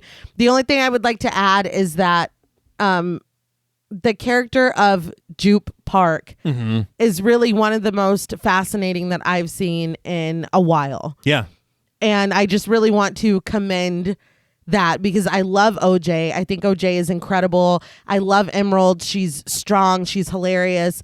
But goddamn, man, the complexities that are expressed and a little bit more every time. I mean, Stephen Yeun did so good. He just really did an amazing job. You had said at the top about the Jupiter's Claim thing being the first attraction of a film by a black director. Right. And again, this isn't necessarily a note on the film itself, but that is so meaningful. That's so amazing. If I think about it for too long, it makes me a little emotional. You heard our spiel at the top about original cinematic, the amplification of marginalized voices. It's so important. It's very, very touching. I'm so proud of you. You know what I mean? I don't know you. You don't know who the fuck I am, but it is so amazing. And I'm so thankful for what Jordan Peele is doing. I mean, I'm just, like you said, T, his name's on it. I will go. And here's my money. I'll be there. I'm going to the theater to see this. He put it very simply. He said, if I came to a studio 5 years ago with this script, this idea, and this cast, they never would have let me make it. Absolutely not. So just as recent as that. That's amazing. Yeah. He's paving a way that it's sad that he's the one that has to do it, but I'm grateful that he's doing it, if that makes sense. But I didn't mean to go off on a little mini tangent. It's just it's really incredible. It's just really great. And I was trying to research, I forgot to get the name of it, but he works with an organization, or he is a part of an organization that also helps people of color and marginalized communities get opportunities behind the scenes. Oh, nice. And so working on this film, I will get the name of this organization before we finish our recording, but that was implemented on the set of Nope. Amazing. Oh, yeah. So I did look it up, and it is a campaign that is headed by Keisha Center, who is the director of social impact at Monkey Paw Productions.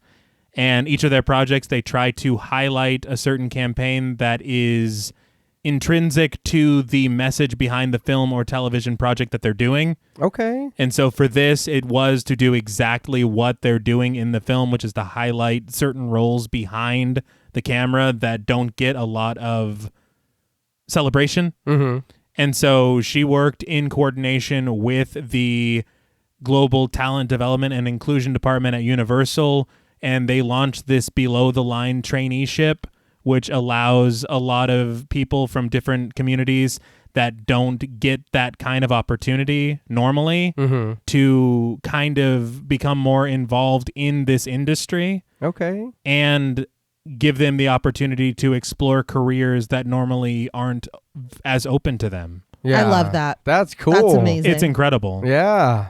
But I think we can slide over to ratings. All right. From the thoughts cloud to the ratings cloud. Very good. Kind of zip on over.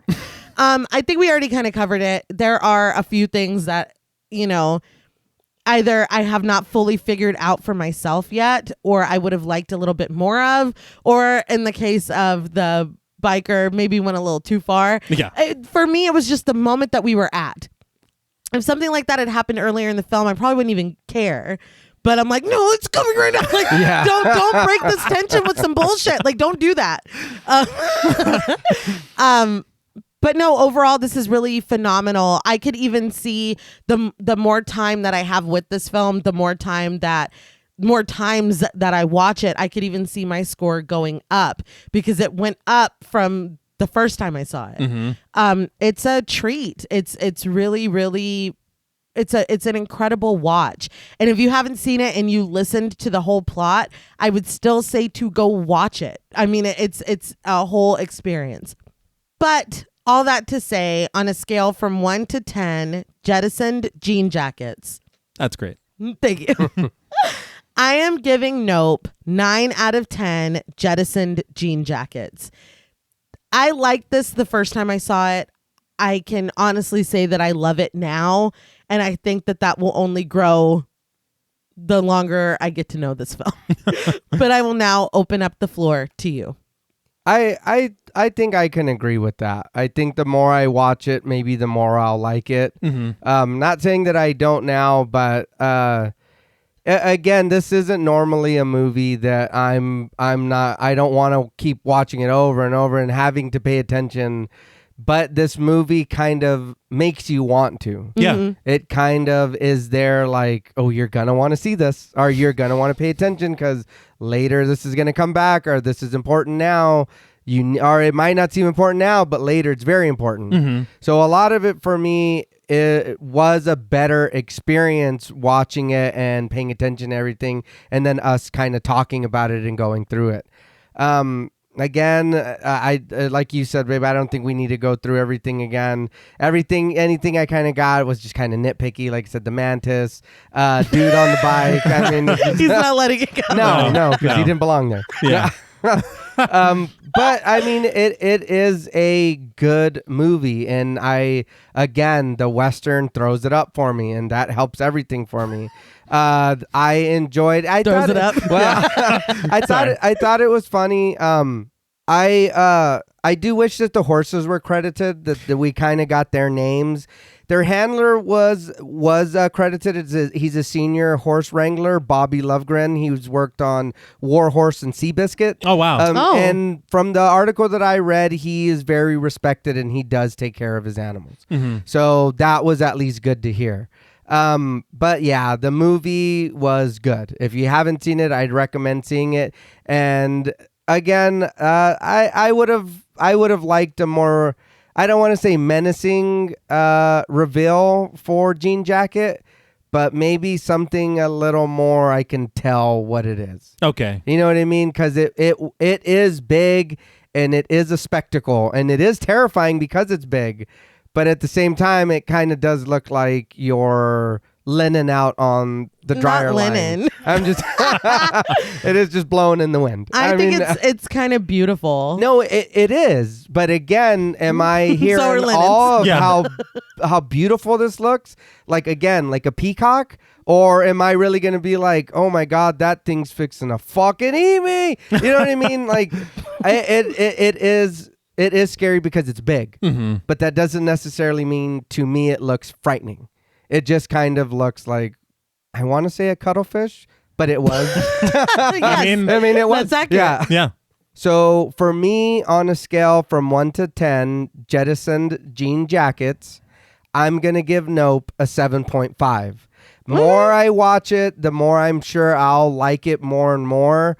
But again, I don't want to keep harping on the mantis, so I'll just go with the sheets. And it's like, but again, it is something that even I was, like I said, it made me feel I needed to pay attention. Mm-hmm. I want to pay attention. So maybe this will help me to break into more of the movies that, like y'all like, having to get the rewatchability and paying attention and finding things in it. Maybe this will help me kind of get into that a little more.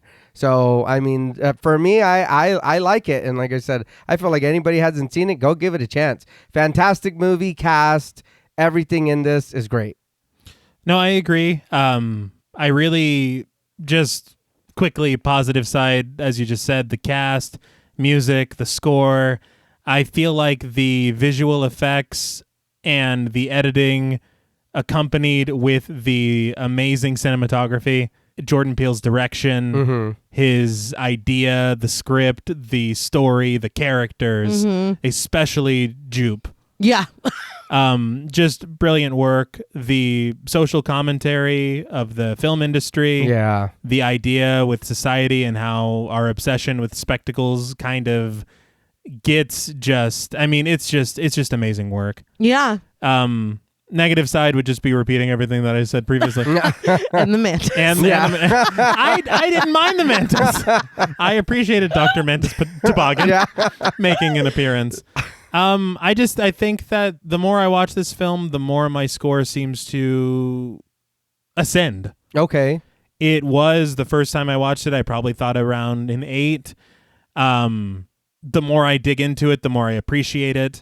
I feel as though for me, on a scale from 1 to 10 jettisoned jean jackets, this time I really appreciated it even more. Okay. And so in the feelings that I got watching this the last time and the messages behind the film that Jordan Peele so brilliantly imbued into every moment of it, I am going to give Nope a 9 as well. All right. We all liked it. Yeah. Which is good. Yeah. Yes. No, yeah.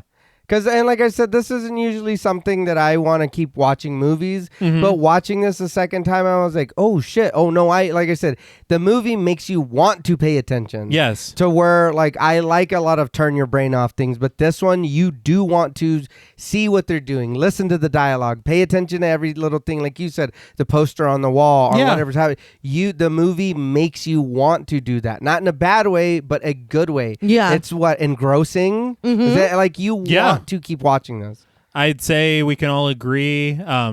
Is this film one to miss? Nope. That's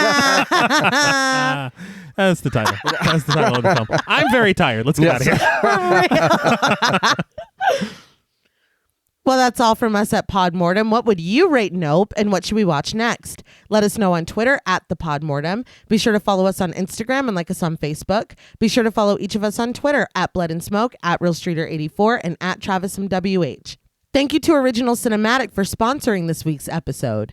Please consider pledging to our Patreon and stay tuned until after the music for a special shout out to our Wendigo Getter patrons. And remember, the spectacle that humanity seeks can quickly turn into a monster, willing and ready to chew you up and spit you out. Until next time.